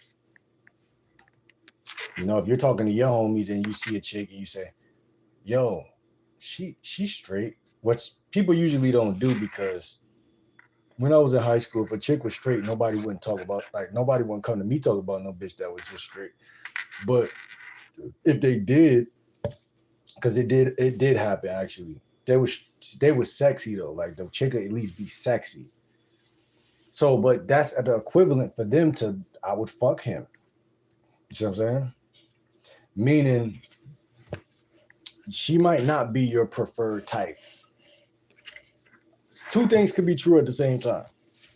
Like a chick could be not somebody you ever even like would stop to talk to or look at, but then when your friends say it, or the context and how she comes into your orbit.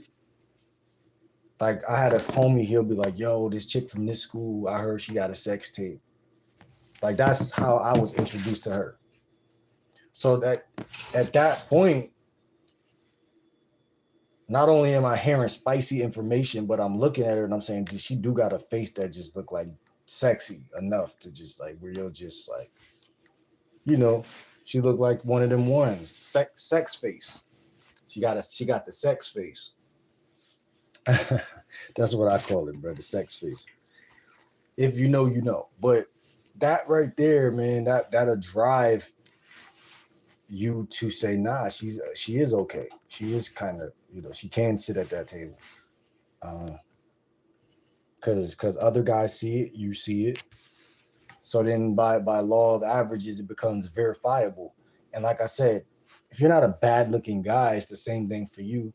If you show up to a new job or a school or even wherever, and that's why I say cold approach is a loser. It's kind of like a loser path, because you're starting at the bottom and coming up instead of just starting from the top, which is by not approaching none of them.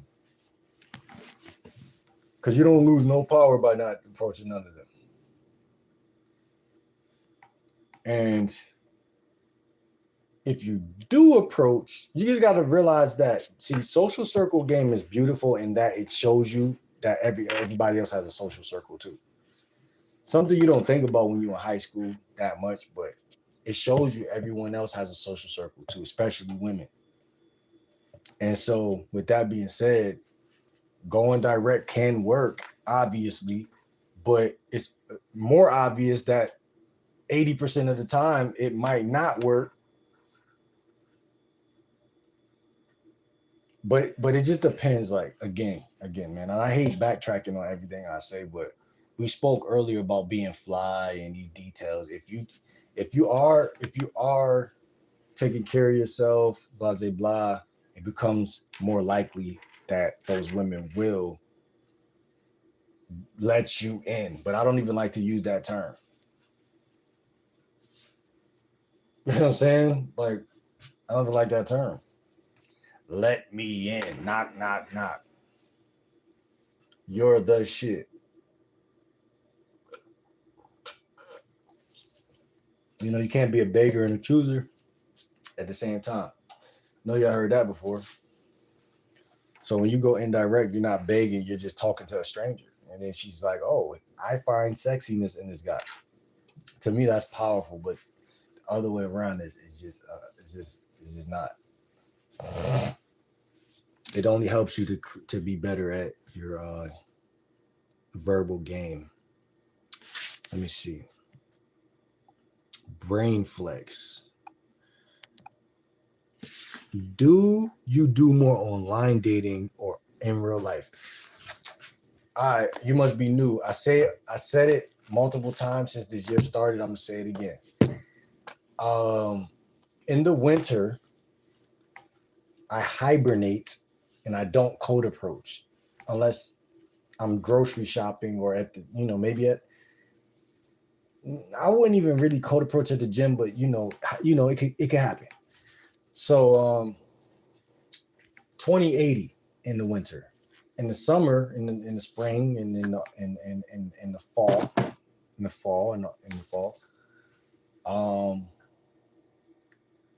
I'm more likely to just be outside or to just be somewhere doing something. So it'd turn around and be 80-20 instead of 20-80. And that's how it's been um, for like a year. But that's how it's been. So that's from me going out there and seeing what works for me. That's been solid. You know what I'm saying? It's been solid. I've seen more results actually. Um, I've seen more results online. Uh, but not to mention, I also had shitty pictures up online at first, and I didn't really take any maintenance or I didn't really do anything to make myself be very attractive online that whole time when I was outside doing code approaches. So, I mean, my whole thing is if somebody wants to know where to start, you can start in either or. You can start approach 5 women a day, 15 or 10 women a day, or you can set your Instagram, uh, Snapchat, and dating profiles up, or do both. You know what I'm saying? Because me as a dating coach, hey, I had to do all of it. I couldn't just do one thing. I started off with one random day. I just was like, I'm gonna take some selfies, and I'm gonna start taking selfies every Thursday, so I could post pictures on Instagram and dating apps. That's really where all this shit originated from. That y'all see me doing now. Started with that, and I wasn't looking my best back then at all, at all.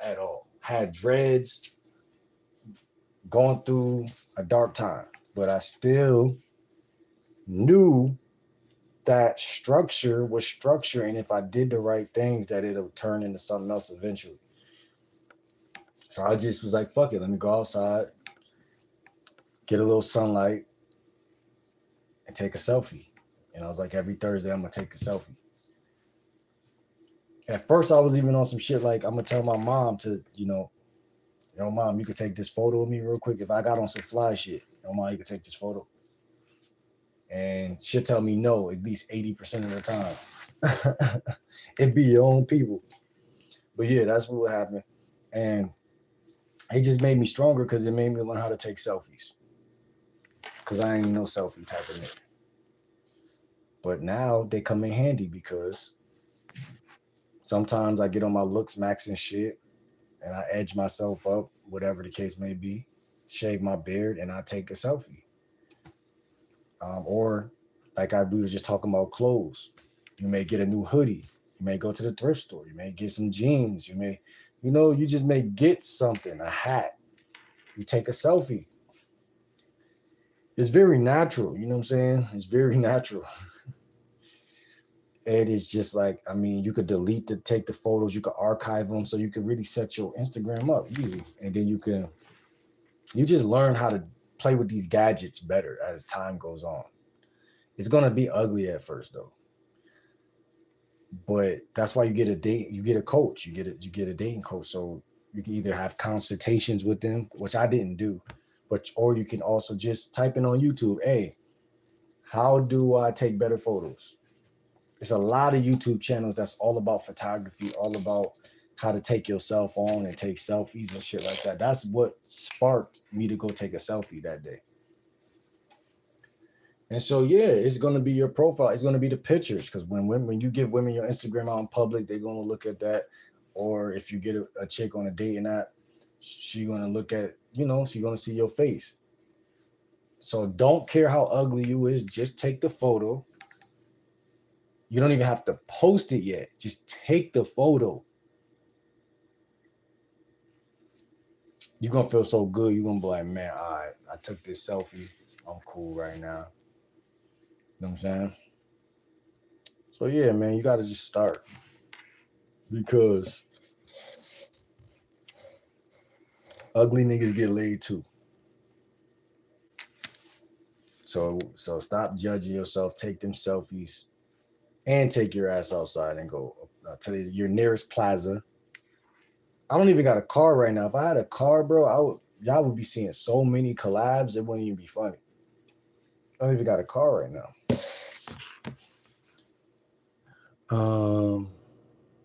Sounds like hive mind mentality. Social circle game is cool. You just got to make sure the first one is successful. The rest will follow. You could put it like that. More than that, though, just go out there and just mind your business and do what's like. If you go into the gym, just like I said, for me, it's 80-20, man. 80-20. 80% of them I'm looking at as potential friends. And 20% of them, I'm really like, oh, she's some fine shit. Let me see what she about. And still, it still would even probably approach her from some form of a potential friend like stature, because I'm still looking at it as I'm not really trying to put all my chips in on no bitch for real, because I'm looking at the bigger picture for real, just as a man, as a human. I'm looking at it as, yo, you know what? I would, I don't care how sexy you are. If you're sexy, you're sexy. Like, you don't have to be my girlfriend. We don't have to do anything at all. Just having people to call, just having connection. I mean, it might sting. That's the thing about it. It might sting because you're so horny. You watch so much porn, and she's beautiful. But take them sacrifices, man. Y'all who watching this video, come back to me in a couple of days and tell me, say, yeah, I made my first beautiful PF, potential friend. She's beautiful, or she's a 6 or a 7 or an 8 or a 9, but she's just a home girl, potential home girl, or whatever the case. It doesn't kill your masculinity, dog. It doesn't. In fact, it just makes you sexy.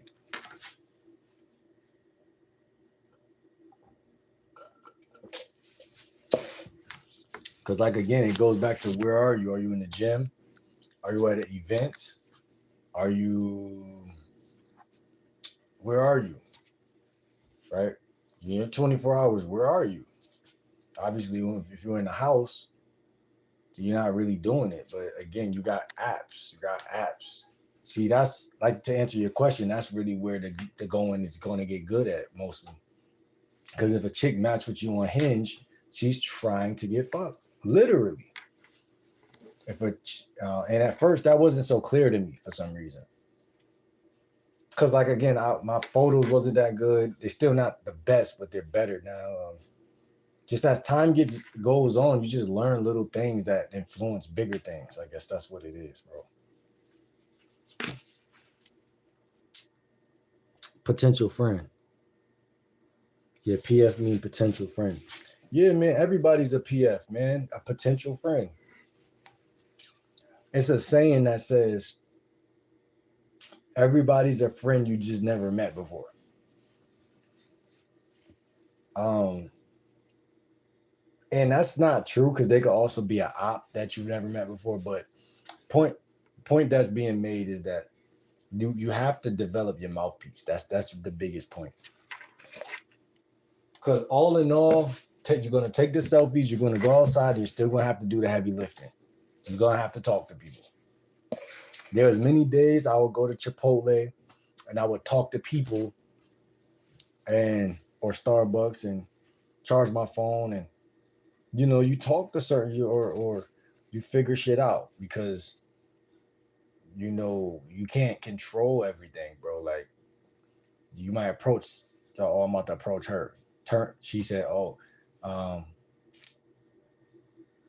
women will smile at you, smile, but keep walking, going." I mean, it just depends on what they're doing, bro. You can't control everything, but you don't let that discourage you. You know what I'm saying? That's just all it is, bro. Like the man who gets discouraged does not see the tippy top of the mountain. That's it. Um, it's more people who stop going upwards than not. Even with YouTube, y'all see my consistency, bro. Y'all see that shit, bro. Like, and I never really try to brag about it or anything, but I try to I know deep down what I'm doing. You know what I'm saying? I used to always watch other people like, how the fuck is they so? I don't know. You just try until you stop. You try until you reach a point where it makes more sense to do it again than it is for you to not do it again, and then it becomes a habit or a pattern that's not even conscious. It's really unconscious, which is why I can't explain that shit. Momentum is real. It's a real scientific thing. Like it's a real science. So it's like, that's why if you're good with women, you're going to get more women because it's momentum. Momentum is like it's more things that's happening than what we even than what we even know. What's good, Rob from Maryland? How you feeling? I'm about to get off of here in like probably 10 minutes, man. I fuck with all y'all, man. This has been great. You know what I'm saying? Like I'm just trying to get a little bit more charge, and then I'm gonna use the bathroom. I typically bring y'all with me a little bit in the morning I don't really got a morning routine. I don't show you how my morning routine is or nothing. Like this is the perfect YouTube channel for that type of shit too, though. Like I'm super proud of my video about going to farmers market. Y'all go check that out. The video from last week about going to farmers market. That was I was watching that video a couple of days ago, and I was like, man, this is something I like to watch. Literally, not even like I like to watch those type of videos. I like life. I like lifestyle vlog videos. That's like how Kai Cenat videos kind of was before he blew up. Just down to earth, like just down to earth, bro. And I don't got so caught up in making these dating videos that I don't even show y'all none of the behind the scenes shit. Like, you know what I'm saying? I don't even show y'all, but I know that that's the shit that I like watching. So I know that's what a lot of people like watching. It's like watching WWE and then seeing the backstage. What goes on backstage. I know what y'all like, bro. I know what gets the dopamine receptors going, bro. A guy being himself and just living his life is pure golden on YouTube. Like that shit is that shit is like Lifetime. That's like watching Lifetime. Hold on, y'all. I'm about to use the bathroom real quick. Gotta get this snow out of here, yo. You gotta get this snow. I mean, the roads are kind of clear though. At the end of the day, I really don't like that snow shit, man. Hold on, man. I'm about to use the bathroom. I'm gonna mute y'all real quick. I'm gonna be right back.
Bro, I really hope it don't snow again, bro.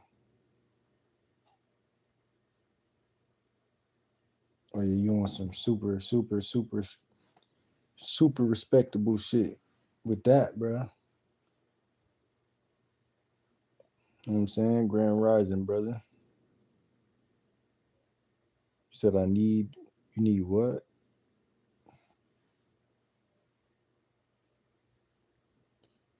Yeah, man, I hope it don't snow this weekend, bro. Like, what's today?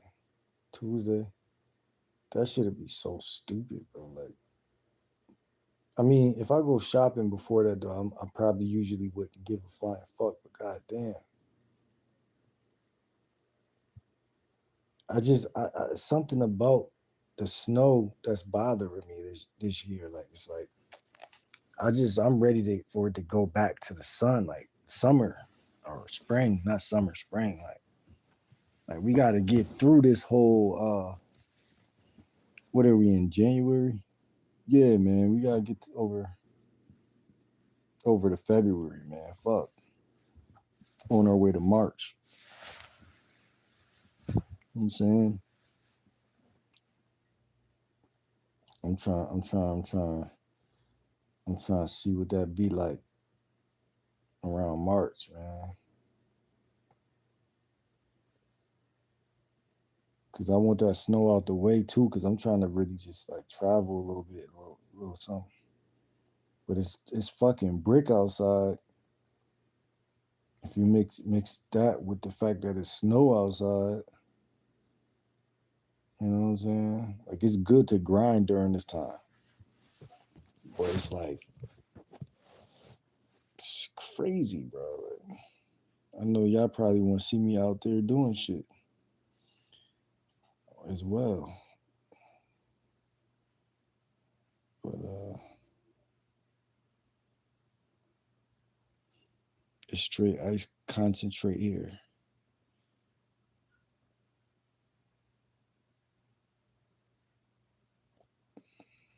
I usually like snow in winter, but I want to be a hippie in the sun all day.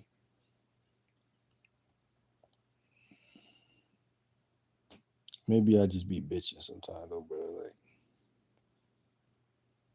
it helps me when I see other content creators just posting, cause I'm like, man, they ain't worried about this shit.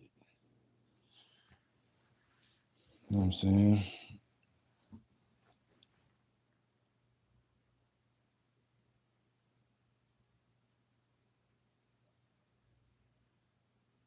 What's the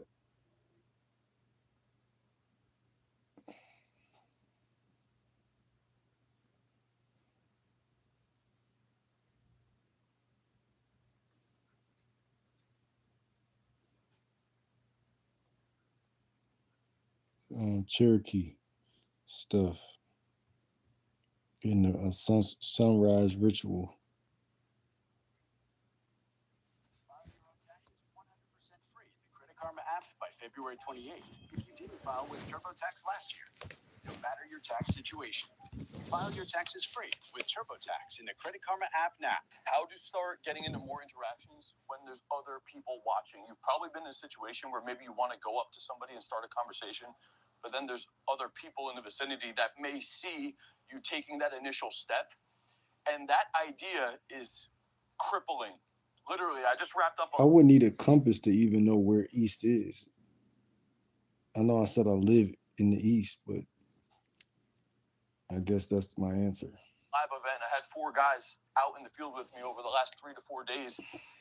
And it's a big concern I see with the guys that I coach in person, even the guys in the one-on-one 8-week program. A lot of guys have this idea of being able to approach, maybe if it's just like a one-off thing, but the moment that there's other people around, there's more potential embarrassment. What if they see me get rejected? What if I go up to her and they're just listening in? All of these what ifs. That's another reason why cold approach it's powerful, but it's also like it's both at the same because it's like certain women you approach, they be like, oh, okay, like whatever, whatever. And they respect it. But then certain other women, they be like, what the fuck? You know what I'm saying? So it's like you never know which one you're gonna get, so it'll just annoy the fuck out of you. Like, you about to get off, bro? You just show gratitude to each direction and God. I fuck with you, bro. You know I'm here, you know what I'm saying, at all times and shit. Uh, I don't think I really even missed a day this year, but maybe I did. I think I missed one day. I don't know. But yeah, you know, we definitely gonna talk and gonna chop it up, man. Yeah, man, for sure. Where you say you from again, bro?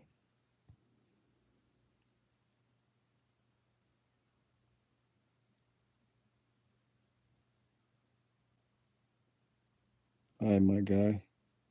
much so to the point that you will avoid those approaches, which are it's a necessary step too. Like if you never get over that, you're pretty much going to be dependent on having a girl completely alone in order for you to go up and talk to her, which is just unrealistic. Attractive women are out in public and there's people around and there's friends around.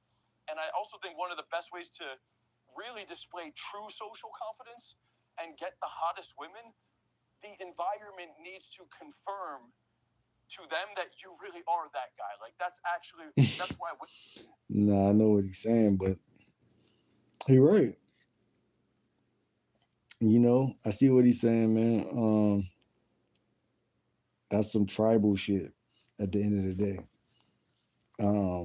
But like I said, if you're going too direct, then I do believe that her environment would like that's a good way to look at it, but you wouldn't know like if you approach a woman that's with her dad and her friend, like they wouldn't know if you was that guy or not. See what I'm saying? To go even to back to what we said earlier, but to a degree, he's right. Like I see where he's going with that. I see where you're going with that. Women really like status because the whole environment confirms that the person of high status is really of high status. You're not some creepy dude saying, "Excuse me," right? So how do we do that? How do we get over that? Because I was at a point where I couldn't do that. I have a lot of clients I've worked with that come into the program initially petrified of that. And I take them through the process that I'm about to take you through on this video to get them to a place where they can confidently open and approach. I just realized this guy is walking in the sun right now with no snow around.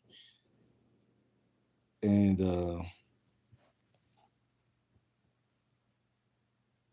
I need to move, bro. And not give a fuck, right? So let's talk about there's two different techniques I want to break down for you in this, and I'll give you some practical steps that you could go through right now to get over this fear. The first of which is this idea that I call the spotlight effect, right? Imagine for a second you were on stage and you had to do a performance, and there was a big crowd, there's a blinding light aimed at you. That would be a lot of pressure, right? Knowing all of these people were watching, it would be a really high pressure, high anxiety inducing thing.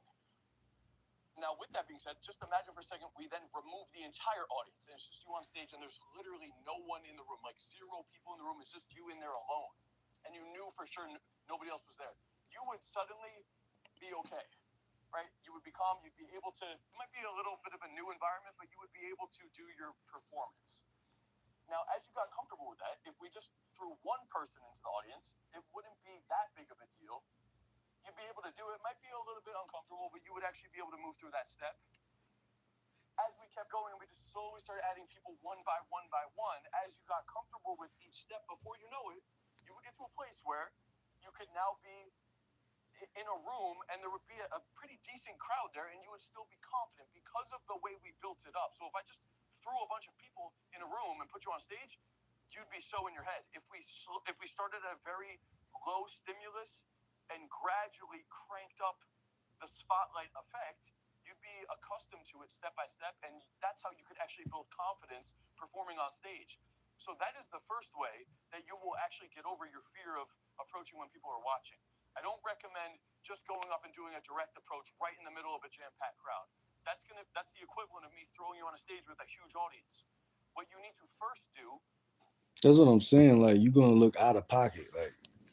Like cold approaching is like you look out of pocket because it's like these people are talking to each other. You're not necessarily physically tapping her on the arm, but you know you're trying to get her attention, and everybody's like, "Well, we know she's pretty." Like you know what I'm saying? Like nigga, like no matter what you do, that's our thought right now. Like, so even if they're looking at you as like, hey, this guy looks like a cool guy, it's still like, man, this guy's a fucking dickhead at the same time. Like, you know, nobody cares that you want to fuck their daughter. Like, After my divorce, my life already felt hectic enough. I didn't want dating to add to the stress. Crowd. That's the equivalent of me throwing you on a stage with a huge audience. What you need to first do is get on a stage and put one person in the audience. That's where you would start. In an environment that's a little bit less than this. So you see that there's quite a bit of people here. If I were to talk to one of them, there's like 5 people watching me. But if we go to a little bit more of the outskirt, like maybe over there, there's one girl and there's not too many people around. Maybe there's a guy like 2 benches over. There's a woman another bench over. There's a guy in the distance. It's pretty spaced out over here, right? Like that's a good first step of starting to get more accustomed to it. Is you go to the outskirt of a busy area, not in the middle of the crowd, but now there's 1 or 2 people that are kind of far away. Maybe one head will turn. But what you'll find by doing that is it's totally okay and no one actually cares. You stay at that level for about a week before you start to go to a slightly busier environment, right? So in any city, there's a really busy location. You go to the outskirt of that, it's less busy. You go to an even further outskirt of that, it's less busy. So you want to pick the location where there's only maybe 1 or 2 people in the area. It's slightly uncomfortable, but you could still do the step. Now I want to talk about technique number 2 that you could also stack into this, right? This is a different concept that you will also be able to use to progressively get desensitized to more people watching. Now, in technique number 1, it's about doing it in less crowded environments. Technique number 2 is going to be the weight room analogy. So this is going to be more about actually going to the most crowded environments, but taking a lower intensity approach, right? So the reason I call it the weight room analogy is because if I brought you to the weight room right now and your goal was to maybe rep out 225, that would be a really high intensity workout for you and you wouldn't be able to do it. You haven't built up the muscle to do that yet, right? And so instead what you would want to do is you go to the same exercise, but we're going to drop down the weight. So you're in the environment, you're doing the workout, you're doing the exercise, but you're doing a much lower intensity weight. And that will allow you to actually rep it out. So you start to get comfortable with the movement in the environment at a lower intensity, right? And so let me explain this. In technique 1, we're going to the outskirts where there's only 1 or 2 people nearby. Technique 2, we're going to the most busy area, but we're going to start with a really small step. Something like just asking for directions. Something like just giving a compliment and leaving, right? So you want to stack both of these together because ultimately you want to get comfortable doing direct approaches and having full interactions. You're going to start to do that in the least crowded environments where there's just 1 or 2 people around.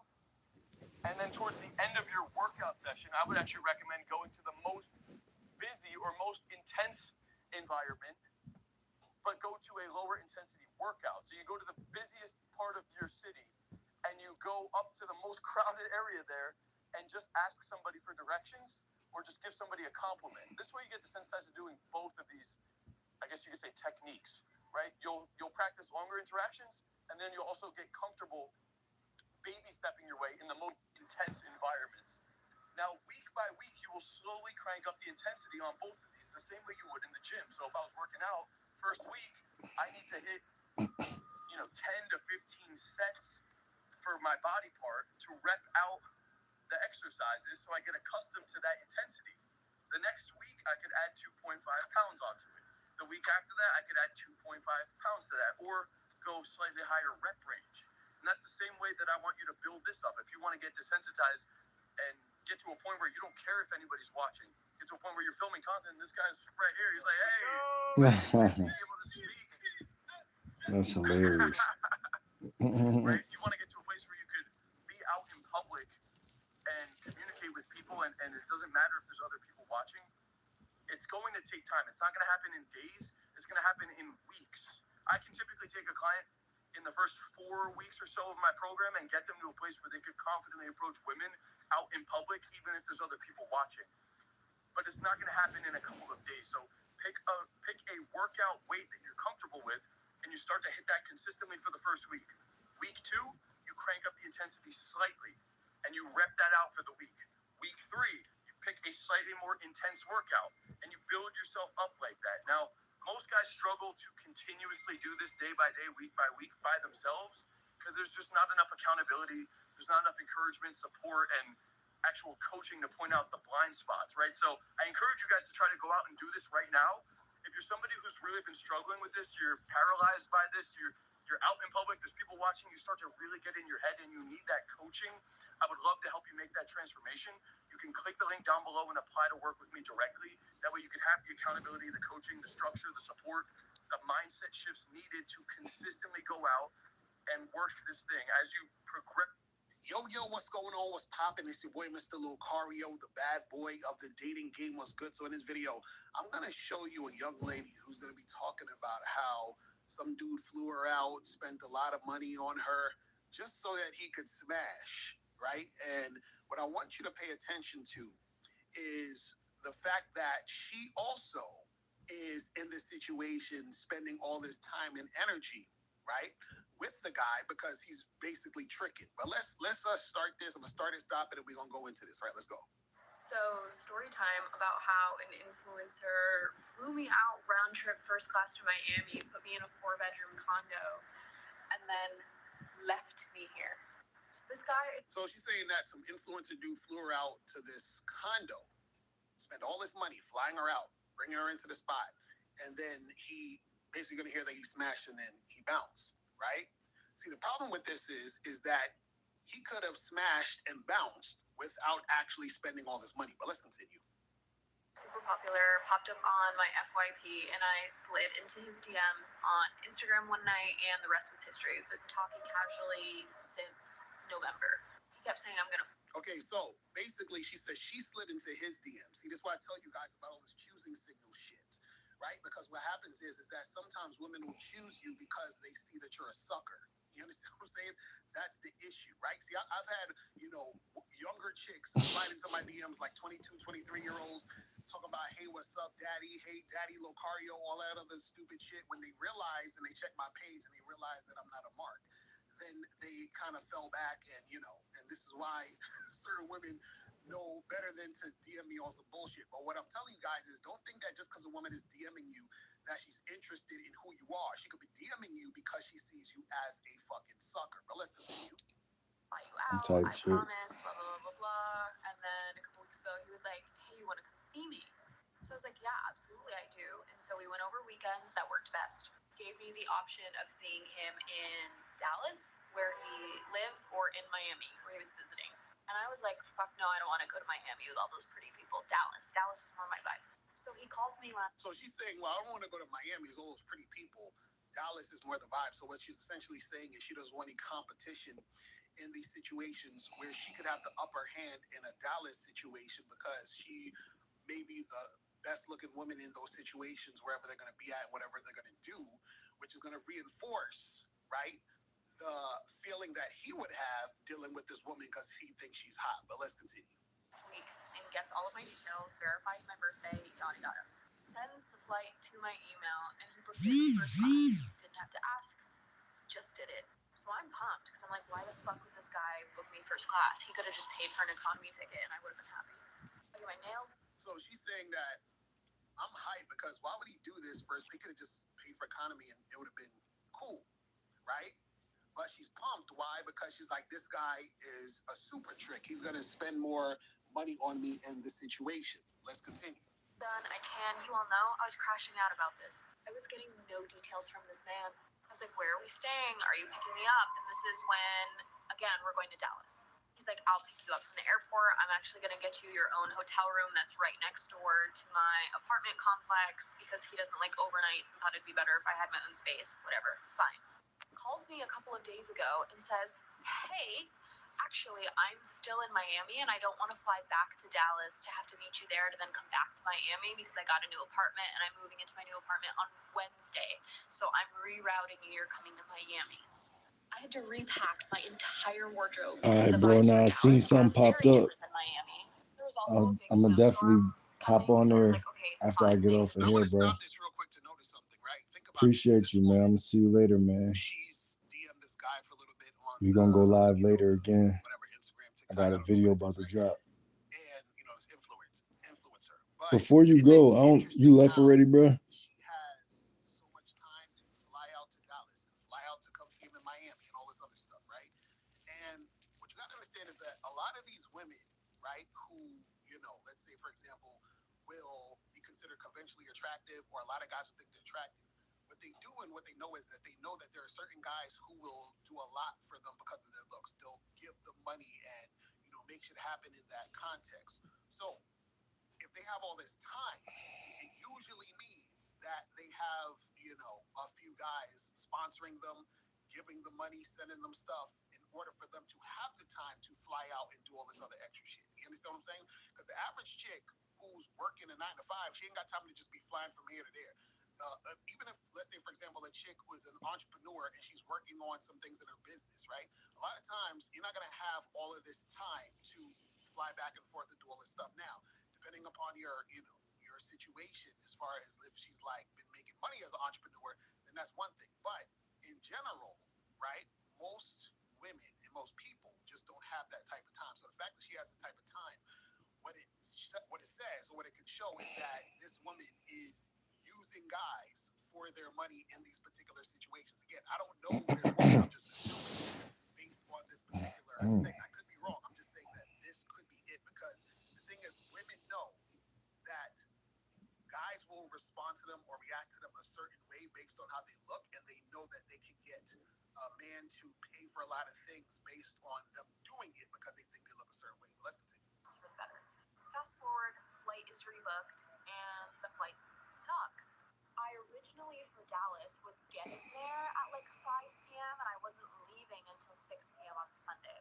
With the new Miami flight, I didn't land in Miami until 11 p.m. on Friday, and then my flight leaving was at like 11 a.m. on Sunday. I was like, that sucks. I'm only gonna have 24 hours. Whatever. Flight was yesterday. I land. He's like, hey, let me know when you land and I'll send you a car. And I said, but wait, I thought you were picking me up. And he goes, yeah, but my car is in Dallas. You motherfucker, you could have Ubered to the airport and picked me up and Ubered back with me. So now I'm already really annoyed. He sends me an Uber, Uber picks me up, brings me to the place that he got for me. Again, can't complain too much. Again, 4 bedrooms and hello. But I texted him. Now, what I want to say real quick is this woman in the story is going to talk about how they end up smashing, right? So she wanted to smash, but the question is, how bad did she want to smash, right? Because the question would be, would this woman have traveled all that way, right, for him on her dime? You understand? That's the question you need to ask yourself. And the answer is usually no. You understand? Which means that she's not really about it. She's more about the feeling or the experience of dealing with this particular guy who's going to do all of the Federal Bureau of Prisons. We all have different responsibilities. Fellas, what's going on? We're in the kitchen cooking up dinner. Just finished up a long day out in the field filming a bunch of different interactions. And since it's fresh on my brain right now, I wanted to break down for you guys a bunch of different tools you could be using in your interactions, whether it's a direct approach, indirect approach, and then so many subtle nuances around starting an interaction that I want to share with you guys. So there isn't any one technique in this, in my opinion, that's like the end all be all. I want you to look at this as like a bunch of different tools that you could be using in your interactions, and I'll explain when and where it's applicable and the most useful. So the way I want to explain this to you is that there's different phases to the actual approach, and I want to explain all of them. Starting out with what I would call is the pre-opener. This is what you would do when you're initially getting a woman's attention. Once you have her attention, then you're either going to open in a direct approach where you do display intent, or you go into a more indirect approach. And then I also want to talk about what to do after you've already opened, because there's different tools for that as well. So let's start back at the beginning, and I'll show you all of the different techniques and nuances to this. So starting with the pre-opener, right? The very first thing that I would recommend you guys do is playing around with this tool that's called the time constraint. So if I'm going up and approaching a girl, a lot of women, when they get approached, instinctually they're gonna analyze you, right? Because they're like, is this person a threat? Is he creepy? Is he going to cling on to me and follow me around? Is he charming? Is he handsome? Is he confident? Like, all of these things go on in a microsecond when a stranger comes up to you. Even if a homeless man came up to you, you would be assessing him really quick. And so the time constraint is is a way to disarm the person. When you first go up and approach the woman, I would recommend you can use a time constraint, something along the lines of, hey, excuse me, I actually have to get going, or I was actually headed that way, or I'm actually about to go meet up with my friends, or I got to get going in a minute, right? It's letting them know, hey, I'm on my way to go do this other thing other than just hit on you, right? So I'm not going to cling to you. I'm not going to follow you around. I'm about to leave. And therefore, that disarms the person. They will then actually be like, okay, this person's about to leave, so I can now at least hear out what he has to say for the next couple of seconds.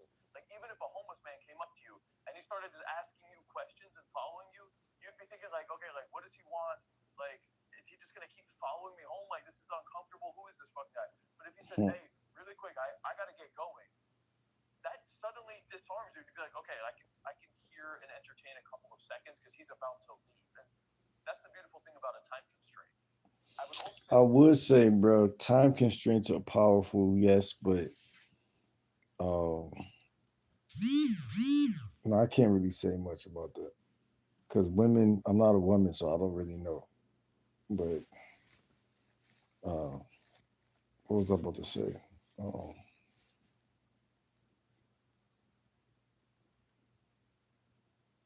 I forgot what I was about to say, bro. Because they could work, but at the same time, it's like, Time constraint is powerful because you can use it to trick yourself. If you're afraid to go up and talk to a girl, mhm. you give yourself this time constraint of, hey, I'm just going to go up and And say it doesn't feel as claustrophobic. Like, this thing and I'm literally leaving. So for a lot of men, they put so much pressure on themselves in the interaction. And I just think if you use a time constraint, not only will it disarm the girl, but it will disarm your own nervous system and your anxiety induced brain. So time constraint is such a powerful tool before you even get to the real opener.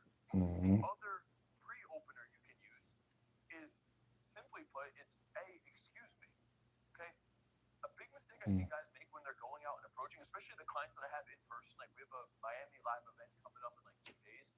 We were just in New York last month, and a lot of the clients, when I get into the field with them, I notice that when they first go up and they try to approach girls, they fail to get the woman's attention first. They kind of just open and they're like, hey, I just saw you walking by, I thought you looked cute.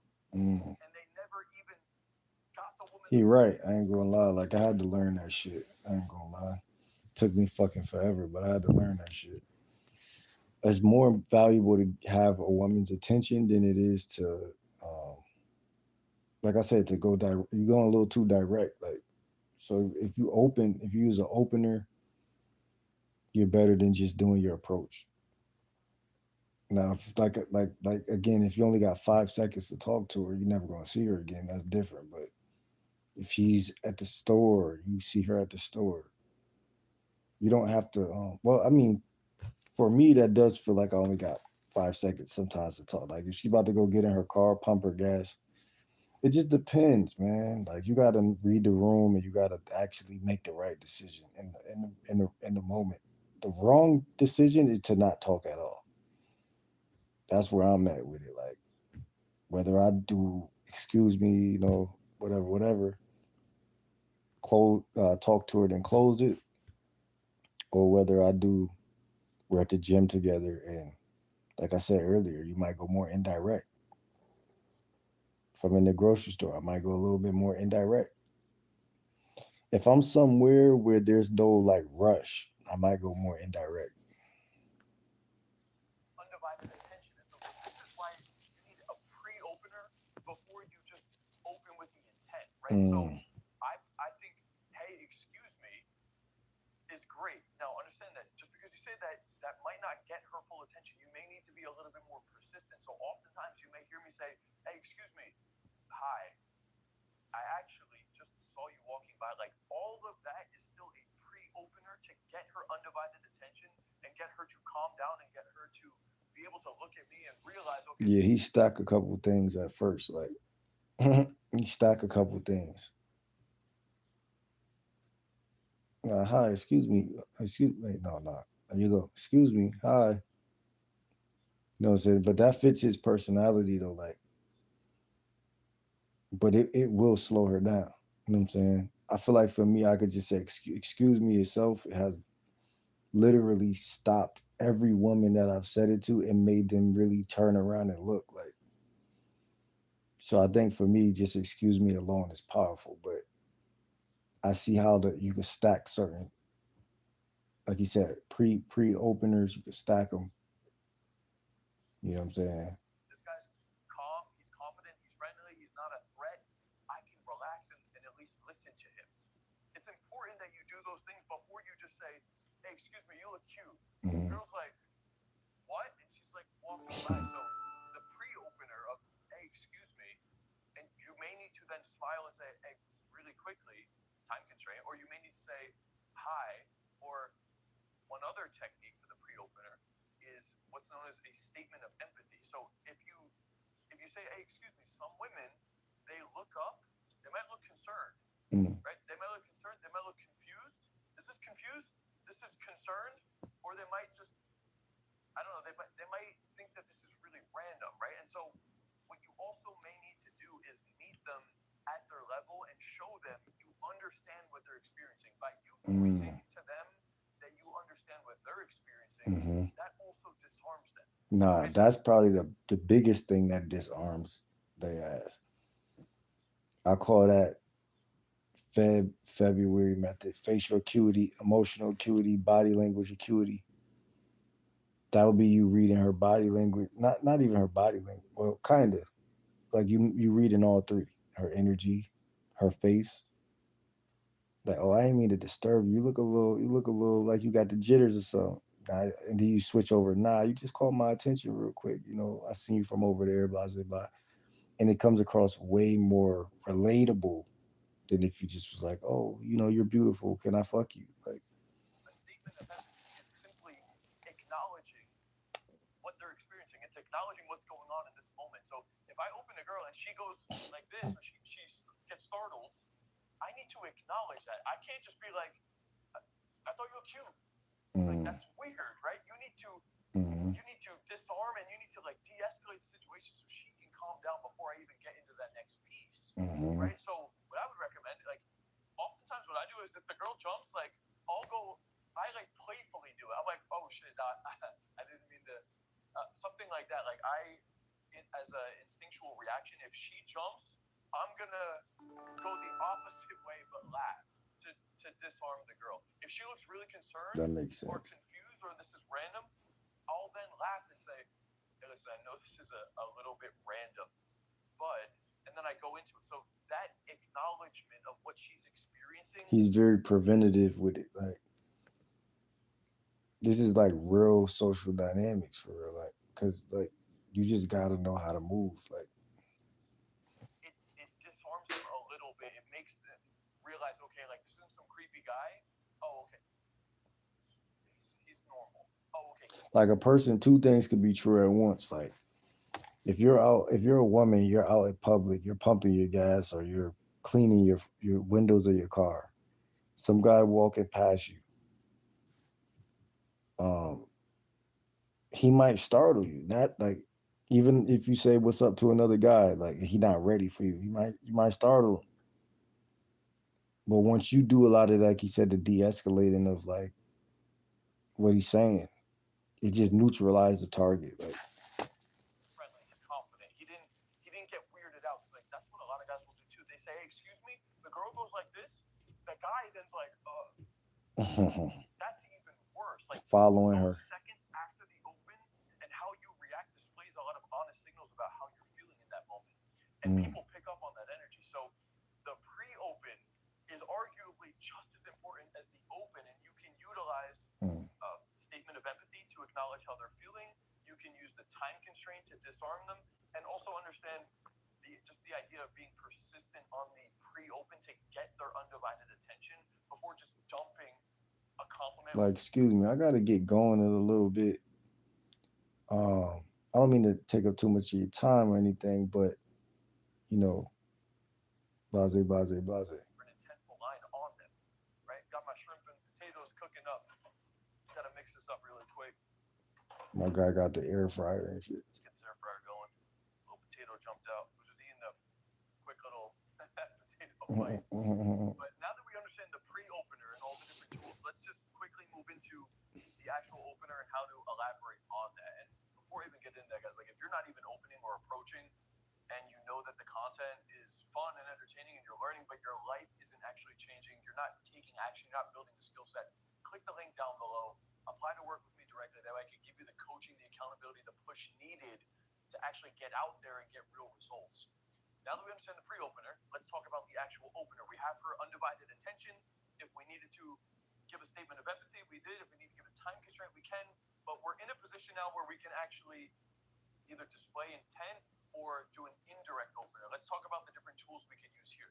So let's talk about direct approach first, which is simply just displaying intent. So you already have her attention. Just keep it simple, guys. Something along the lines of, I actually just saw you walking by, and honestly, I thought you looked really cute. I wanted to come over and say hi. I thought you looked cute. I wanted to say hi. That is the easiest way. I thought you looked cute. I thought you looked really cute.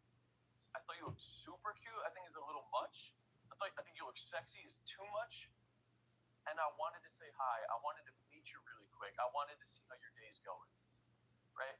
That's a direct approach where you display intent.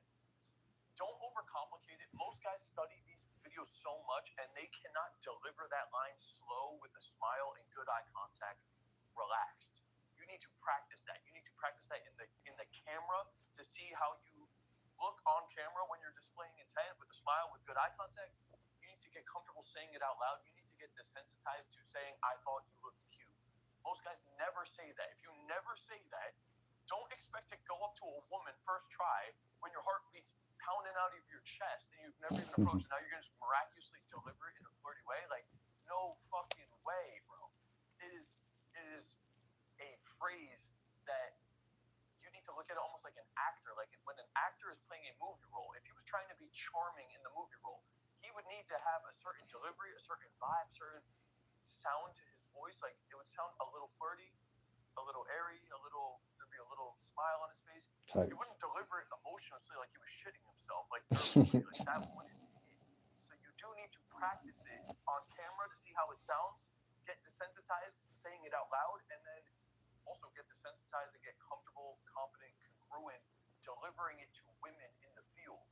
That is a direct approach. Let's talk about a semi-direct approach. If direct is, I thought you looked cute, semi-direct, I think some easy steps would be something like, I thought you had an interesting look, I love your style, or I like your style, and I like your fashion.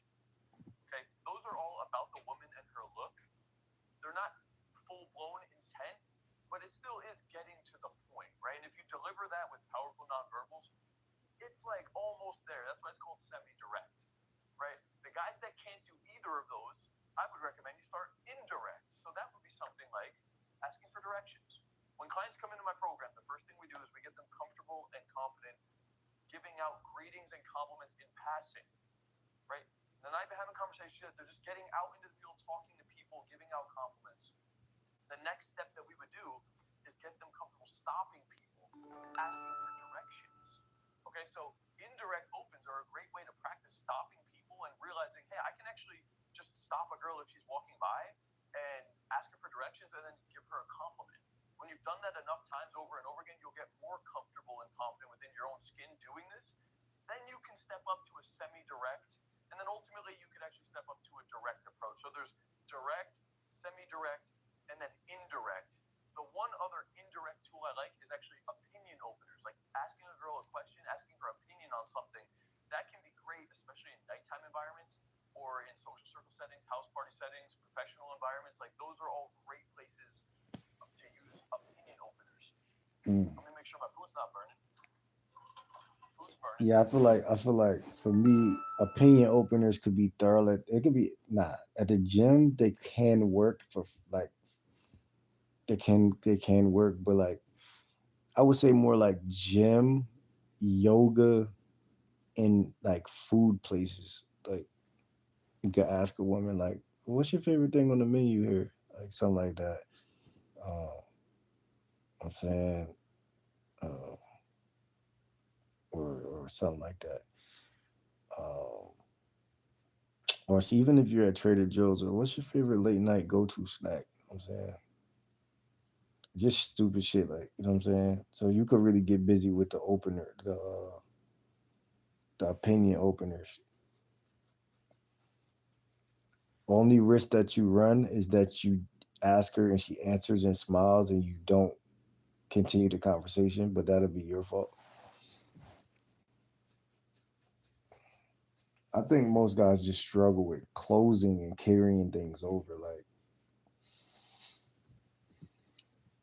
Like new, like beginners, they I could imagine that would be a tough thing. Food's burning. And so those are the different ways you can go either direct, semi-direct, or indirect, like opinion opener or directions as a tool to get into more conversations. The final piece that I want to talk about is after you open either like direct or semi-direct, where can you take these conversations? And I would recommend just elaborating on what you noticed about the girl. So let's say you went up and you either said, I thought you had an interesting look, I like your style, I like your fashion, I thought you looked cute today. Any one of those, semi-direct or direct. Just simply elaborate on what were you doing when you first noticed her and what do you notice about her. That makes the delivery so much more genuine and authentic. Because to simply say, I saw you walking by, thought you looked cute, wanted to say hi, like that's what every dude that's practicing this shit is doing wrong. He has a shit robotic generic delivery, Mhm. and it's a very generic And line word for word. and that's why I created the conversational card because, like I said, in the conversational card, you got the AC that stands for warmth. And even with me, I had to really realize like I'm talking to these women kind of like generic. Um, like my voice is kind of like you said, it's no like you could lose your swagger if you're saying something like if you're saying something like how can I say following a script. Like if you're following a script, it could feel like okay, he said I caught his eye, but I don't really care. Like it could be like it don't touch her subconsciously, it touch her consciously. But if you add like warmth to it or more of like a energy first type of ordeal, or like NLP tells you to get in state. If you that makes a world of a difference. If you're in whatever, if you're in a state of you know calm and smoothness and calmness, it feels more cozy when you come to say that to her. Like, oh yeah, you caught my eye, you look good and shit. Like I just wanted to stop you. Da, da, da. But again, that's you still could get rejected. Like I think more than trying to say it the quote unquote right way, guys should just stop going direct. You know what I'm saying? I really feel that. Like, I mean, it works when it works, but it's just like,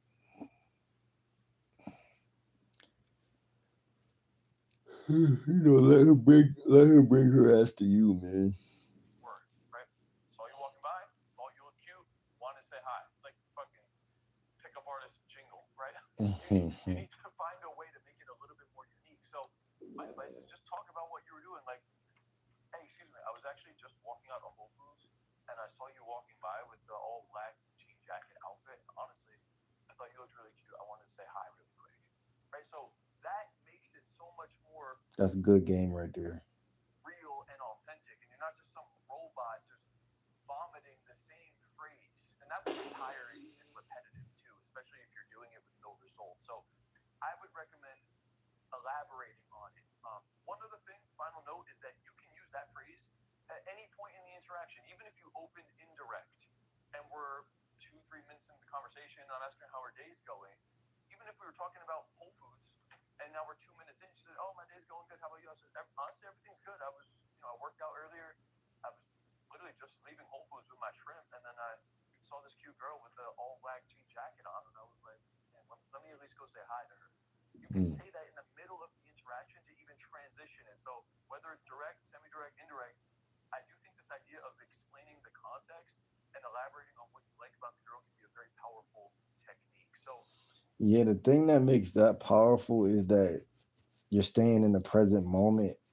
You're not trying to you're not trying to close the interaction too fast, and you're also not stuttering over your shit. So it's kind of like you're having a moment with her, which could be very, to a woman, could be very like, it could come across as like a sexy thing. Like by you just naming like, oh, I just got done doing this, like, because in her mind she thinking like, is he trying to close me? Like, is he trying to like get my number? Is he trying to do this? But you just saying something. So it's like that could be attractive for sure. And I just seen this girl doing this, doing that. You know, I had to say this and that. She's like, oh, he don't really want nothing from me. He's just staying in the moment, saying something. A very powerful technique. So you can use all of these different tools to really make so many different varieties of approaches, no matter what the environment is. It's like, it reminded me like of a smoothie. Like, I know this is gonna be a little bit of a cringy analogy, but a smoothie. When I make smoothies, like some of the smoothies are like watery, and then some of the smoothies are thicker, and like you want to like use a thickener when the smoothie is not thick enough. No diddy, but you want a thick smoothie, like they taste better, and it's kind of like that with approaching a woman, because it could be shallow and still work, but it could be very like full and still work, or vice versa. But what he just did, I feel like, was a thickener, because it was like, okay, I'm not trying to get nothing from you. Like, I'm just talking to you. I feel like Coach Kyle is the king of conversational. Like, he's very conversational with it. He's not just like he said, generic, or like, oh, I just came here to get your number. That's it. And let me get your number. I'm out. I'm gonna hit you up later. Like, he's more friendly. He got like a friendly, personable vibe. Like, Use these tools, and yes, they're tools for specific situations, but the more of them that you have, and that's a contradiction to guys like Lucario and stuff, because his approach is way more like, just a little bit more like the bad boy. The date that he said, it's bad boy, it's more bad boy. But Coach Kyle don't got like a good boy vibe either. But it's just like, it's just two different humans, like, you know what I'm saying? But it is both game. They both got game though. You know what I'm saying?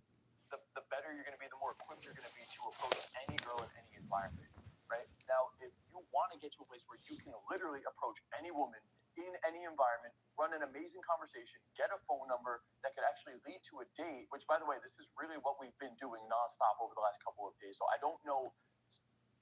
It's 2024. You should be using the 1-800 Contacts app or ordering online, and with just a few taps or How to have the perfect delivery, the perfect vibe, talking at the perfect speed, just having a good sound to your voice. I just got off of a coaching call, guys. It's getting late over here. It's like 8:30 at this point. I had dinner. I filmed a video. I've been filming videos all day, but I had one more really good gem I wanted to share with you. Okay, so I don't want you to think I'm making this because I need to make this. I'm making this because, damn, it was a long ass day, but there's still something really valuable that I want to share with you that I think could change the way you interact with women. Right? So on the coaching call I just had, I was breaking down my client's progression. This is a guy, he's a little bit older. He came into the program maybe 3 to 4 weeks ago. And this is a guy, just to give you some context, this guy couldn't approach at all. He watched a video of me before he even hired me. He watched a video of me answering another client's question. And just the way I answered the question, he imagined himself in the field and he actually got a panic attack. So this is a guy who couldn't, not only could he not approach at all, he was getting panic attacks just watching me answer some of these questions. That's Like cool. actual panic attacks. We took him from that to 4 weeks later, he's actually getting into a lot of interactions. Like, he got over the initial approach anxiety, and now he's getting into interactions. And so I'm breaking down a couple of his recordings, and I wanted to share with you guys the drill that I assigned him to do between now and his next call that he has in a couple of days. right? And he does, to be fair, he does have a couple calls between now and then where he's going to be out in the field and we're coaching him through approaching and building him up from level 1 to level 2 to level 3. And I take my clients up to level 5. That's the social roadmap. But right now, his assignment, because when I was listening to his recordings, he's still talking really fast. And so he doesn't talk that fast when he's on Zoom. Most of you guys could probably relate to this. If you're just chilling with your friends, you could probably talk at a normal speed, right?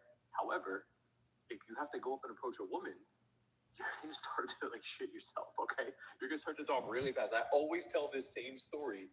And it's funny because my client Ryan had the same thing. He said he was playing his recording on, he was playing it back to himself and he was looking for the playback settings because he thought it was on 1.5x speed. And I had a really long laugh with him because I always tell this story that the first time I ever came to Miami in 2016, we recorded myself and we played it on QuickTime on the laptop. And I was going into the playback settings, and I was certain that the video was on 1.5x. And my boy's like, "What are you doing?" I was like, "I gotta turn the playback speed down. Like this is too fast." He's like, "No, it's at 1.0." I was like, "What? Holy shit! I thought it was at 1.5x, right?" And so it just goes to show you, though, I had no idea I was talking that fast. Like, I had watched a bunch of videos. I had just came out of the interaction, and I was playing a recording of myself, and I still didn't believe that that was how I was talking. So it just goes to show you, if you haven't actually recorded yourself in interactions with women, you have no idea how fast you sound with your speed. A lot of guys echo back what the girl says, like, instantly, or they don't pause. Like if you're doing direct approaches, most guys, their initial open is like, "Hey, excuse me, I saw you walking by. I thought you looked cute." Like there's no pauses, there's no charm in any of the conversation, right? And so Yeah, pauses or strategic pauses is something that come after you. I would say, like for me, it took a while. Also, it's another part of like for me, it was like I don't know, like I'm trying to go out there and talk, but I'm not trying to really like take too much time. So I'm like, it just got to a point where I feel like I left a lot of stuff, like a lot of social dynamics I never studied. So for me, I would just say what I knew to say to get the number or not, you know, ultimately. But what you gonna call it, man? You don't think to yourself like, there's pauses that might make this sexier or more what's the word? More intense or more sexual tension may come from pausing. You know that might not cross your mind. any of the conversation, right? And so I want to share with you guys one drill that I think you guys could be doing right now to start to slow down. Okay, aside from just recording your interactions, right? Like that's something I think is mandatory. But you could record your interactions. You go home, you listen to them, you realize how fast you sound. That's not going to really fix the problem, right? So the other things that I think you need to do is number one is you need to get a good understanding of what is actually a good speed, right? And especially when it comes to opening, I never hear clients opening at a really slow, calm speed. It just doesn't happen. Most guys that come in, they think that they're talking slow and they're just not. Yeah, because it's like I mean, this could be my strategic guess in this area. Again, it's just like I compare it to trying to like jump in a game, like when I played basketball, and my first introduction to varsity basketball as a freshman was like, this shit is moving too fast. Like I know I'm good in my neighborhood, like I could ball, but I didn't expect for it to be moving that fast. When you're dealing with a woman, it's actually a real life speed, like he said. So like the little things that's happening. Not talking slow, right? It's mainly because of nerves. That's really what it is, right? But you need to be able to go up and say, "Hey, excuse me. I actually just saw you walking by, and I thought you looked really cute. I wanted to come over and say hi." If you could talk at that speed, I swear to God, just that one tweet will create so much more confidence. Like you guys think that you need to just get more jacked so you could be more confident, but it really just has to do with a lot of it is just Your the way you speed. talk. If I look at any guy even if he physically doesn't look that attractive, I have this ability where I can imagine him in my brain with his current look and his current physique, his current attractiveness Being level, way different. and I could make that guy move and walk extremely attractive and sound really confident, and he could be confident, right? So I mean, obviously, like, I do try to optimize my look, Drop a 1 if you're still in the chat, man. If you just got in here, drop a 1. but a big part of confidence is just the way you talk. And you guys talk so fast that it comes off low status, it comes off nervous. So Cringy. the first thing I really want you to do, the moment this video ends, all right, I'm going to keep this video relatively short for me, because my videos sometimes are really long. My video editor is probably fed up at this point. But all I want you to do at the end of this video is I want you to take your phone and I want you to record yourself talking into the phone. It's really a nervous system issue, though. It really is a nervous system issue.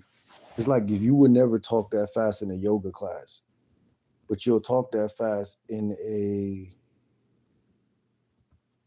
I don't know why I thought the word soup kitchen or some shit, but like you would just talk that fast, and or say even in your mom's living room, like, you know, you would talk that fast in certain spaces, but you wouldn't talk that fast in other spaces because your nervous system is all connected to your nerves. Everything is nerves.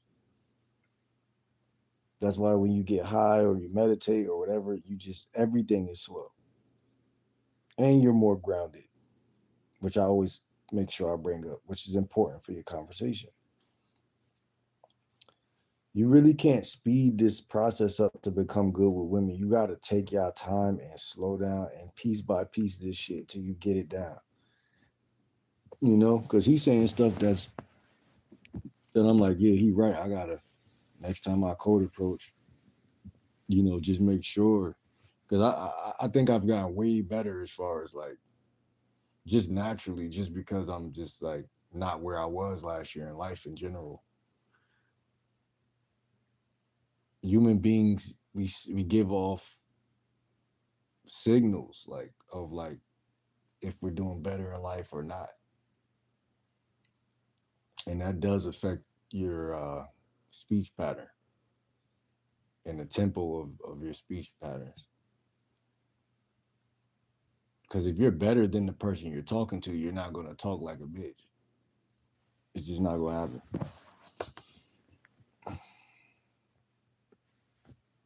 And when I say better, I'm just saying financial standing. Like he said, maybe you've been in the gym, you've been drinking smoothies. I want you to take your phone and I want you to record yourself talking into the phone at a really slow delivery. Like, just imagine you go I'm about to hop off here though, man. What's good, Berg? How you been, bro? As soon as I said I'm about to, I mean, ain't nobody say nothing in about 30 minutes or 40 minutes, bro. But what's good though? I'm listening to Coach Kyle. A couple videos up here before we get out of here, man. He's spitting some real shit though, man. As far as the approach, man. 2026, we're gonna have to put some of these tools to the test, man. We out there. Cause like you gotta strategically slow down. Like, strategically slow your ass down. Nah, that's crazy, bro. Types at the right time. What you mean? See, I got a lot of videos in my watch later right now on this phone. I got like a couple. 1, 2, 3, 4. Well, I watched this one already. 1, 2, 3, 4, 5. Watch this. Let me see if Gavin Laurent did anything that he was talking about. Stress fighting through my third set of scrubs. This Totally normal, video. very healthy. I'm sure it's not a sign of emotional unraveling. You need new secret. You look lost. You look lost. I am lost. You think I can find your name? It's Mariah. Do you want my number? I think I might need it. Okay, you can have it. What is it? Excuse me. Do you think I can meet you. The thing about Gavin Laurent, he's definitely grounded. When he's talking, I can honestly say he's grounded. Like, you know what I'm saying? Like, his feet is on the ground. Like, you know what I'm saying? He's not. And that's the thing, like I said, man, I think a lot of things have to do with success. The more you do something, and also like if you're succeeding with your approach, Coach Kyle just said that. Like, if your approach ain't working for you, you're having more bad references, and those bad references are echoing feedback into you saying, man, I'm not that nigga.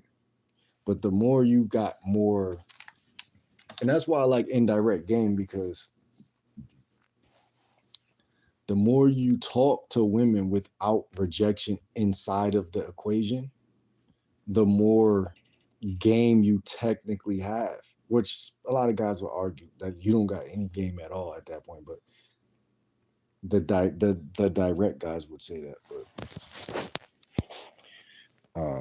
I feel like I naturally talk slow, and that shit go out the window a lot of the time, especially if she attend. Like, yeah, well, like I said, I think it's environmental stimulus. Like, if I'm in my mom's house, that's going to affect my nervous system different than if I'm out on my own, or like certain shit just like I can't, like, that's why lately I've been talking about the nervous system so heavily, because I noticed like 80 to 90% of shit is just your nervous system. Like, and then that's why I've been telling guys drink 2 smoothies a day, hug trees, pick up a yoga class.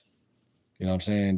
These things all together will dramatically change your stance and your thought process and your vibes, your feelings, and just everything, bro. Like, and like, you know, a pretty woman can't really hold a match to a nigga who's doing those things. Like, after your first couple interactions, after the first couple interactions, I can feel her out, and I don't have that problem. Yeah, that definitely happens. Your neurology changes. You know what I'm saying? After you realize you're not gonna die. Because here's the thing, your body doesn't know the difference between a fight and flight, uh, freeze effect type of thing. It doesn't know the difference. Because rejection signals pain just as much as a gunshot does. Like, so it's a real reason behind why talking fast happens. Like, people are trying to be heard versus they don't trust, which even what Coach Kyle said about strategic pauses, like, I never thought about that last year while I was doing a lot of approaching, not consciously at least. Because as I got more game as far as like, oh, let me read her body language a little bit. Let me read her facial expressions, her energy, so that I can carry the conversation. I naturally started to pause more. That's why indirect game beats direct game. Because if you're going direct, you're never going to think, let me pause. How can you pause if you're going direct? Like a plane can't pause because it's too direct. Like, if a plane doesn't, well, and if a plane is in the air, it can kind of like, I think there is like planes that could kind of like stop in the air type shit. But I'm trying to say, we could use a train as an example. Even if you press the brakes, it's still going forward, like, which is why it's dumb. And talk to a beautiful woman direct, because she's already assuming you want to fuck, or she assumes that she know you enough to like, oh, well, you approach me type shit. When I say direct, I believe partially direct. I mean, partially indirect is the right thing. Not so direct that she doesn't know what you're up to or some sneaky shit. Like, indirect, and she still know that you would fuck her. You still flirt. You still tease. You still let her see man to woman instead of friend to friend type shit. Trying to work on adding more banter and flirt. That's what I'm talking about right now. flirtatious macking a little bit because I do it, but I definitely would benefit doing it a lot more. I created something called the conversational car. I'm selling it for $50. Um, I don't know if you'll be interested, but it's definitely ways to make you more attractive. It's not even about like necessarily adding more banter or flirtatious. It's about her perceiving you as the type of guy she'll fuck. And like again, I think your nervous system naturally, like people are naturally funny or creative and they know how to craft a joke and a tease, but like you said, like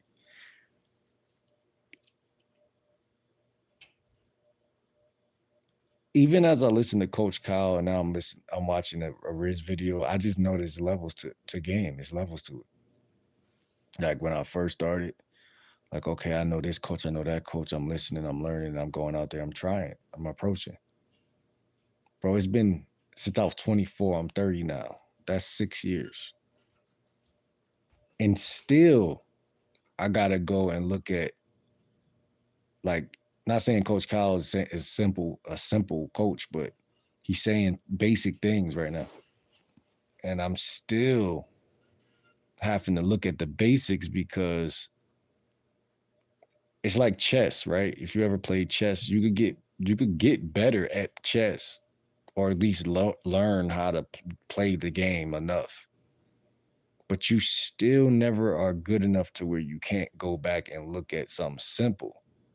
Like Michael Jordan might be like, yo, you just aren't flicking your wrist hard enough. No Diddy. That was Diddy. But Michael Jordan might say that for real. Like something very basic that you're not doing that is fucking you over. And because you've been doing it for X amount of years, you're like, nah, I don't need to do that. That's why I'm listening to Coach Kyle. I'm like, wait, hold on. Nah, he right about, But I'm naturally coming to those senses anyway, because I found that you naturally do everything he's saying when you start to see that more women like you. So if you're approaching a bunch of women direct and getting rejected all the time, it's kind of hard to see that a lot of women like you, because it's going to be like an 80-20 ratio, or maybe even a 85-15 ratio, which nobody's going to tell you, right? They're just going to tell you to do it, but no one's going to tell you that.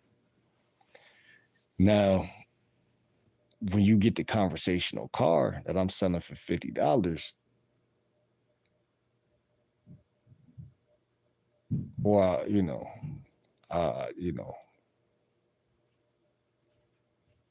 if I know you, I'll sell it for less. You know what I'm saying? But you have the conversational car,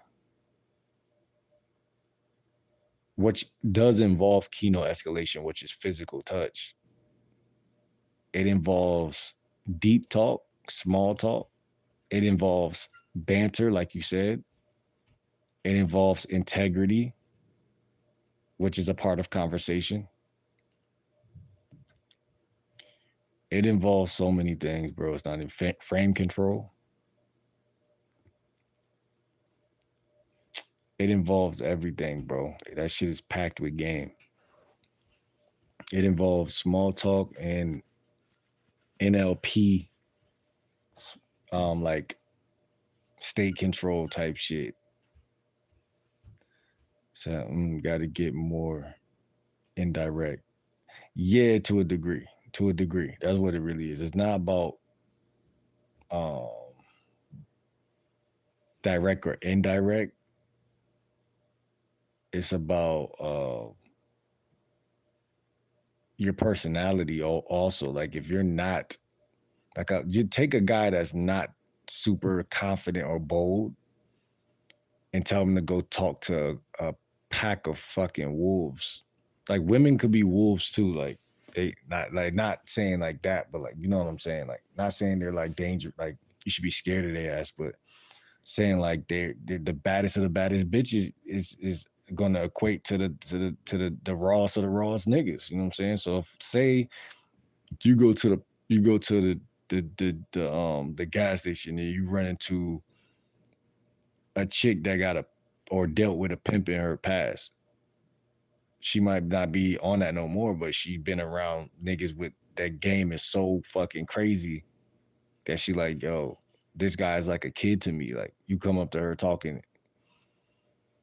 and it's not because you're young necessarily, you know, because some young niggas got more game than older niggas. It's just the fact that she really is advanced to you. Like, you know what I'm saying? So at that point, going super duper direct doesn't phase her at all. She don't give a fuck. It doesn't make her believe you're a real man because you're going super direct. It's understandable. She knows what you know, that's respectable, but she doesn't give a fuck. You know what I'm saying? You know what I'm saying? Like, and so simultaneously, if you was going ultra indirect, she might be like, oh, that's what lames do. But you might not be needed to deal with that bitch in the first place. But hold on. Like we would skip talking about BS a lot of times if I had my timing down better. What you mean? And that's the thing. I don't believe that no topic is BS. It's just if you're some BS, then the topic is some BS. Like I said about the pimp analogy, right? You would never say, "Oh, I'm chilling with a pimp right now. He talking about Frosted Flakes, so he's not. It's not worth talking to him." You're gonna be like, "Nah, this nigga is such a dope individual. I don't care. It don't matter what he talking about." Like I could watch Pimpin' Ken or Don Juan talk about anything because I've already bought into the fact that these motherfuckers are valuable people. You see what I'm saying? And that's why I believe being at least a percentage of indirect is important because she's not buying into you just because you're going direct. It wouldn't matter. It don't matter if you go direct, indirect, whatever. If she feels like you're a loser, she's going to fall out of pocket with you. She's not going. Or if she stays, she's gonna stay, but she's gonna be like, oh, I'm just choosing to stay.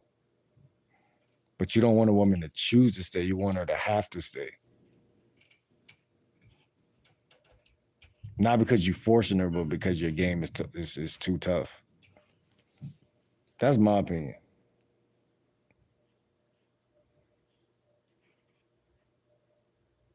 Because you got to leave room to refine your shit. If your shit got a cap on it, it's gonna be bullshit. I meant more slowing down when I said that.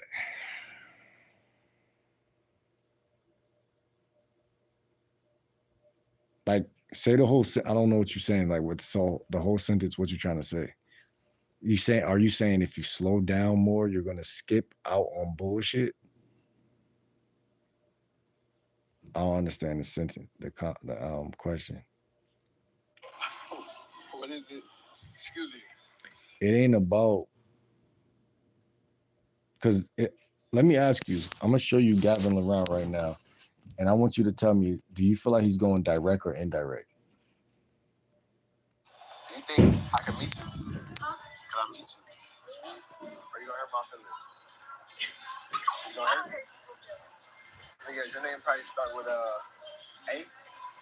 Is it Aaliyah? Asia? Amaya? What is it? It's Ami. Huh? Ami. That's different. I'm Gavin. Gavin? I'm the first Gavin you met. I went to school with a Gavin. Damn. Oh, let me get off the aisle. Sit down. Sit down. I feel like he already lost, but let's keep going. Are you from here? Mm-hmm. Why don't I see you? Because I be in a house. You hot? With a baby. And I be at work. I feel it. You're a big girl? Yeah. You get little? Huh? You get little?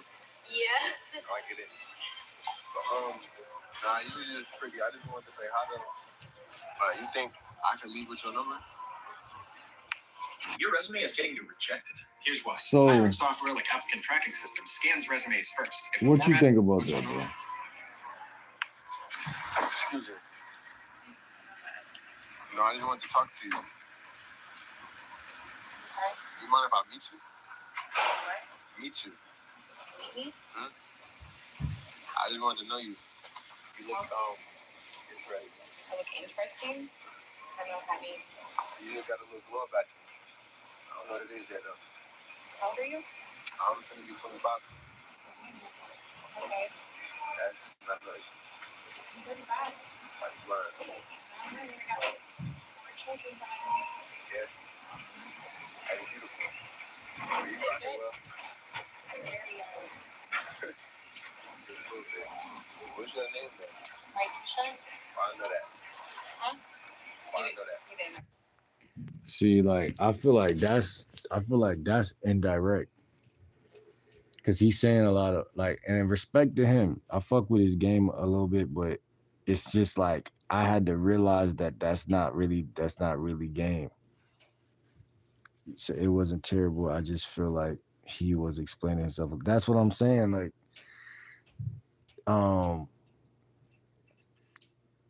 my whole shit program is like, don't explain yourself at all. But see, when you ain't got no game, you're gonna talk yourself into situations that require you to talk more. That's what I'm trying to say.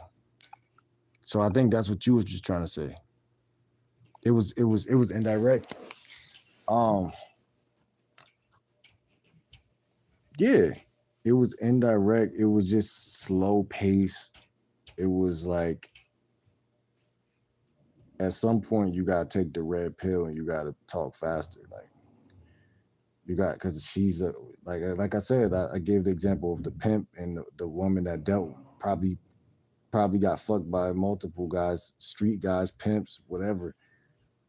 She's moving at what they call it an accelerated speed, like, and she's in her head. I can imagine saying, "Oh, he's young, he's harmless, he's somebody I'm gonna maybe see about at some point, but maybe 90% time I'm not gonna hit him back." Real game, I'm not gonna say it's direct. It's direct. I don't feel like he's being indirect enough. You said what he's doing is indirect. I don't feel like he's being indirect enough. The way I look at it like this, bro. If you're gonna be indirect, be indirect. If you're gonna be direct, be direct. You see what I'm saying? Like with her, bro, I wouldn't even say too much. Y'all know I do my approach, and sometimes my shit don't even probably be hit. It don't hit. But I ain't put it on camera in a minute. My approach. I ain't put my shit on camera in a minute. And my whole point for saying that, bro, is my shit is the same, but it's different now. And it's different because I feel like a big part of the game is knowing that, like, okay, I'm trying to lead this bitch. And I don't feel like he was doing that. Just like he was doing it, but he was like that's why I'm not trying to.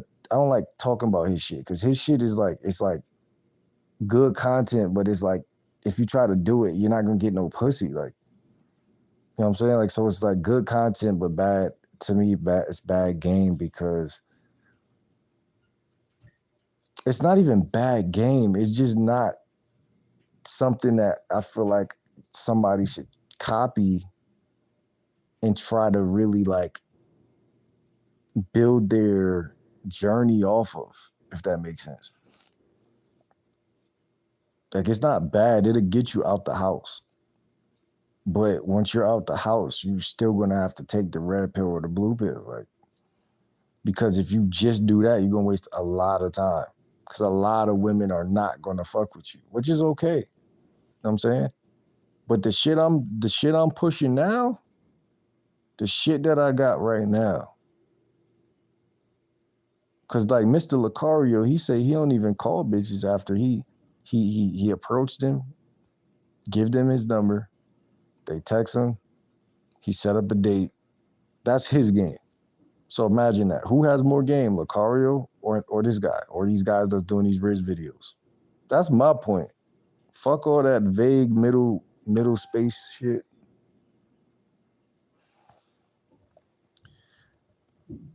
Because you could get more for less, or you could be out here doing all the bantering and teasing all day and be seen as or he's just a friend. But see, I tell guys, listen, man, 80% of these women, you should be okay with being a friend. Every room you walk in should be 80-20 rule that you have for yourself. 80% of them, I'm not even trying to fuck. That's where, to me, the game starts with that standard. Most guys will fuck anything moving, so their game is naturally off. I believe she wins by nature because she won't fuck anything she see, and you will. So by nature, you lost. Meaning, half the shit people are facing is not even something happening out there. It's something happening inside. Where she fucking you before you even get out the house. She fucking you when you watching porn. She fucking you when you're not saving your money. She fucking you with all the shit that the red pill really do talk about. Which is why they never stop talking about it. See, that's what I've been trying to say. I've been flip-flopping and non-committal enough to one or the other. It starts with the 80-20 rule. And that's why I always make sure I said I'm a lifestyle coach and then dating coach. Because it's always going to be the life that you're living, which is what she's going to, she'll flirt back and forth with Gavin Larian aisle 5 because he's giving her non-sexual attention. He's giving her the type of attention that makes her say, hey, I still got it. I'm still thick. These young guys want this. He's playing into her fantasy. That is slowly slipping through her fingers, which is her age and her, the fact that niggas that's older, her age, will fuck her and just not even take her serious. You know what I'm saying? And I know a lot of women who, you know what I'm saying, have that mindset like, oh, I'm getting older, whatever. That's nature, right? But does it? Nah, get the fuck out of here. Let me see. Women are attention whores. And Gavin is giving him that, bro. Which I fuck with him, bro. Don't get it twisted. He seemed like a cool guy. All that. It's good content. It touched good numbers. That's the thing. That's the fucking thing. What's your name? I'm Gavin. Gavin? Are you from here? Yeah. Yeah? Like, I know a woman that's just being like a facetious, like just give you attention, but really ain't really feeling the steez, versus a woman who is watering at the mouth.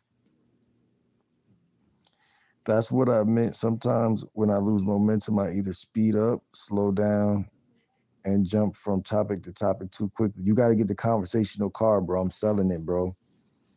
I might have to give you a discount or something, bro. But that product is so fire. And then you just, I don't know if you got Instagram. I don't know if you got email, but hit me up if you got any questions. I'm telling you, bro. I'm trying to tell you. You know what I'm saying? I just created it. That shit's fire. And you don't have to choose indirect or direct. You just talk to women when you see them, when you cross their path. You open up the conversation, and that's where the magic is, bro. I'm telling you. You don't got to say it. Because what people fail to realize is that you got to buy somebody's course. And I'm going to tell you why. I'm not even trying to sell it. I'm trying to be honest. You need structure because you're trying to hit a moving target, a fluctuating target, which is a woman. So you can't really think on your feet because you have to be grounded, which means you have to have a way that you do shit all the time. Like building a house, you have a foundation, so that's why I came up with the conversational car, because the parts of the car stay the same. So I don't have to think about what is small talk to me. Small talk, I'll tell you part of it right now. Small talk is the license plate or the front of the car. I used to struggle with small talk, but it wasn't that I couldn't do it. It's just the way I was perceiving small talk.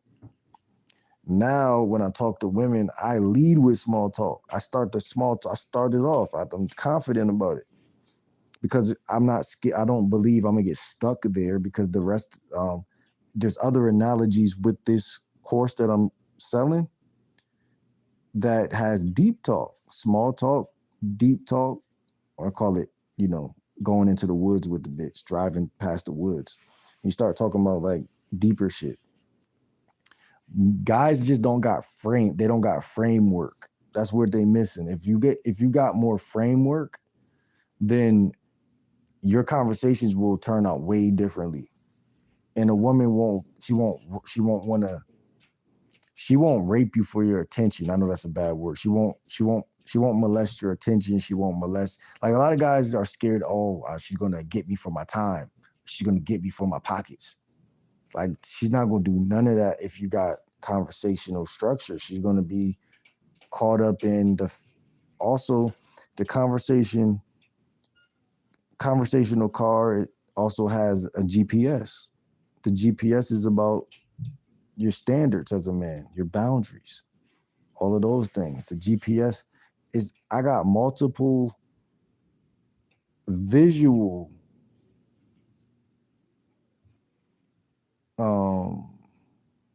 things that signal what you need to do in a conversation. Like I said, Gavin is actually hitting on some of those things. Every dating coach is going to hit on some of the conversational car, but I tell guys to lead with 50 to 60% humor, which is one of the tires of the car. The left back tires lead with 50 to 60% humor. He's already doing that. That's why they're giving him the time of the day. If he wasn't doing that, they would be ready to walk off, but he's at least doing that. But my whole thing is his game isn't horrible. Like you said, it's not bad.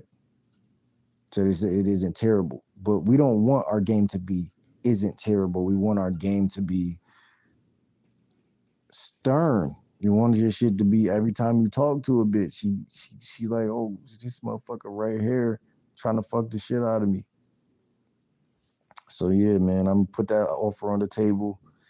You know what I'm saying? But I'm not even working on it. It's done. I just finished it up yesterday actually. And another thing about Gavin that I would say is a big flaw, he doesn't even touch the women that I think he's hugged a couple of them, but he doesn't really do keynote. He's not like good at keynote, which is a part of the conversational car. So it's better to touch a woman than to talk to a woman. You see what I'm saying? And that's in the conversational car, we break it down into three sections of touch, types of touch. You got parking lot touch, you got road touch, you got woods touch. See what I'm saying? You don't worry about the woods, you worry about the parking lot and the road. Those two types of touch is all you need to focus on when you go outside. So instead of whapping the bitch, I bet my Instagram is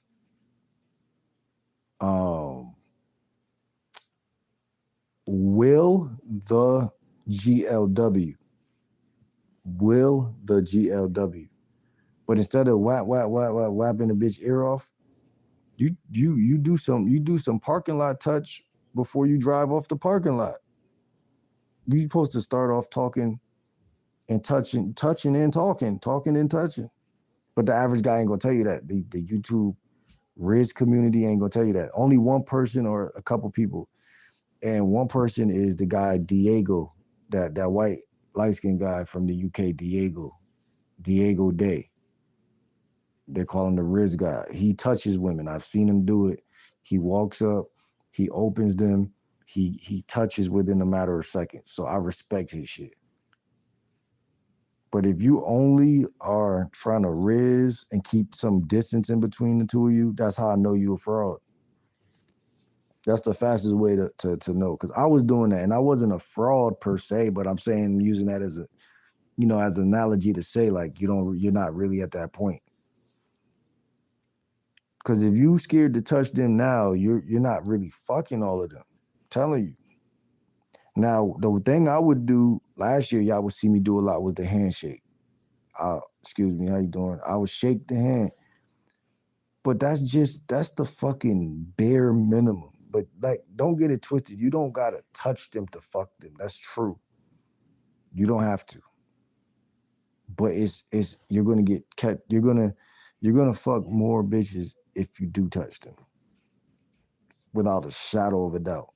He said, you're definitely right about more structure. The conversational car. Though nothing got more structure on the planet besides houses and cars and buildings and shit. It was just the perfect analogy. And then cars drive, right? You want your conversation to have motion to it. Most guys don't understand, but these analogies are powerful. Your WILLTHEGLW. And then the AC in the car stands for warmth. You want to talk with warmth. You want some warmth. And, it's everything packed into this shit. Everything packed into this shit. What SZA say? She said, I can't lose when I'm with you. You can't lose when you with this shit. I'm telling you, man, you can't. It don't matter what topic she changed the topic to. Like, in my shit, leave room for her to talk and change the topic, right? I'm not changing every topic. She changing the topic sometimes. But your game got to get to the point where she leaves the ball in your court. That's what real game is. She leaves the ball to you. She says, okay, do with me what you may. Do with me what you want.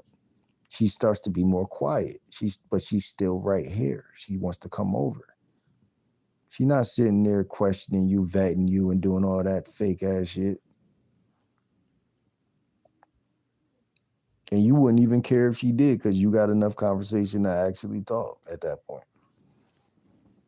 That's where guys are fucking up. And then you're not going to be trapped in just talking, because Keno is a part of how you talk. So there's no way you can't lead her to the bedroom at that point. If you don't go to the bedroom, it's because she stopped you. She said, no, I don't see you like that. We're just friends. That's how your game should be, to the point where they have to say that. The average guy is literally leaving not just some pussy on the table, he leaving all the pussy on the table. Because he's timid. Because he should be timid. Because you can't drive a car without these things. The steering wheel is Keno escalation. The front windshield is observation. You got to walk with your head up to make a good opener, to make an observation. You can't observe the lay of the land. She walks up to you. She has on pink. She has on leggings. You don't even see it. You're not even paying attention. You're not looking out the front windshield. And then heavens, when you listen to other dating coaches, you don't even let them pour from the wisdom of their cup and overflow. If that's like any preacher could watch any other preacher and come out better, because the word of God is the same across the fucking United States of America. But what people do, they go wrong. They say, man, listen, I can't learn nothing from this guy because he doesn't think like me. That's a big mistake. Cause it's the same thing. You know, you talk to a woman, you keno escalate, unless that's not the way you know, personally you want to play the game. You might just want to verbalize. But I would say if you just want to verbalize, your mouthpiece better be on point if that's the case. Your shit better be platinum. Or you just better have enough steez to where she's like, oh, I'm gonna give him this ass regardless. So it gotta be something about you. Something. You know what I'm saying? But I'm chatting, I'm yapping. Like I said to y'all out here, man, I got the product, you know, hot off the press. I got the product. If you want it, I'm saying it's going for 50 pounds. And if I fuck with you, you know, I give you a discount. But this discount gonna be, I'm gonna put a little time limit on it. It's gonna be just for the winter. It's gonna be for the winter. Also join the Patreon. Every time I post a video, I post a Patreon in the bio or the comment section, I mean. And yeah, man, let's get it going, man. Let's not never see a bitch again and not know how to address her. You gotta address her to undress her. You know what I'm saying?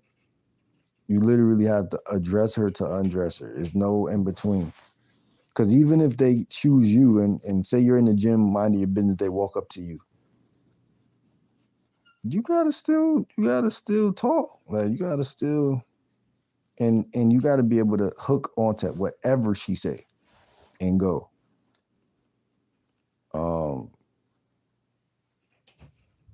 And keep your mind free of enmeshment. So like if a beautiful girl walk up to you, she might be, oh, well, I like how you're hitting that dumbbell lift. You're in the gym. You want to respond without enmeshment. So you don't want to be like, oh, I'm so happy a bad bitch is talking to me. Let me match her energy. Nah, you want to maintain groundedness and respond from your masculinity. You know what I'm saying? Like you want to not get caught up in the noise. There's a lot of noise in life. You don't want to get caught up. A big part of driving, and this could be seen as like,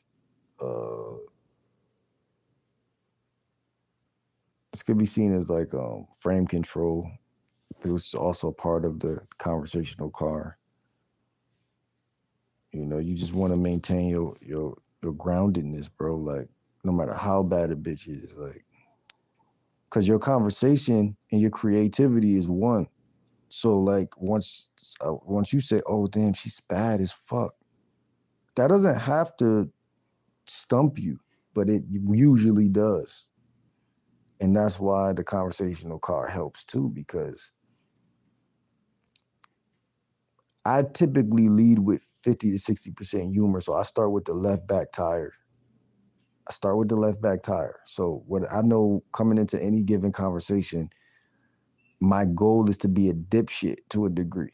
I mean, that's just my goal. Like, it doesn't have to, I don't copy another coach and say verbatim, but I think, like, what can I say that's funny? And if I can't think of nothing, then shame on me. You know, I need to go back to the lab and come up with some new openers and be more funny. But if y'all see me doing approach videos this year, y'all gonna see me using openers, a little indirect game, and closing the deal, number swap, Instagram swap, Snapchat swap, whatever swap, and simply inviting them out for a link up or a date. That's just the way I'm rocking and rolling, man. I'm not putting too much pressure on myself. And long story short, man. Long story short. So yeah, that's how I see it, bro. Like, but yeah, man.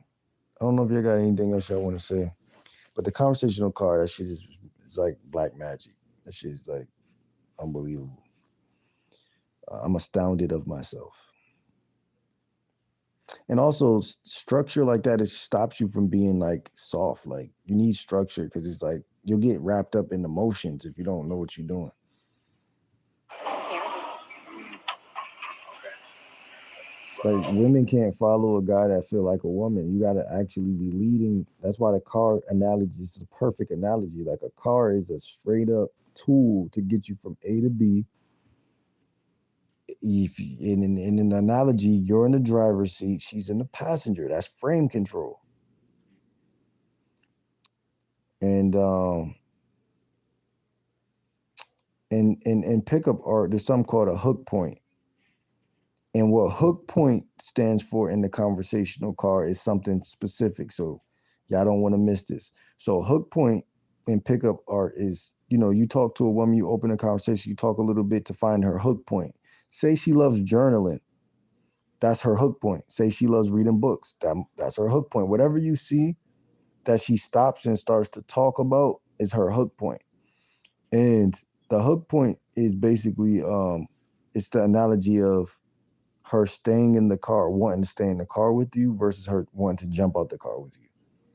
So if you talk, but you can't find her hook point, then that says more about you than her.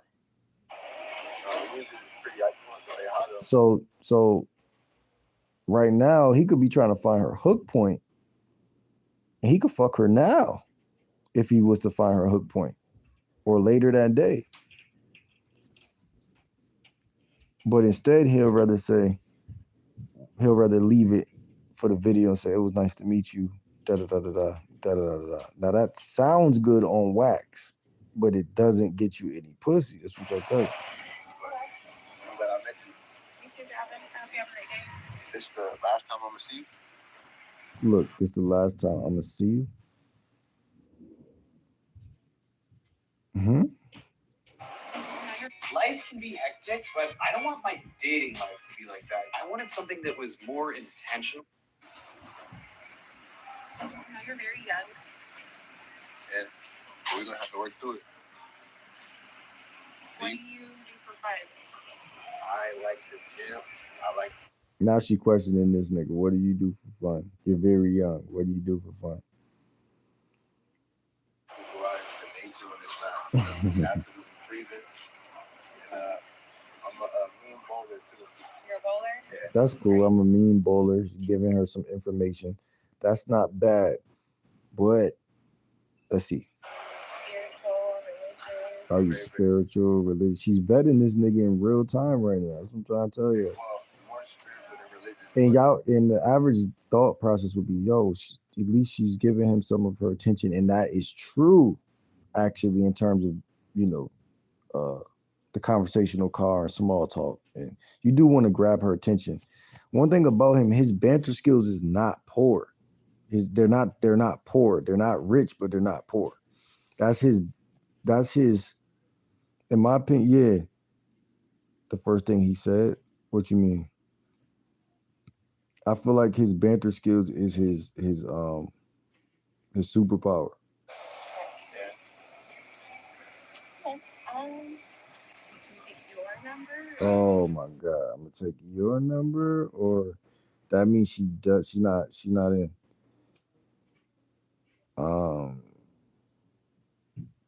And she's making decisions, which is why I created the conversational card. You never want a woman to even feel like she got to say anything except for okay and smiler and laughter and reaction type shit. And then, hey, I can't wait to get home so I can text this nigga. Yeah, once he recovered pretty well. Yeah, like I said, bro, he's not totally ass. That's why I didn't even respond to this shit. Well, not responding, but reacting. What's your number? Now you fuck. What's your number? Trust me, I don't did all of this shit, and I know my videos was trash too last year, but I've grown fast because I've been studying games since I was 24, and I ain't never really talked to no chicks in front of no camera, so for me it was just weird. But I found that a lot of these Riz videos is nothing but bullshit. It's 8. Okay. It was like me, you. You too. Right. I'm gonna hit you up, okay? Huh? I said I'm gonna hit you, okay? Okay. Bye, girl. Bye. Chad, I could just look at her and tell, bro. If I hit her with that daddy shit, you would have not been feeling that, bro. See, you learning. See, we gotta grow up. That's what it really is. I'm 30. That daddy shit cool. You feel what I'm saying? What's your name? What's your name? Oh, I'm daddy. But that was a couple years ago. Miami the Kid used to use that a lot. You know what I'm saying? We all know that. It's not bad. It's witty. It's banter. Like I said, that's his thing, banter. But it's like you want to get to the point where you're better than how you was last year. Put it like I'm that. gonna be honest, I think the daddy line is dead, bro. It's officially retired. I don't think the daddy line is even dead. I think it depends on who you're talking to. Like you could say that to a chick that's like 21. It's not dead. It's just in context. And that's what I'm trying to say. You could get away with anything once you got a woman in a certain state, a certain condition. When a woman goes into a certain state of, hey, this guy right here is so sexy, that's when you could say anything. You gotta hit the daddy shit on the. But that's why I said your conversation. People got to buy the conversational card, because if you notice, his small talk skills weren't bad because he does this shit every day, but they weren't like, he wasn't like I don't know how to explain it. You gotta hit the daddy shit on like. What did they say? What happened? Did you say yes? Shit on the phone to Libu. Let me get to this one real quick. Thank you. I have like that. Psst. You're on the phone to Libu. Why are you bothering me? See, you bother me at Dollar General, and I guess. Oh no, he met her before. That's why she's doing all that. Make that 2 on me. Can I land this baddie? Not a stress sweat BO gets in the way. Luckily, I've got Secret Clinical. It start with it. All is mental. I believe in the hermeticism. As within, so without. Everything is literally mental. Hold on, I'm gonna read the rest of what you said, but I want to get to this one real quick because he just. That's how you know it's real. Boy, bye. That's it. Just let me know when you want to make up. Excuse me. Mind if I meet you?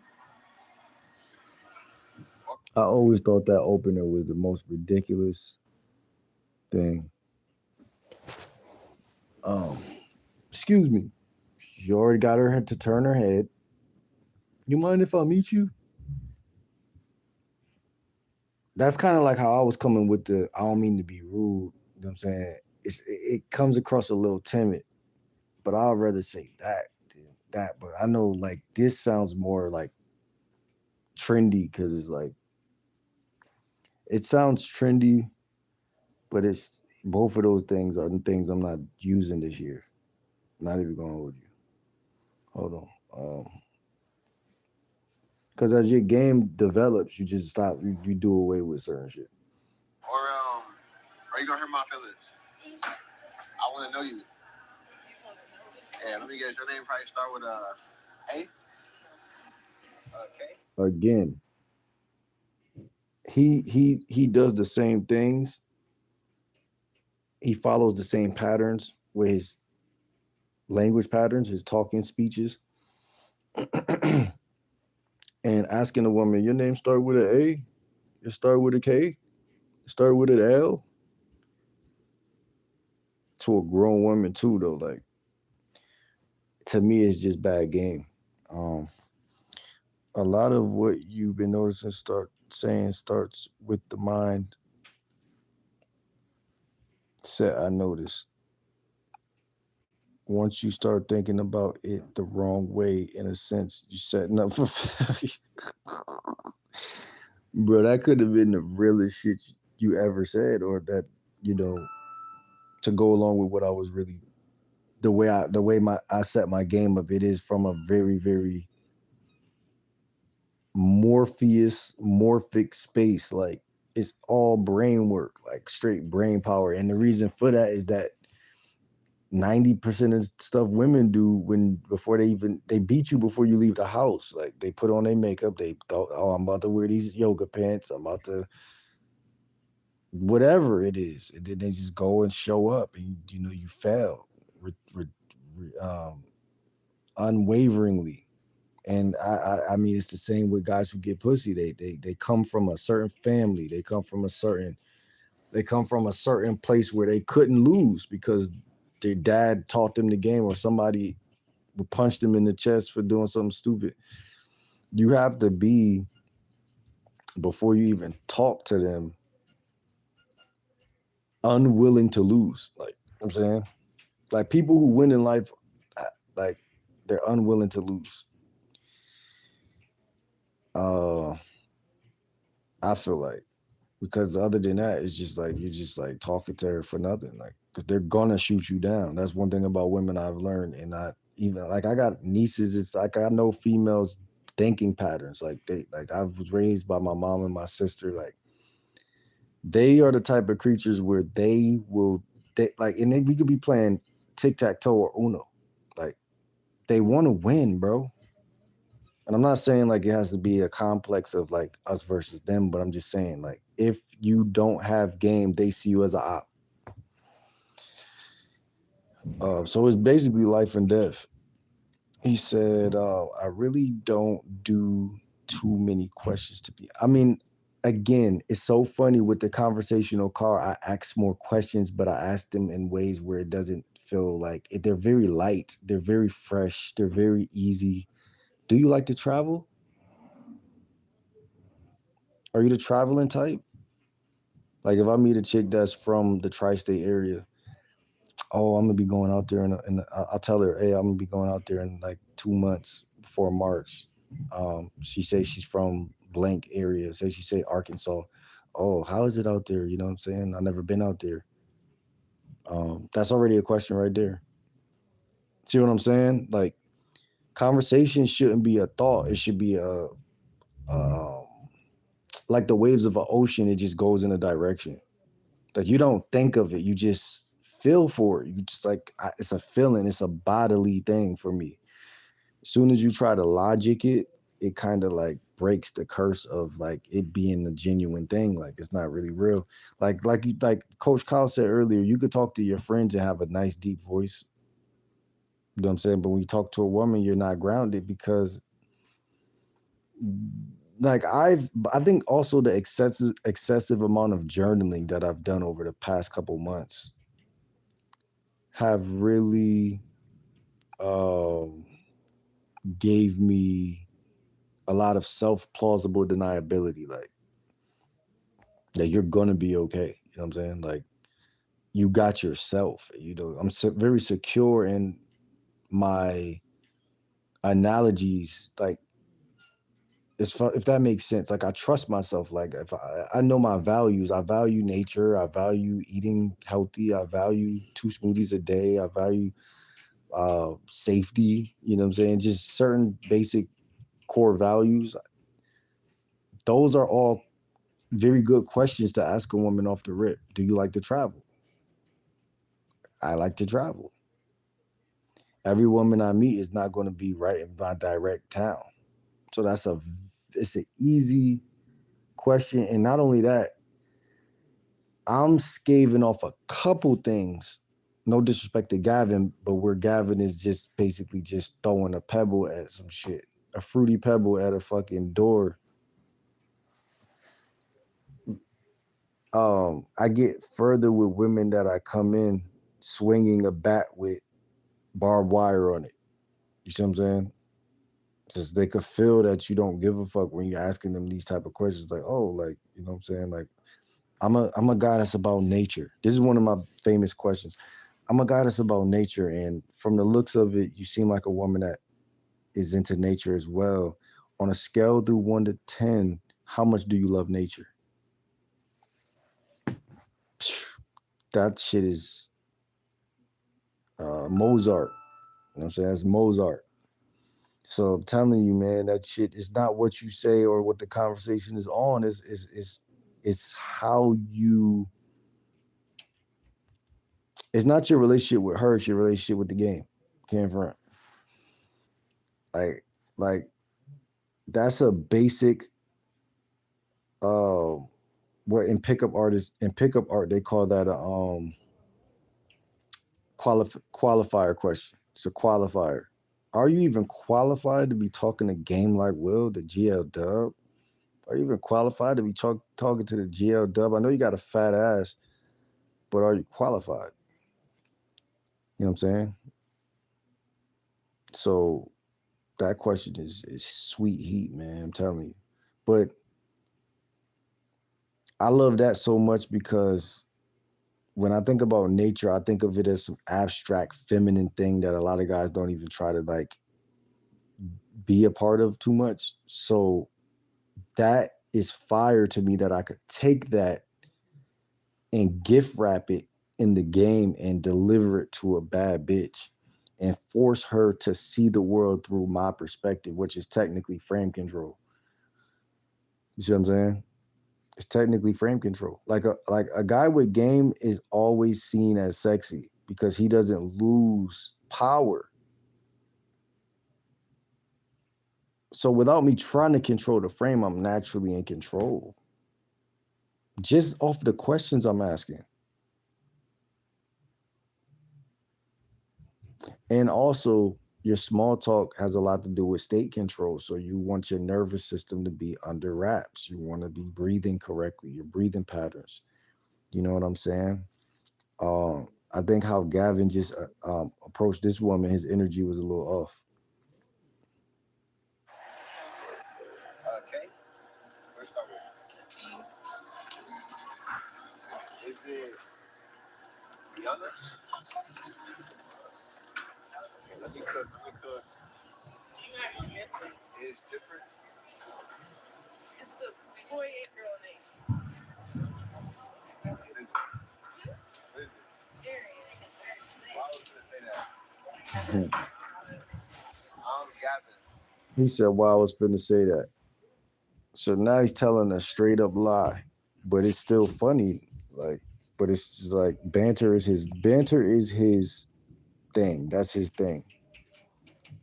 Heard, I gotta head out, but I always appreciate the lives. For sure, man. Follow me on the gram. We're gonna lock in. We're gonna lock in, man.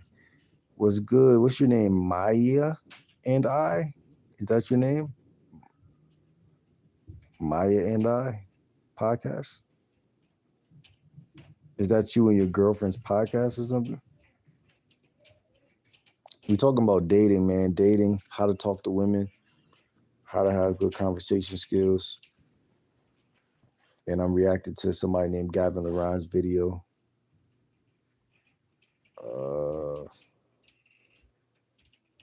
Again, I'm not trying to disrespect anybody's ism. Oh, it's your AI, my AI and I.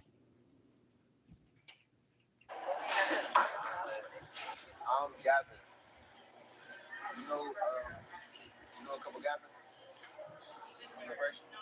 Also, that's another thing. He's saying, there ain't no when you got the conversational car. The car don't go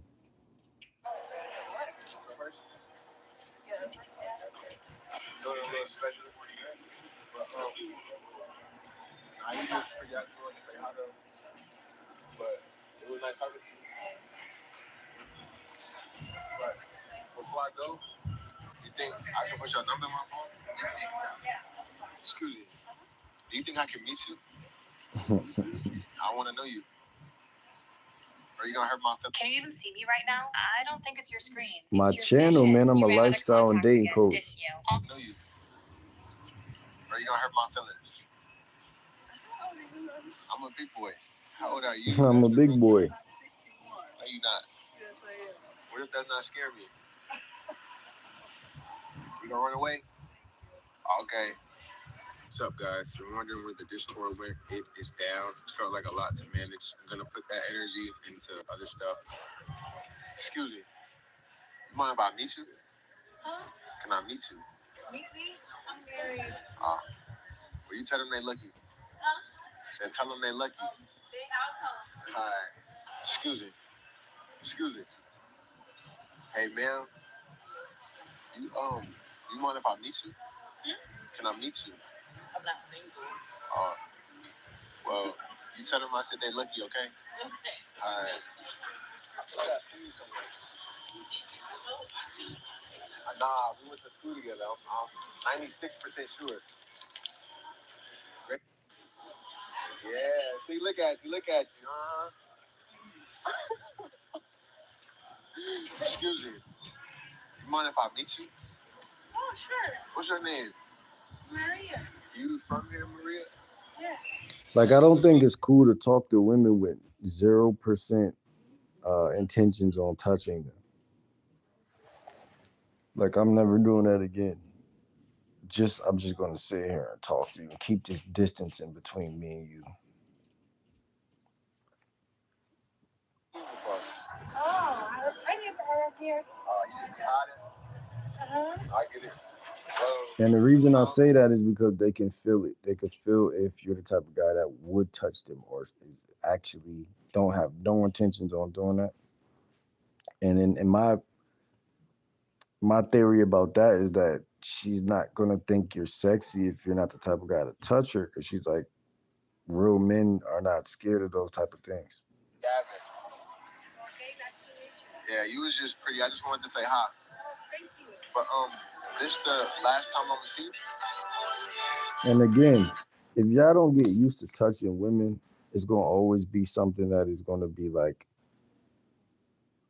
it's gonna haunt you, because like, you know deep down that that's the right thing, but like, you're not practicing it, so then you always feel some form of cringe at that point, because actually our first language is physical touch, our second language is verbs. So it's just like a lot. It's a lot, bro. And that's where I'm at with it. I'm not trying to talk down about anybody's game. I'm just watching videos. I'm just reacting to 20, content creators that I watched in 2025. May I ask what your story is? What parts are you willing to share? I'm interested. My story.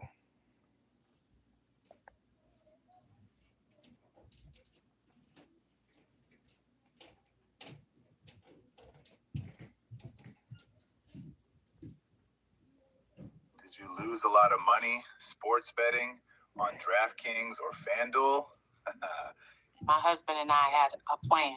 He is just Superman. Like I don't know how. Oh, I chose him, but I chose up. Be careful who you receive advice from. I had it all, but you can't have it all the time. Somebody's got to stay home with the kids or nurture the ego of the man. Yes. Do I sound bitter? They might have felt like they couldn't do that, but that ain't got nothing to do with you. I told you I had it for 3 years in my. Come here. Come here. I see you choosing. What's your name, baby? I'm TJ. Yeah. I'm from LA. I'm new down here. Real? Yeah. Yeah. I've been trying to find a black queen, so. I'm good. I'm stay down here. Where you from? Marshall. Marshall? What's that? Like, East Texas, like 2 hours away. Okay. We just visiting for her birthday. Oh, okay. That's your little sister? Yeah. Okay, for sure. How old are you? 24. You know how to cook and clean? All right, sweet. I gotta make sure, you know. I ain't gonna lie, I feel like his conversation was way smoother in this one. Do you? Of course, I wouldn't ask you if I didn't know how to do it. I'm gonna put my number in. I'm a businessman. I don't really do Instagram like that. That's cool. It's interaction cool right here. You type TJ. All right, for sure. Wait, so you say you only here for today? We leave it tomorrow. Okay, well then I gotta see you all, later on then. All right, that's fine. I'm gonna hit you up. I ain't gonna lie, fellas. They was both bad. Go to Instagram, and DM you 2-man if you want to go on this legendary 2-man. That's a 2 for 2. You know what I'm saying? We can make this a 4 for 4 like Wendy's. Yeah, homies, what we doing? I charge to talk to me, baby. I'm sorry. Huh? I charge. Yeah. Cost free to talk to me, baby. What, you got money? Okay. I'm from LA, baby. I don't do the politics. Baby, time is money. And you ain't got nothing for me right now. Yes, I do. What you got for me? $200. You trying to break me off or what's up? Not breaking you off. Okay. You gotta at least take your time to answer. Listen, I can really boss you up. I can get you out this little fit and put you in some nice shit. What do you mean? How long you been doing this for? Month and a half? Okay, you new to the game. You a woman, so you gotta use your looks to really sell. You know what I'm saying? You gotta apply better pressure. I can teach you. Teach me? Yeah. What company you got for electricity? Var- You gotta pay him to talk. Oh God, she on program. So that bitch, it costs. Words ain't free, baby. These words can change your life, baby. You selling it for a company that's cheating, baby. You need to sell it to a real nigga like. This is hilarious. Nah, he controlling the energy, man. He had her going, man. I ain't gonna lie. She was curious. Without a shadow of a fucking doubt. I don't know what got. I don't know what got into him. But that motherfucker had her under straight program. You selling that cell like you selling that pussy, bitch. Damn, bitch, I had to get that bitch real short. Next bitch came by trying to breathe. She talking about something. Nah, bitch. You can't talk to this nigga, bitch. You gotta pay to talk to him. How he seemed like a clown. Or bitch on program. That bitch on program. What they call you, red velvet? Yes. What you got going on? Oh, just give me the phone. You caught my attention. You know how to cook it, Queen? You don't like that, what? Young man. Oh, you don't like young man? How do I look? How old are you? See, I should be pausing some of this and just trying to break it down somewhat. He coming in strong. I feel like opposed to Gavin Laurent. Gavin is coming in unstrong, but still very much so more confident than the average Joe. At the end of the day, I will always give him his flowers on that because he probably has nothing going for himself. But he do YouTube like me. He just has an ego, got confidence. So how you a clown because you have confidence? I mean, you say he has an ego. Is that what you're feeling some type of way about? Anybody could do YouTube. What do you mean? I have a YouTube channel. I have 3 different topics. No, but you said that he doesn't have anything going for himself. He probably makes more money than me and you both combined on YouTube.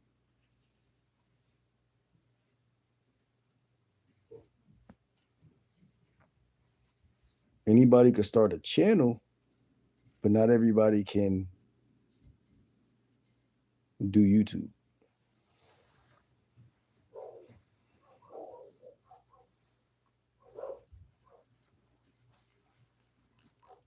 But I'm still concerned of why you feel like he's a clown. Is it the ego?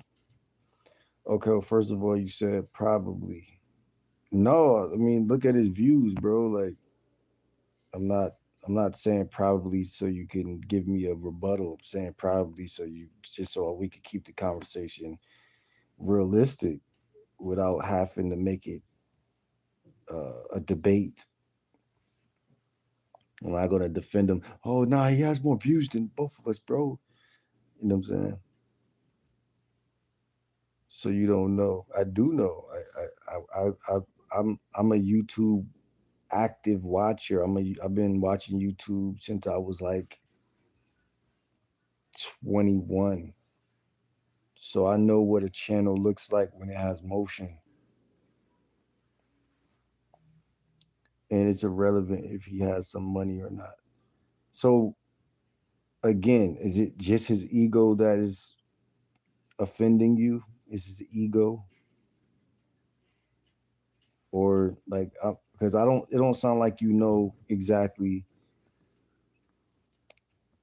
It don't sound like you know exactly why you felt some type of way about this man and you felt like he was a clown. It don't sound like you're too confident about why you feel some type of way about this man that is minding his business, making his money, and talking to women. I'm just asking you, bro. I'm not trying to make you look bad or out of pocket. I'm just trying to ask you, why would you ever call a guy a clown for talking to women, making YouTube videos, and having more money than you? So you're a professional watching YouTube.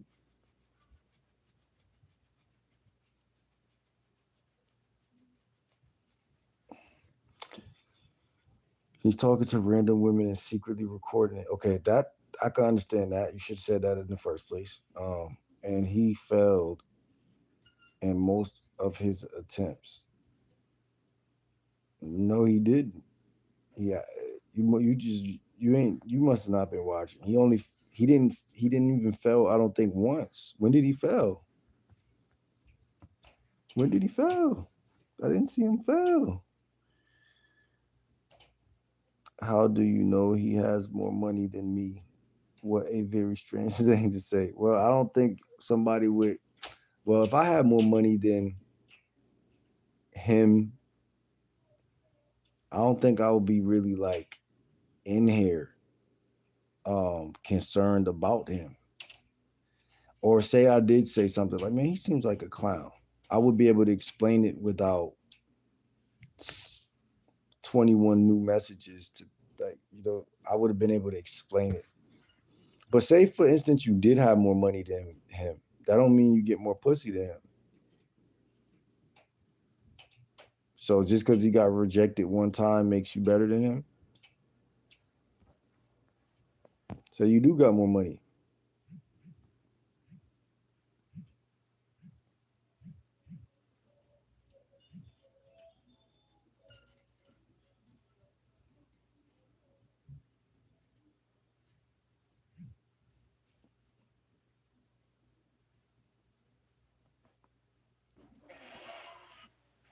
What they call you, red velvet? So he came in confident. Oh, bitch on program. That bitch on program. What they call you, red velvet? So he came in asking her I don't know if I want to say an observational statement, observational question. Yeah, probably an observational question. What they call you, red velvet? Slightly flirtatious. That's a great opener, actually, in my book. What you got going on? The thing that's bad about recording your interactions with women is that they do edit the videos, so we don't get to see how awkward he really is. Like just now, I feel like I just seen her expression go from attracted to like, this guy might be a clown, like you just said. But that's the only thing. It's just that he might, when you edit a video, you chop the part where you didn't know what to say. And that's the only thing. But every YouTuber that make Riz videos, they try to chop the parts out that's too awkward or whatever. So that's for y'all out there. Leave the awkward pauses in that shit, so we can know if you really got game or not. I don't know how much money he has. A very weird thing to say. I don't really give a fuck how much money he has. It's a very weird thing for you to call him a clown in the first place. That's fucking. Do you not think that's weird to call a random man a clown when he's not doing anything to you at all? That's not like some Like, especially if you probably wouldn't say it to his face. Cause like, and even if you did, you would be a clown because he's not doing anything to you. You know what I'm saying? That's just how I feel about it, bro. I feel like a lot of people got a lot of stuff to say when it's just feminine at that point. He ain't do nothing to you. You the one bringing up the money. You just want to talk about money because you probably got a job 9 to 5. So that you keep saying money, money, money, money. This shit ain't about money, nigga. This is a dating channel. Stay on topic.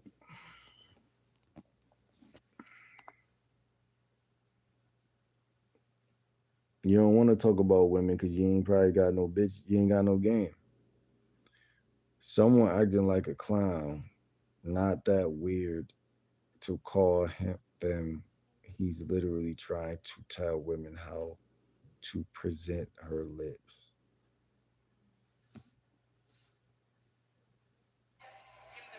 You caught my attention. You know how to cook and clean? She said, I don't like young men. You don't like that what? Young men. Oh, you don't like young men? So this is a common case of she's saying, I don't like young men. But if you look at her facial expressions, because this is why the type of game I run is about. This is why I created February method: facial acuity, energy acuity, body language acuity. Because women will say something verbally, but their face will be saying, I'm attracted.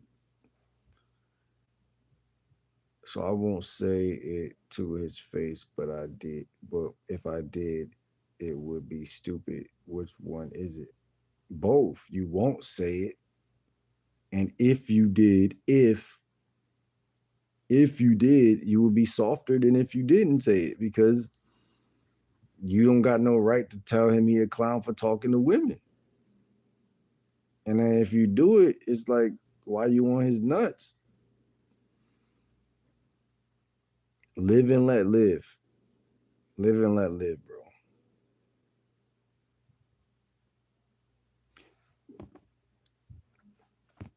Man.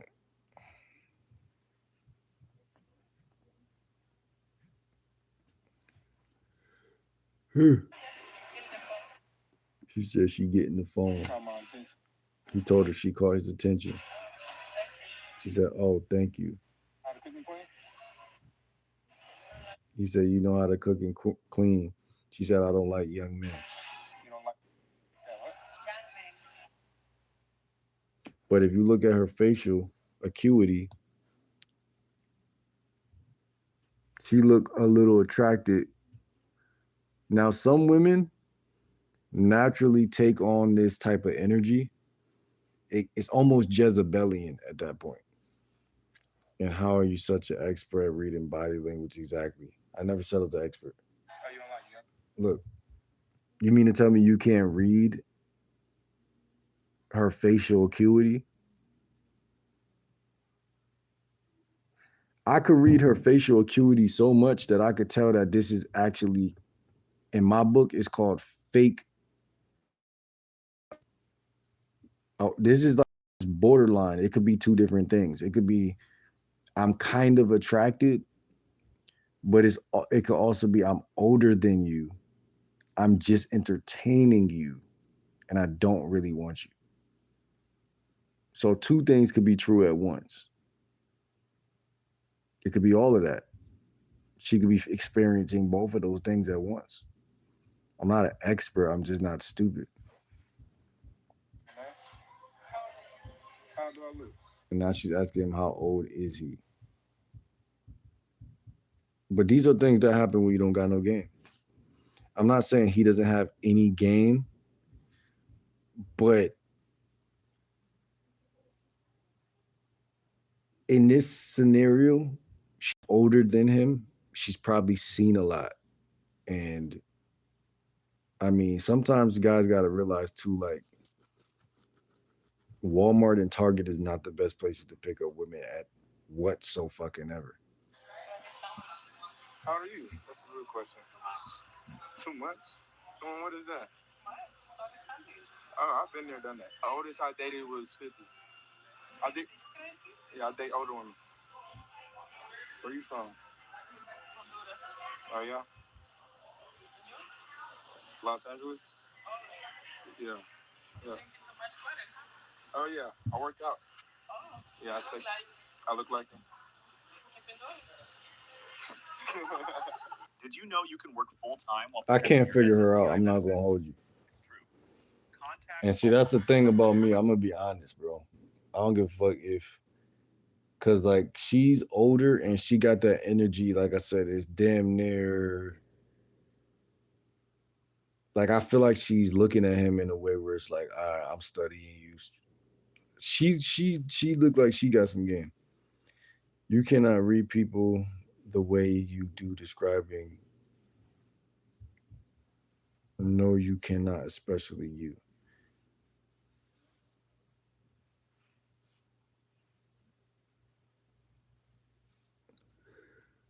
Ooh, man, one thing about me, I don't get no fuck. What's good, Nima? How you been? Miss NYC.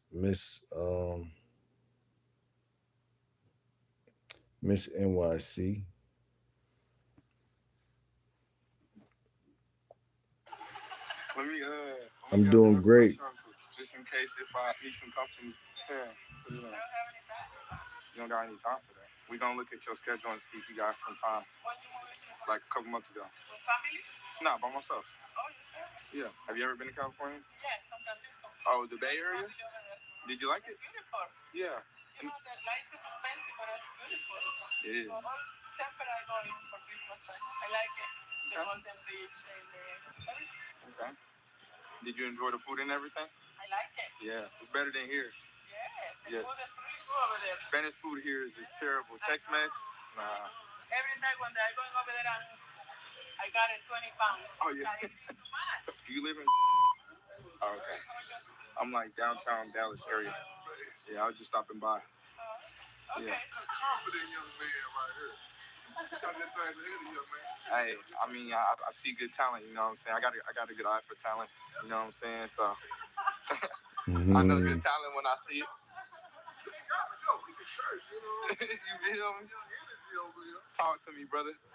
Hello. I'm gonna leave it to you though. When I see something, I'm gonna read on some little red velvet. You know what I'm saying? Play good defense at first, but I use fundamentals. You know what I'm saying? I ain't get flashy. I broke her down. Dead homies. That interaction. That's why, bro. Y'all need to work on yourself, man. Y'all see me, bro. Physique is right. You know what I'm saying? I've been in that gym.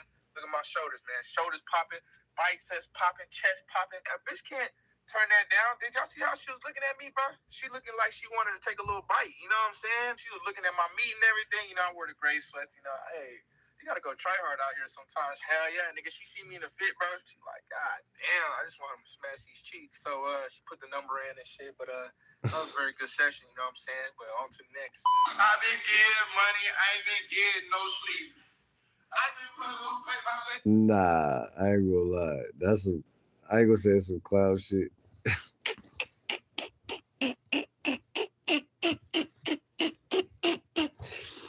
Nah, cause then I'll be agreeing with this guy. It's just he just being himself, bro. He's hilarious, bro. Cause I don't watch this video in the past, bro. He ain't do all this, but that's hilarious. Yeah, I'm watching this right now. I'm fucking with his approach a little bit. His approach ain't the worst. It ain't the worst, you know what I mean? But simultaneously, it ain't tricky territory. So I'm trying to break it down. So you're saying she could be into it, or she could not, or she could be not into it. That's some real deep shit, brother. That is deep. You know why it's deep? Because a lot of guys think that women are into them when they're not. Just like you probably think that I'm responding to you, like you probably think I give a fuck what you talking about, and I don't. Because like looks are deceiving. And a lot of women will talk to you in your face and don't really give a fuck about what you're saying. And that's the truth, brother. That's the truth, brother.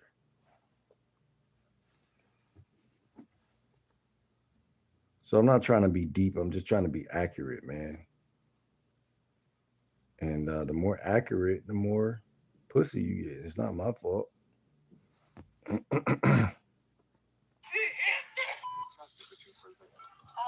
I'm on a short thing. I'll walk with you. Okay. I was just seeing if I could add you to my morning routine. You know how to cook and clean? Did you practice that line in the mirror? Nah. It sound like you did. What's your name? Nice to meet you.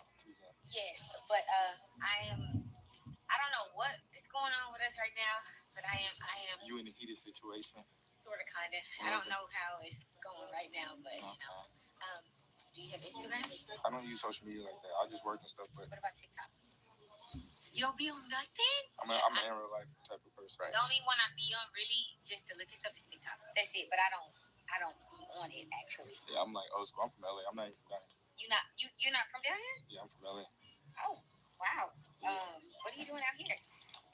Shit. Take care of my people for right now. Take care of your people? Right. Did you make a page? It's like one of like them ghost pages. I be having one of those. Okay, well, here. That's one. My name's Tell me your name again? TJ.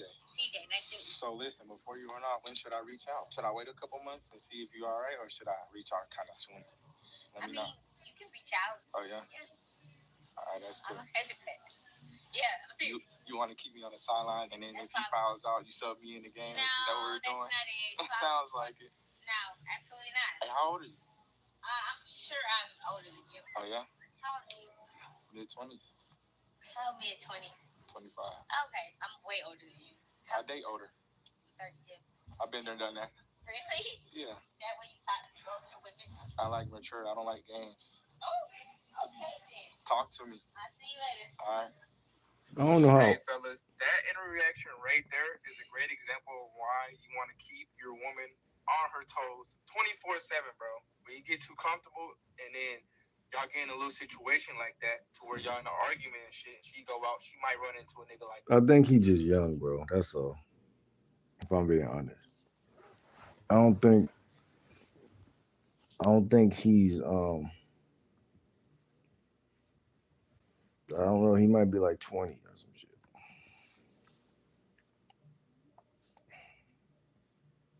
me. That's easy buzz downs, and you won't even know about it, bro. We gonna fulfill the needs that she looking for. That's all it is. You feel me? So play it safe, my brother, because you get dangerous out here. You know what I'm saying? It get dangerous out here. Real talk. After my divorce, my life already felt hectic enough. I didn't want dating to add to the stress. Here, real talk. Can I add you to my morning routine? You know how to cook and clean? What's your name, baby? Oh, yeah? You from around here, though? Are you from around here? Me either. Where you from? Like, you see, she kept engaging in the combo. She really wanted to engage in that combo, though. They're homies, but niggas be hogging the hoes. They're homies. Niggas get them some thick shit. They ain't trying to pass the ball no more. They're homies. I respect it, though, man. It's all good, but I just got a good laugh out of it, because I'm like, damn, bro. Niggas finally get a decent ball, and niggas want to lock down now. Man, get your ass on, bro. Pass her to the gang. What they call you, candy cane? No, you're fucking. Because you look sweet. I like it. Nice. Mid-20s. Where you from, baby? Dallas? I see. How old are you? 32. Oh, okay. I've been there, done that. I date older. What you do for a living, though? Post office? Okay. You know how to cook and clean? Yeah, I wouldn't ask if I ain't. Yeah, I'm looking for a little black queen. You kind of fit that criteria. I'm trying to make sure that. His game is cool, bro. I ain't gonna lie, because he's slightly indirect.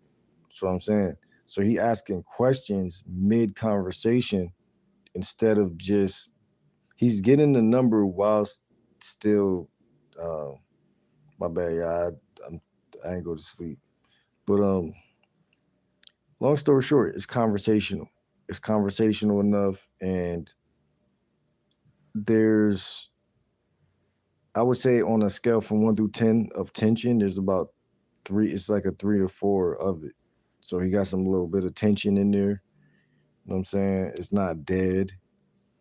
He's keeping it above float, man. And that's really what you want your game to be, very very conversational. That's important, I feel like, very conversational. So yeah, he not doing too much, man. I can't say nothing, man. That was a good interaction.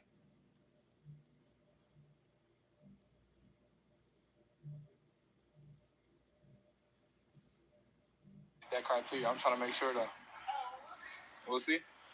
All right, bet. All right. When we're in championship games like this, games that are high caliber, very good defense is being ran on us, put the ball in the best player hands in the last 2 minutes. And that's what we did right there. Y'all put the ball in my hands. I ain't do nothing crazy. Y'all seen this playbook before. We fundamentals, you know what I'm saying? And she talking about we'll see. Okay, baby, shit. Yeah, let's see about that ass. You know what I'm saying? We gonna hold her to it. You feel me? But in the meanwhile, very good executed play. They didn't overdo. They didn't do too much. Wasn't too flashy, you know what I'm saying? We got in and we got out. And if she want to talk more, then that's what we'll do. But shit, if she already on program, there's no need to do too much. There's no need to say too much. Turn on your post notifications so you don't miss any uploads. As y'all can see, I'm still in. This will give you goosebumps, but we know who you will marry. Can I add you to my morning routine? You know how to cook and clean? That was cute. That shit's hilarious, bro. TJ. Can I add you to my morning routine? That's hilarious. The mid-20s. How old are you? That's the real question. You like 21. So we could. Let me put it in your phone. Go ahead. And you toxic or something? What's up? You a little spicy? Hey, friend, she toxic or what's up, man? What you think about me? Would you fuck with somebody that look like me? I'm not here to waste no time. I'm not either, but let me let you know this right now. I'm not looking for a relationship. Oh, yeah. I never said that. Well, that's what I'm saying. So are you trying to get to know me as friends or what we're doing? I mean, I don't really do friends. I mean, unless it comes with a few benefits. But I'll give you my Instagram. I'm not from down here. Do the benefits, though. Huh? The benefits? What you mean friends with benefits? It's a nasty world out here. You shouldn't be friends with benefits. Baby, I'm new down here. I don't know what's y'all lingo and shit like that. It's my Instagram. Look, shoot me a text, and then we can see where your head at and stuff. You're a little difficult, man. It's a red flag. Oh, we playing that game. Okay. Hey, fellas, I want you guys to take notes on these interreactions. As y'all saw, the bitch got very spicy. Definitely a red flag. Don't pursue girls like that. Just a little shit like talking over me while I'm talking, like the disrespect, baby. Like, can I add you to my morning routine? You know how to cook and clean? What's up? What's your name, baby? Like fall, winter? You from here? I ain't never seen nothing like you. So I ain't gonna lie. I'm from LA. Shit, get into the money. Dallas. Quick pit stop by. I don't really do Instagram though. I'm a businessman. Let me get your number. Is that cool?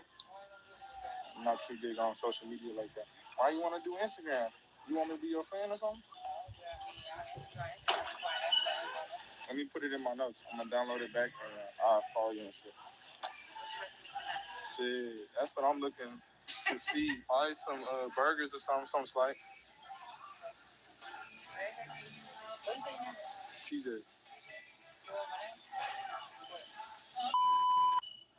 It's getting cold out. Oh yeah. She look like she do not fuck. Shit, nah. I need you to help me find something. For sure. All right, for sure. I'm gonna hit you though.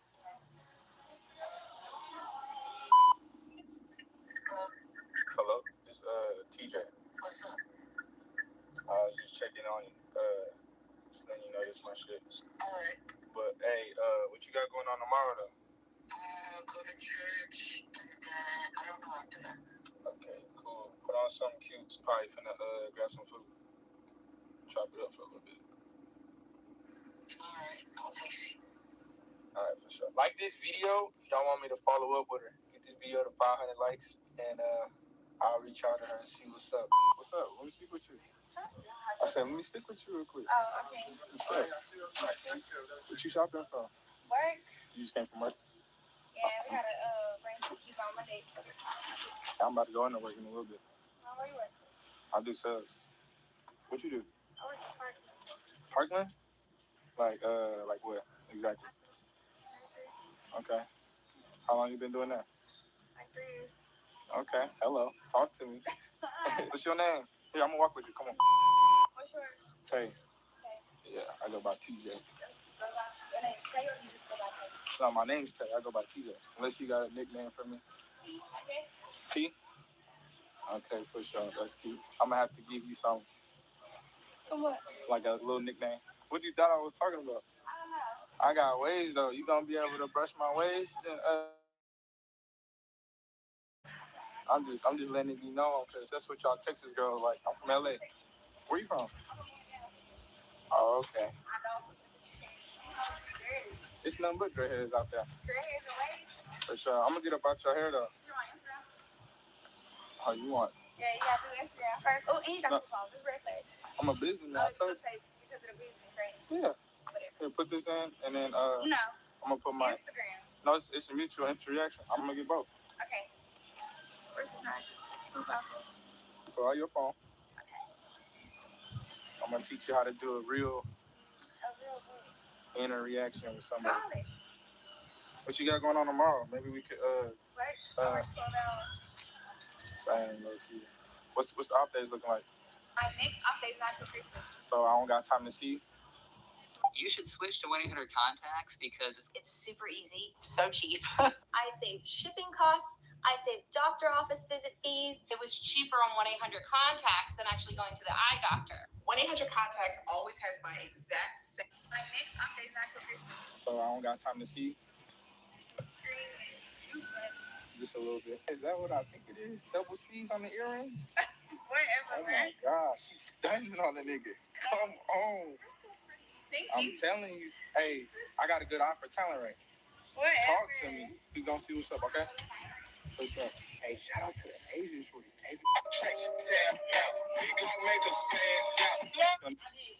I've been looking for a black queen. You meet that criteria, but I just want to make sure you check out the right boxes before I grab your information. Yeah. What you do for work? I got waves, baby. I ain't got dreads. You gonna brush my waves? Gonna pay for them cuts? Am I gonna pay for the cut? Yeah. You pay for my hair?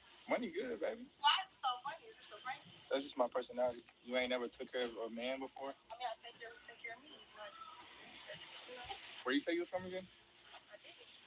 Where are you from? I'm from the original. I was raised. You seem smooth, so you passed a little interview. Let me put this in real quick. You got my Instagram. I'm gonna get both from a 1 through a 10. Like, would you fuck with me? I don't know. Just off the looks and off of what I told you. Yeah? Sure. Give it a number. Because I ain't finna put this in for no reason. What you mean? You already in? Did you not put it in already? I mean, I did, but that's my shit, though, to talk on. Did you follow me? I think so. Yeah, you be playing them boys' head, huh? I don't play no boys. We gotta fix a few things. Iron out the shirt. Yeah? I'm gonna text you, okay? Okay. For sure. I told y'all when I get hot, this shit get dangerous. It's like touching the stove. This shit get dangerous. I swear to God. Huh? No, I said, excuse me, you from right here? Can I add you to my morning routine? Morning routine? Yeah, you know how to cook and clean? You know how to cook and clean? Yeah, I wouldn't ask you if I don't know how to do it. What's your name? What's up? I got one hand done. Oh, okay. Nice to meet you. What you shopping for? I really came for water and Look. some stuff. Little grocery stop? Okay, for sure, for sure. My name's TJ. TJ? Yeah. Can you grab your iPhone real quick? How are you? Handsome. That's my age. What are you? 18? No. 20? Damn. That's a little disrespectful. I mean, I do got good genes, though. You look young. What are you, 21? Nah, older than that. How old are you? That's the real question. How old I want to say 24. I'm on the money? That's okay. I mean, I date older women, so. What you got planned for the weekend before I get up out your hair?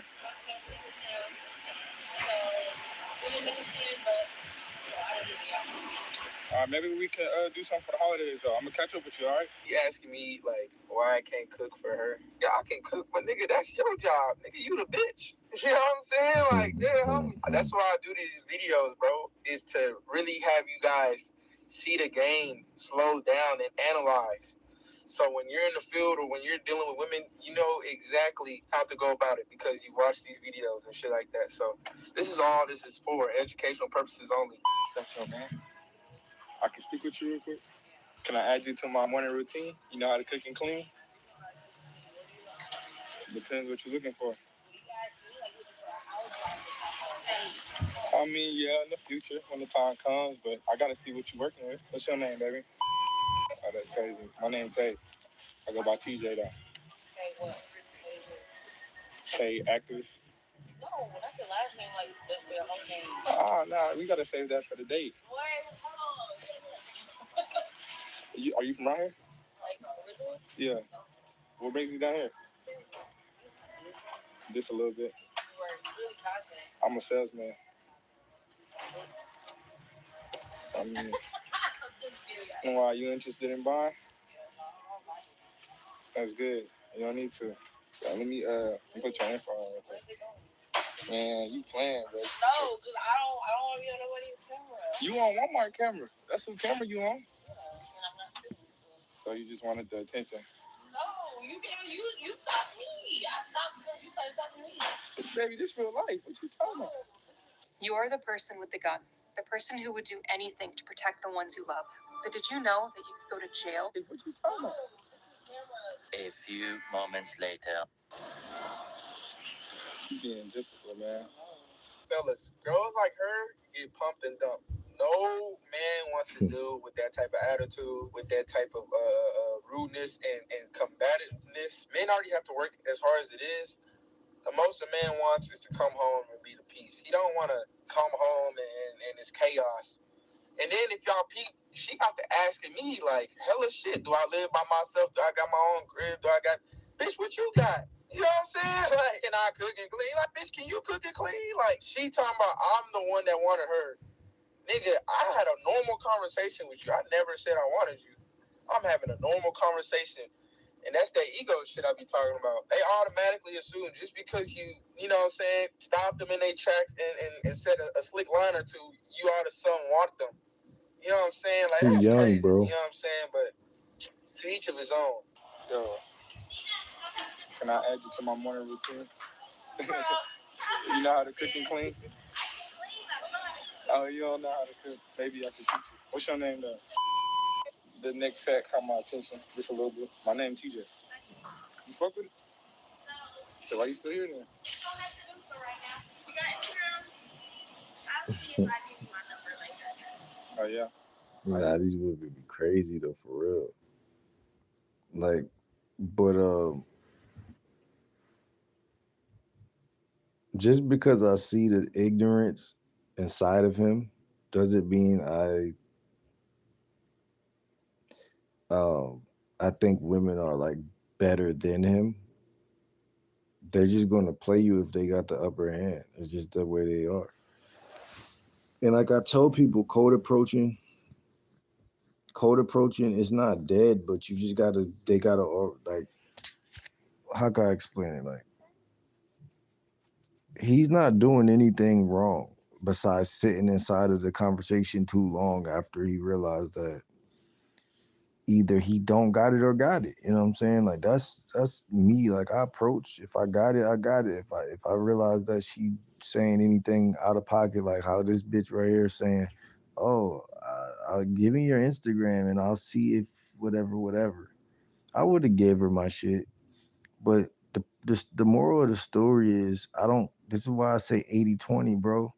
When I go to the grocery store, I just go to get what I'm going to get at this point. Like, and 80% of women, because this is a chick that worked for Walmart that he's talking to right now. A lot of these women out here are just like, they put their money over you. And this guy is young, so he's gonna learn fat earlier than a lot of other guys. But like these women, we live in a capitalist society, bro. Long story short. So like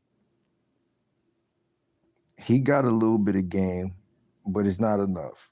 You know what I'm saying? He's not enough.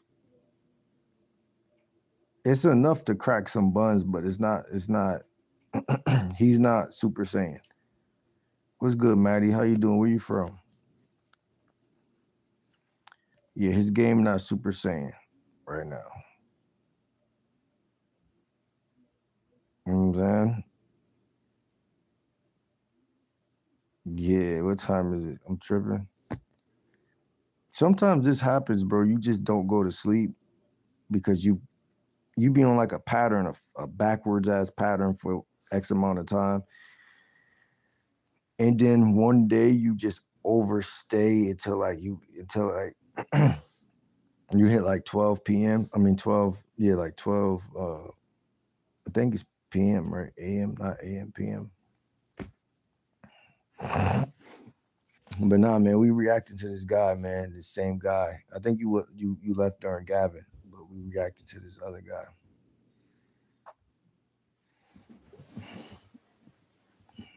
But yeah, this girl just playing games in his face, man. But I want y'all to watch this interaction. But it's the face she making that's bothering my spirit. I'm not gonna hold you. And like that's crazy, you know what I'm saying? But to each of his own. Yo, can I add you to my morning routine? You know how to cook and clean? Oh, you don't know how to cook? Maybe I can teach you. What's your name though? The next fact caught my attention just a little bit. My name TJ. You fuck with it? So why you still here then?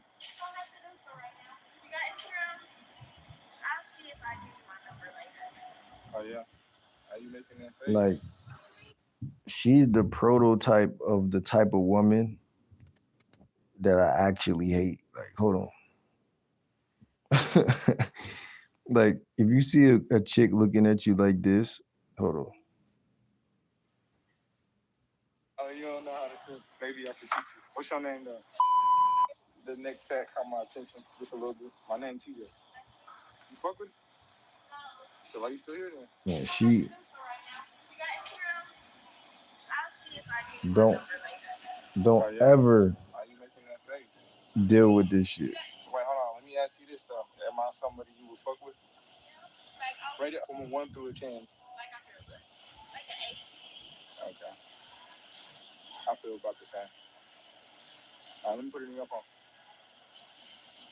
As y'all saw, she said 8 out of 10, right? Even if her interest is high, a lot of these bitches don't got personality. A lot of these bitches boring. So you be having to make combo. She has no personality to where it's like, you really just gotta carry just to clap. You know what I'm saying? But yeah, that's just a quick analyzation right there. Sometimes she'll have high interest, but she's just a boring bitch. So you just got to pull through, brother. You know what I'm saying? Just get the job done type shit. That was that situation right there. By the way, is this good content? Comment below. Nah, it's cause like she like fake pretty. Like I'm not even from New York, but like she fake pretty. Like, but it's just her. I don't like that the way just something about the way her personality is. It just annoys me, bro. Like I don't know what it is. Like it's like she's the type of girl that's gonna play in your face. Like it's just annoying. It's just like it's just young. I think she might be young or something. I don't know what it is. It's just like you giving little girls, so it's like I just don't got time, bro. I'm a grown ass man. She seems cool and collected at first. Hold on, let me see. You think so? I think she immediately gave off dumbass energy. Like it was just something about her that was just. It's like the face she got is very sneaky. Like I think that's what it is. Like a sneaky look that she got. Like if you ever have a daughter and she look like that, you know she like goes in your room when you leave and just like watches your pornos and like steals money out of your dresser and shit. You know what I'm saying? Like that's crazy. You know what I'm saying? But to each of his own. Yo, can I add you to my morning routine? You know how to cook and clean? Oh, you don't know how to cook? Maybe I should teach you. What's your name, though? The next fact caught my attention just a little bit. My name TJ. You fuck with it? So why you still here then? It might not even be her in totality. I think it was just him too. Like it was like that combination. Cause it's like he young, so he gonna keep pushing when she acting like that, and then it's gonna make her seem like she really like something she not. That's what it really is. That's what I think it really is. It's like he's young, so he got the stamina to keep chasing something like that. And I'm like, bro, I would smash. I think anybody would smash, but it's like some chicks be pretty, but they just be on some nut ass shit, like some stupid shit. Like I don't know if y'all have crossed paths with that energy that I'm talking about.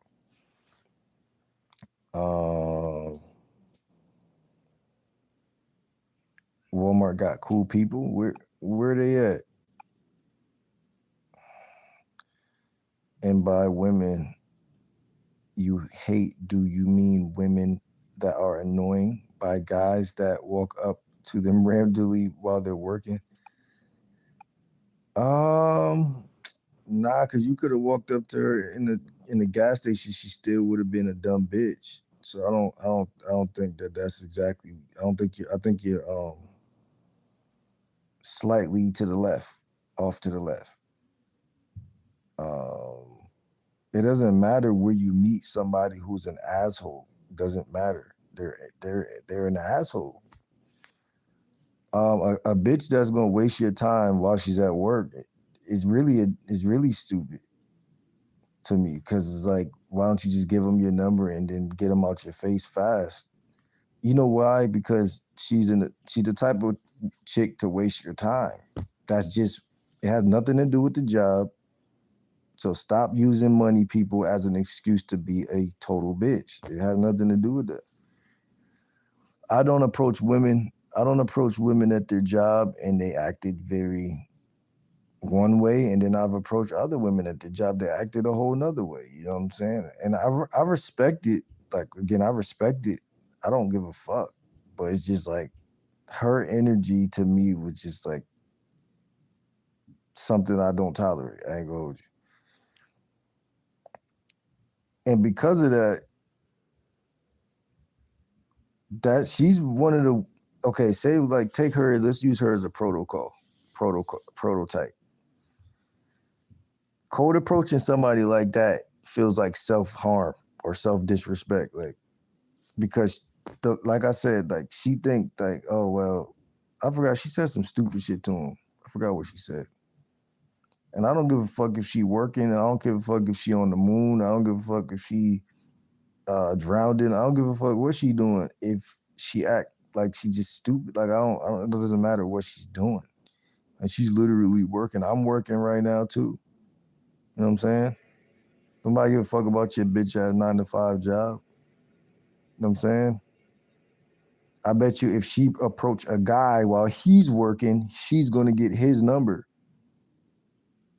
See what I'm saying? Niggas be just making excuses for girls, bro. Like, that's some bitch ass shit.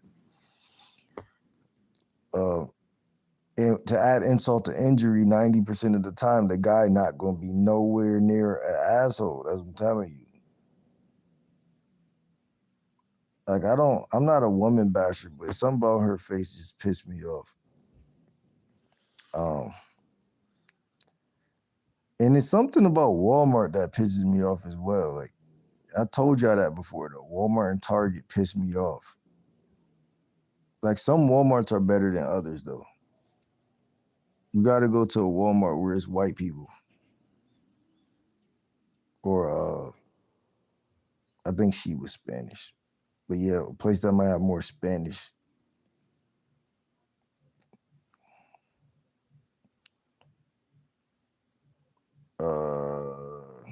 Or maybe she's annoyed. Look at you making all type of bitch ass excuses. I don't give a fuck what she is, bro. She is something about her doesn't resonate with me, bro. I don't give a damn what's the reason why it is. It just is what it is. I don't give a fuck if she annoyed. I don't give a fuck what.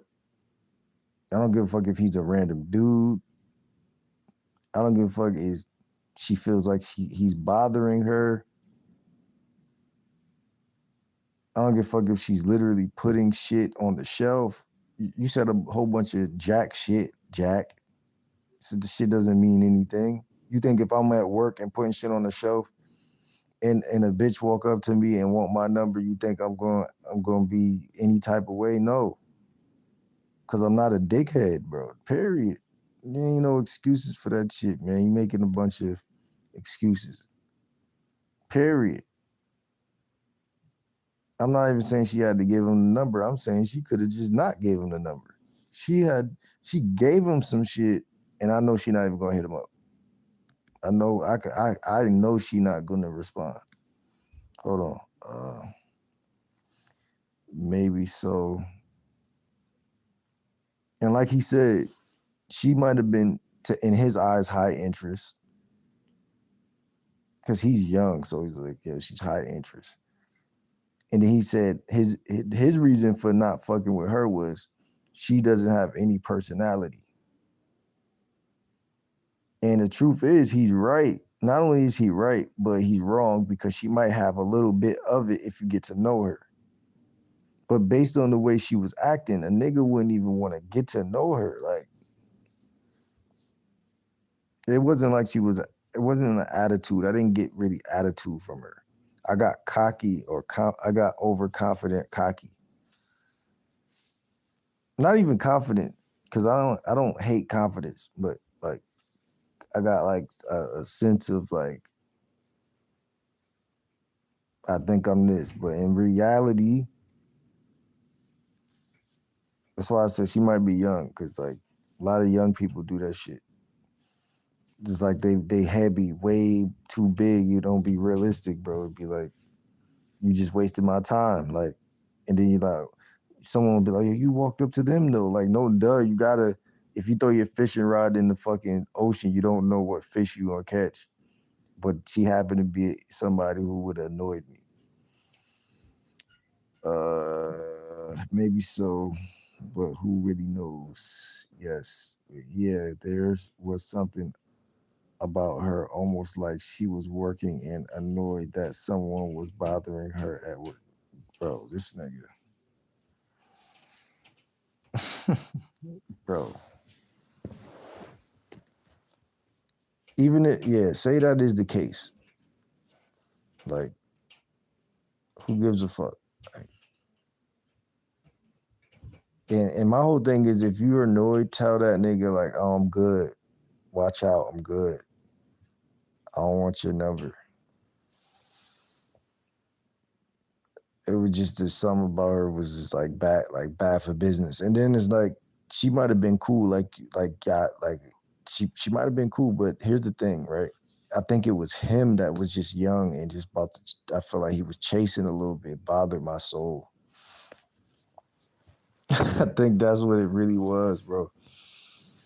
Cause I would have seen her, I'd be like, she cute. I probably wouldn't even approach her, bro. Like, I'm keeping it so real right now.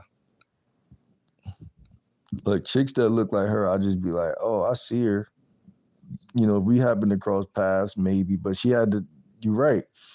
I would have seen that. I would have seen that Walmart shit on her back, and I would have said, "Fuck her."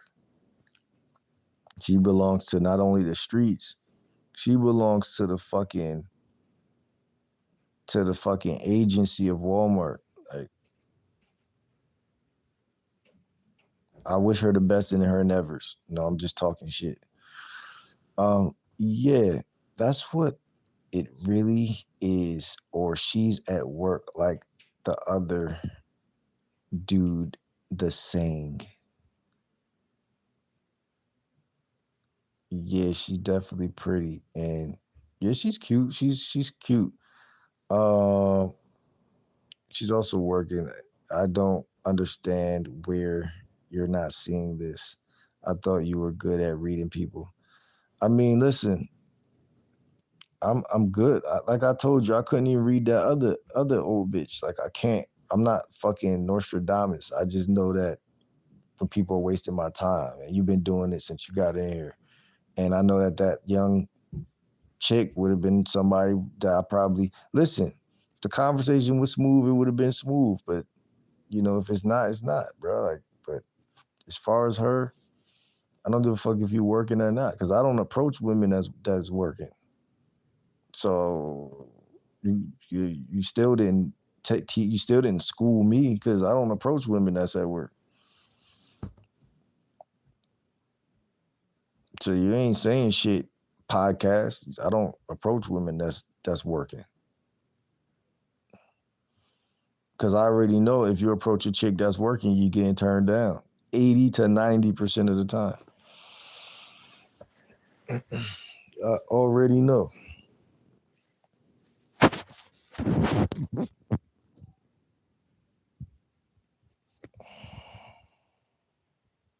This nigga's a fucking goofy. I need a good energy spiritual woman. Yeah, man, that's the thing about her. I feel like too, like she just seemed young and dumb and ignorant, bro. I don't give a fuck if she working or not. Who gives a fuck about that? That doesn't try and curse me. That doesn't try to curse you.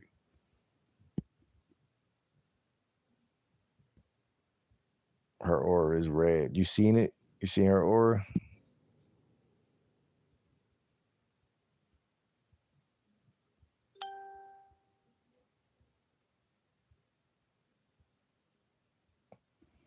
Because this fucking dickhead podcast talking about you must have never had a job in your life. You sound like a fucking bitch.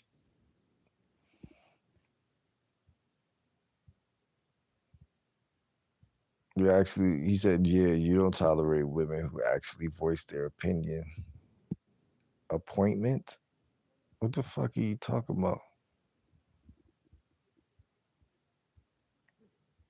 I don't give a fuck if a woman voice her opinion or not. One thing about it is I'm not approaching her. Period. Give a fuck what you talking about, man. It's true, we are making excuses. Her aura is a red flag. See, Swift read auras, bro. So if Swift read auras and you just stick up for women unwaveringly, then I'm listening to Swift, bro. I'm not listening to your bitch ass. Hiding emotions, afraid, primal, secretly angry. Yeah, I got secretly angry vibes. Definitely, that's what it is, probably, bro. She's secretly angry and afraid, and this young fucking guy is trying to get some ass, and she about to play so many games that it ain't even about to be funny. She about to ruin that nigga's spirit. She about to play unlimited amount of games. Like, it's gonna be to a point where even if you fuck her, it was like a dummy mission. Like, just like a waste of fucking. You might as well go do some jumping jacks instead of that. And the whole thing about game is your ability to spot some shit from a distance, in my opinion. Like, you shouldn't have to walk up and see it like, oh, damn, like, whatever. I see it now. I see it. And it's not because she young, because I guess that's what I was saying, but you could be older and have a red aura, like you said. The older chicks be mad as shit at certain shit. Like, bro, like, nigga ain't about to waste his life away talking to y'all and shit. Y'all hate guys. You hate guys. Or you, I don't know, whatever, hiding emotions or whatever the case. Like, nigga ain't got time for none of that shit. You need therapy, but you chasing money. Like that loser said above, you must have never had a job in your life. Yeah, nigga, like those jobs is sucking the life out of people. You know what I'm saying? It's one thing to reject somebody. It's another thing to just be a total, like, It doesn't mean anything because you say so. That makes sense. We'll just call a vibe. I'm saying in depth. Yeah, Swift the only person that makes sense. That's why he got a wrench, and the rest of y'all is just chatting like women. Swift the only one that's actually making sense. Like nobody's smart enough to be like, oh, it's a reason why he's venting like this. It's not just he's just some loser that's just venting. That's how like y'all brains are like that's how I know y'all brains are like degenerating. Because y'all don't got common sense to try to figure out why I'm doing it. Y'all just take the woman stance every time, bro. Y'all gotta quit doing that, bro. It's not gonna get you closer to any pussy at all. A woman like that just gonna use you to stick up for her and then leave you high and dry because she never really gave a fuck about you in the first place. That's why it'd be so crazy, bro, how women are easily able to dictate social interactions between men. Because they be straight one-minded when it come to using motherfuckers. Like, she's the type of chick to use you.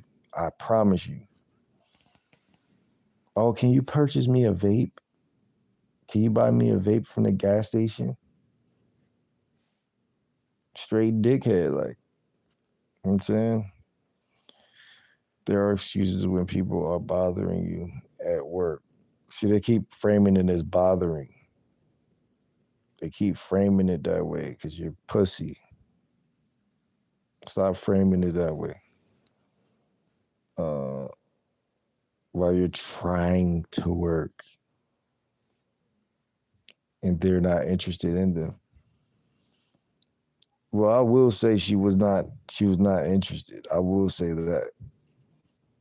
You're the only one with excuses, man. I ain't got no fucking excuses because I'm not talking to the bitch.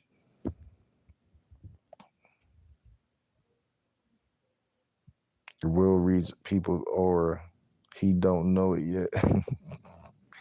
Oh, yeah, I read something, all right. And yeah, I mean, we got auras, and then we got our body language, and then we got facial, like acuity, and then, I guess that falls under energy acuity. But yeah, I could just feel that shit, man. And I've been in a situation, approached a bunch of women, bro, so I could already tell some shit's going down. But it's just, I think if I added reading auras to my arsenal, I'll be the number one dating coach in America.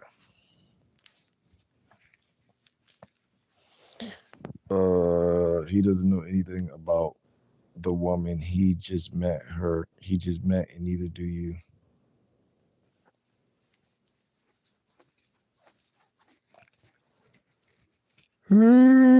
That's why a lot of these losers come on these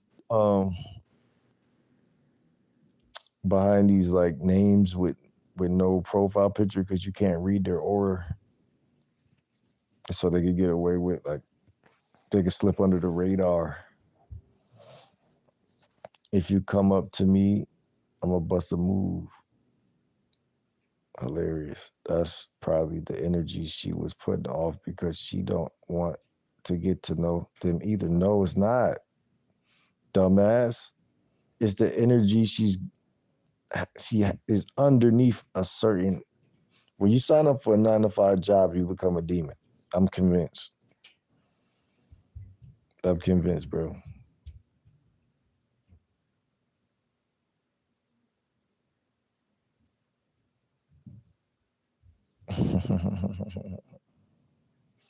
I love how you keep fumbling over your words. It's her confidence that's the problem. Well, no, not her confidence. I'm sure a dickhead would have clung on to that part. You know what I'm saying? Oh, he said it's her confidence. I can't let this go. This is my one and only chance to make Willip sound like a loser. So let me just lean on this with all my might because this guy right here, he's an asshole, and I can tell. You know, he's the type of guy that thinks he's better than he walks on God's green earth. Like that's your whole character, bro. Jack, you're flapjack type of nigga that think that you got some fucking female telepathy and you connect to women and shit. Man, I don't give a fuck about female confidence. It's not confidence, bro. It's ignorance. Like you said, my boy right here, he read auras. He says she had a red aura. I'm gonna search up what red aura means just so I can shut your pussy ass up. Hold on. I'm gonna shut Flapjack. I'm gonna shut Flapjack up.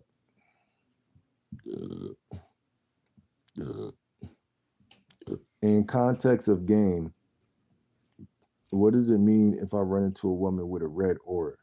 Should I run, or should I actually believe that just because she's working that I'm a bother?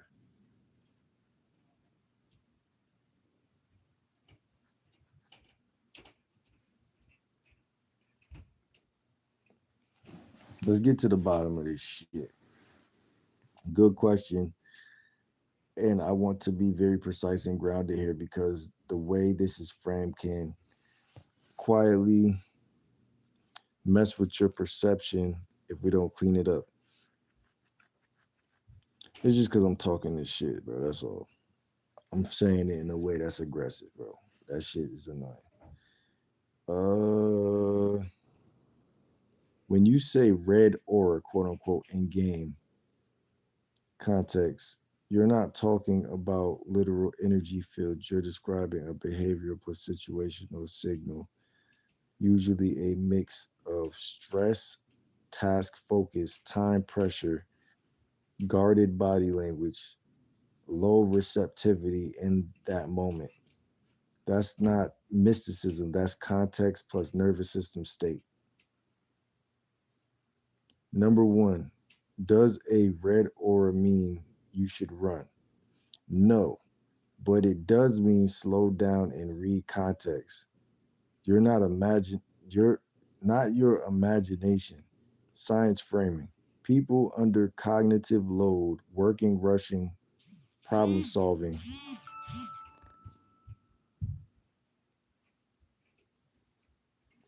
Problem solving show reduced openness, sharper facial effect, less social bandwidth. This is state-based, not personality-based. So, listen, before y'all shoot y'all missiles off and shit, I already told y'all she probably was cool. So let me clear up for y'all. Think y'all IQ is boosted and shit. I already said she might have been cool, whatever. And I told you, I said, when you sign up for these 9-to-5 jobs, you're a demon. Now, I might be talking in a way that offends people, but I'm telling you, and nothing I said was wrong yet. So a red aura is usually I'm occupied, guarded right now, not you're a problem. And I never said that. I never said, oh, she was looking at that guy as if he was a problem. I never said she was looking at him or treating him like he was a problem. It was something about her that pissed me off personally. Now, granted, it could have just been the job. You know what I'm saying? I'm not mad at her for having a job. I'm mad at him for approaching the bitch that's working. Like he ain't know better. Number two, does it mean you're a bother just because she's working? Also, no. But there's nuance. Psychology of interruptions. Humans evaluate interruptions based on timing plus delivery. And that's what it was too. Him being young, I just could tell the way he talked to women that it was going to be like he was going to put her on a pedestal if he didn't pick up if he didn't pick up early enough to just be like, nah, I'm good on her. You know what I'm saying? Like me personally as a man, bro, I'm not playing that shit, bro. Like y'all been hearing me say lately, like, man, I'm not doing cold approach, this and that and the third. And when a guy approach a chick that's working, bro, it's like he it's like he walked into one of them shits, when a lion is walking around and it steps, or some type of wild animal walking around in the jungle and it steps on one of them traps that close on his foot. It's like one of those. Like it ain't even no point. Now, if your game is really, really if you really, really gamified to that degree, yeah, you could walk inside Target, Walmart, and really pull some shit. But for the most part, these women, he wasn't gonna do it, man. He wasn't gonna do it. And she young, so you would think like he could get her. But nah, it's not about age. It's definitely just about he's not ready. Until he's not ready. But he got enough game. He got enough game. Hold on. Humans, a low pressure, social calibrated interaction is really perceived as bothersome. That's why I say indirect. A need driven or invasive one often is. So the real question isn't am I bothered, is am I adding pressure or removing it? And I do believe his approach is, but it doesn't matter. Okay, it does matter. She's a woman, she's working, but I don't feel like she was given I'm annoyed. That's what my whole point. I didn't get that from her. I'm annoyed from you. I think y'all say y'all got that from her. I didn't get that from her. You know what I'm saying? I'm a demon. You see what I'm saying? That's what I got. Yeah, I didn't even get annoyed. Like I've ran into women that was annoyed with me. Like I don't seem annoyed. Like you feel me? Annoyed is just like I'm not. It's annoyed. She gonna let you know. I'm annoyed. Like I'm not. She's not even gonna give you the time of day if she annoyed. She the type of chick. I'm a give you the time of day. I'm gonna smile up in your face, and I'm gonna stab you directly in the back. You see what I'm saying? No, I don't know if that's exactly it either, but it's something close to that. The real danger projection. Uh, what often happens in game spaces is projection. You feel sexual tension, risk, fear, rejection. Your brain then projects threat outward and labels her red or hostile energy. Yeah, I might have took it too far. You know what I'm saying, but my boy said she got red energy. I believe it. You know what I'm saying? I don't think it was hostile energy. I don't even think it was partially closed off, but I'm not even gonna say it was closed off. Like she was open. It's just something about her just doesn't fit, bro. It doesn't make sense. Uh, that's a classic threat detection bias. Um, I'm like that uncle or that dad that's like, yo, just don't do that, bro. Don't approach her. Don't like, you approach any other chick in the store, just don't approach her. And he's like, Dad, I gotta go do it. I'm like, okay, go ahead. Dad, she shot me down. All right, my nigga, I told you. Because when you got game, you got X-ray vision. You like, yo, that one right there gonna reject you. See, a lot of people think, yo, just shoot your shot, man. You never know. You don't never know, but it's still that percentage of like, I can see. I'm not stupid. You know what I'm saying? I'm 30, man. I can see. I'm not blind. But it be them chicks with them 9 to 5s, man. They be thinking that they something they not. I'm telling you. Not all of them, obviously, but a lot of them do. Like I remember I was talking to the chick that worked at the dollar store. She became the manager and she thought she was a real boss. Like you feel what I'm saying? I'm not a hater. So it's like I'm more offended because I'm not a hater. You can't. How dare you try to flex on me? And I'm not even a hater. Yeah, but it is what it is.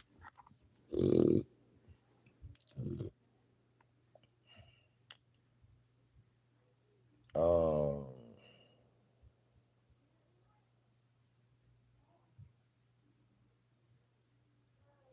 when attraction plus uncertainty coexist, the amygdala looks for danger. It will invent meaning if data is incomplete. So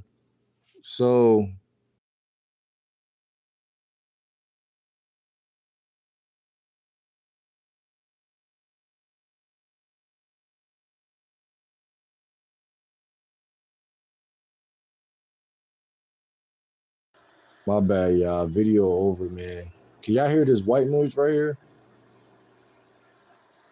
Type a 1 in the chat if y'all can hear white noise.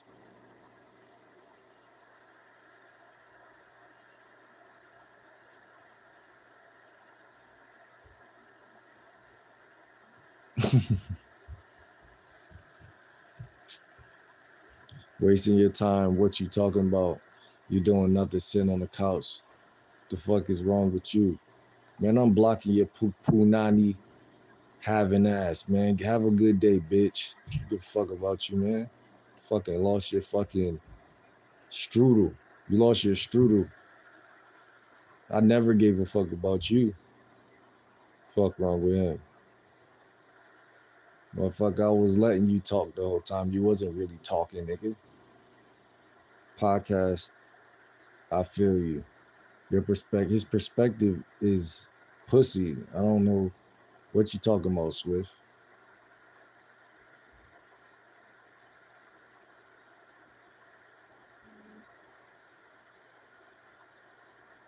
That motherfucker ain't valid. He ain't valid at all.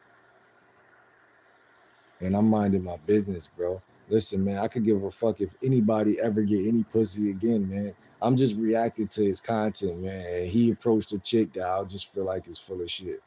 Period, point blank. I don't give a damn about none of that. You know, I told you I'm going indirect 80-20.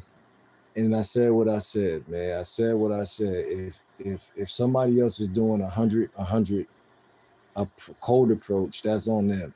But just know your ass is getting shot down at least 50% of the time.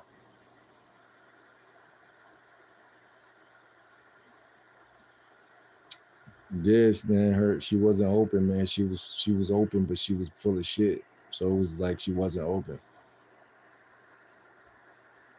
And when you get older, man, you just don't give a fuck to be played with at all. So it's like you just don't give a fuck. Because with somebody his age, she gonna play an unattainable amount of games. Like even if she give him some, like, you know what I'm saying? But I think he got it under control, man. I think he got it.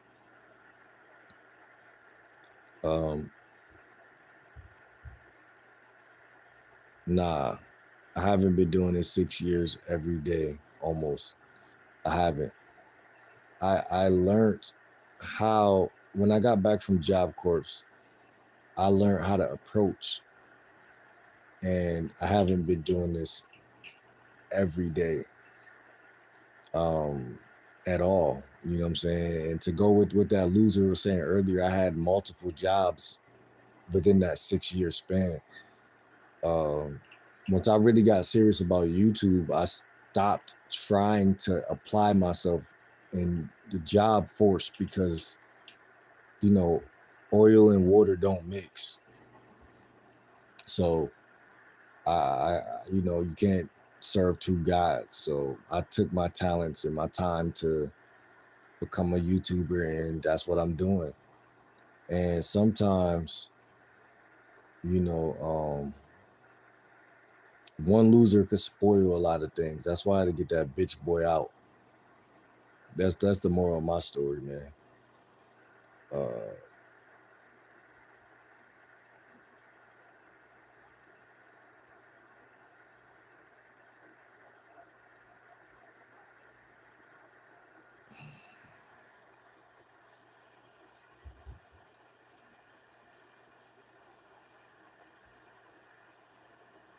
I'm not even hard headed, man. And it's just people are just dickheads. Like, you gotta understand, bro. I'm very open to information. But if you're just gonna stick up for a woman, then go get some pussy. I bet you can't. But if that's what if you think that by kissing women's ass that you're going to get some type of brownie points, go ahead. But get the fuck off my channel. Uh,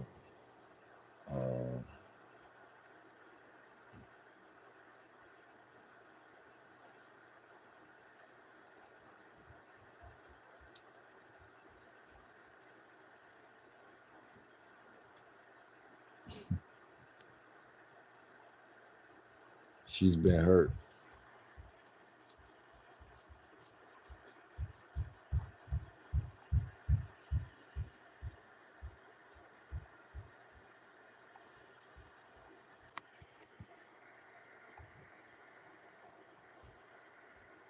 Like, your life can't be partially good. That's what a lot of young people don't know. I'm not hard-headed. I'm certain. Those are two different things. I just don't like young people no more either. Like, once you cross 30 years of age, you just don't give a fuck about. Like, if you a kid, then yeah, I love kids. But if you're like 21, or 22, and I'm not your dad or your uncle, like, I don't give a damn.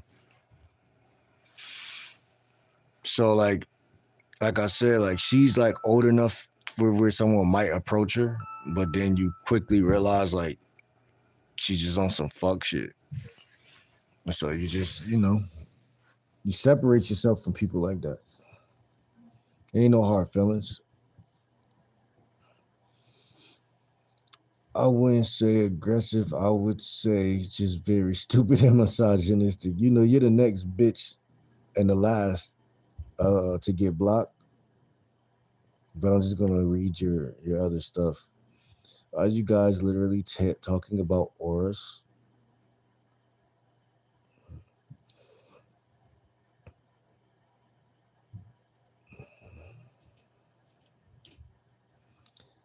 I'm not offended by being called a demon because demons are not real.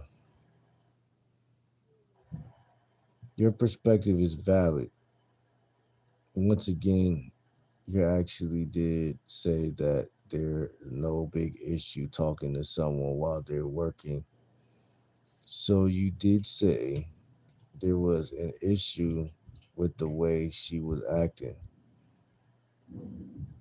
I can't believe that you're swapping up and saying that he should not approach her at work. Switching up when when you were literally going on about how that's okay. I don't remember telling you that to approach women at work, but bottom line, he's young and he's doing whatever the fuck he want. And like I said, as just somebody who was like, hey, this guy's good at, he's good, he's pretty good at this skill called approaching women. The fatherly instinct inside of me was like, man, don't turn that corner like a scary movie. Don't turn that corner. And your bitch ass can't get over it because you don't even talk to women.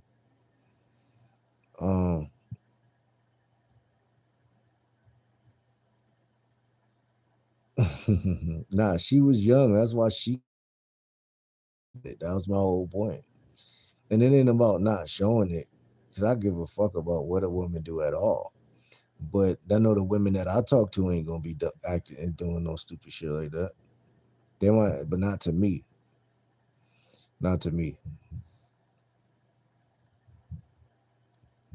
That's why cold approaching is just like stepping on hot rocks. You're bound to burn your foot. Like,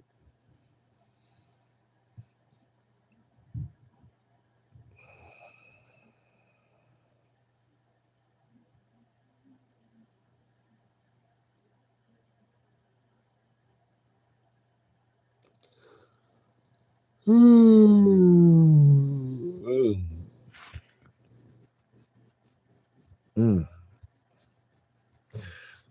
Yeah, man.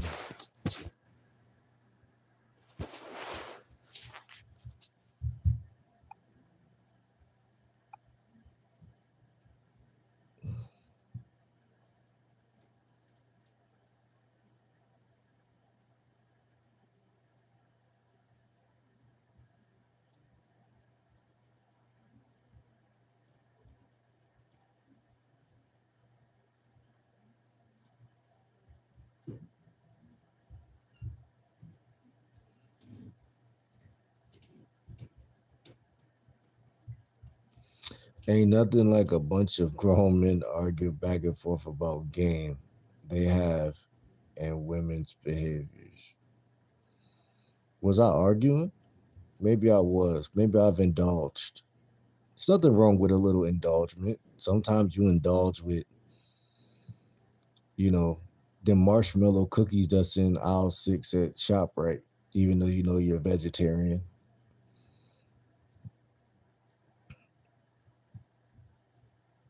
You know, there's a time and a place for everything. But I definitely wasn't arguing with them non-game having ass niggas. I don't give it.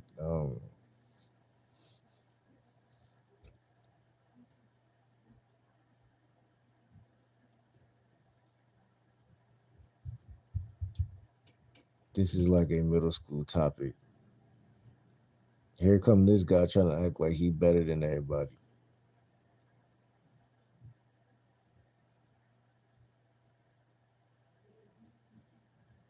Coming in here with that Jesus ass shit, man. Get your ass out of here. Why aren't you at work? Bitch, I'm working right now.